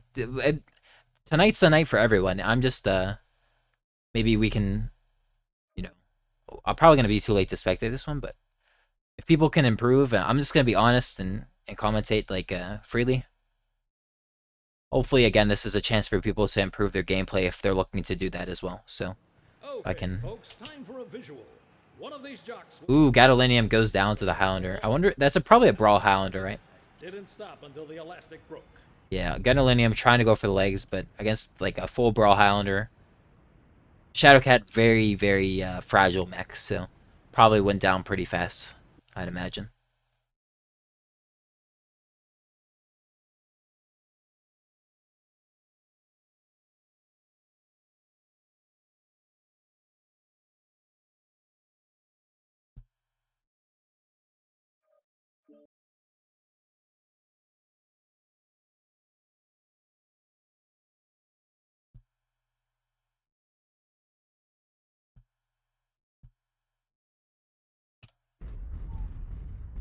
Okay, Apostle in the Highlander with Brawl. Versus SRM Snub Marauder with Brawl. So the Marauder's got more, obviously more speed here, but less weapons. Granted, the Marauder has a better profile, so I think Brandish's best chance is to make sure that he's very precise and gets everything into the CT of Apostle.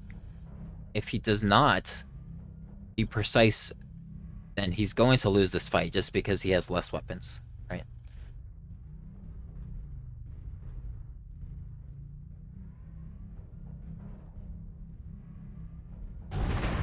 Okay, fight begins. You can see, the Highlander has more armor too, so. With more armor and more guns, precision is the only way that the Marauder can win this. You can see, actually spreading pretty... Oh, overheating from Apostle at the very least, though. Oh my gosh, he's melting. Brandish Pride maybe just needs to take a chill pill. Oh, he's shut down. Does Brandish realize it? He does. Yeah, Apostle had to shut down there because he was too hot. Now this is a very close match. Oh my goodness, he does cook himself in the end. Apostle goes down to heat. Well played by Brandish. Keeping cool, barely living, but, making sure he doesn't get too hot and staying alive. Sometimes that's all you need to do, and the enemy will make their own grave. They'll bury themselves. So well played. Well played to Brandish there. Yeah, very, very close one there.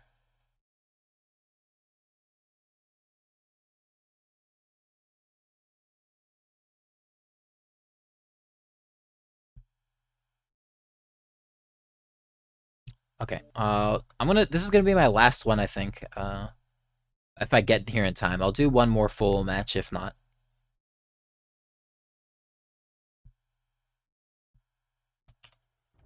Okay, perfect. Okay, so the Alice Boar's-Head versus Ultra AC2 Jaeger with 4 Ultra AC2s. He took one off to add heat sinks, it seems.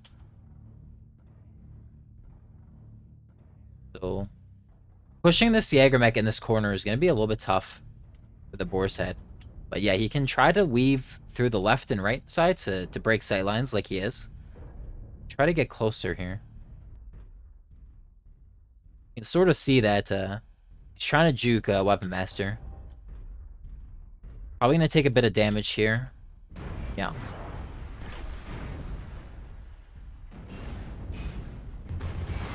Using the buildings the best he can.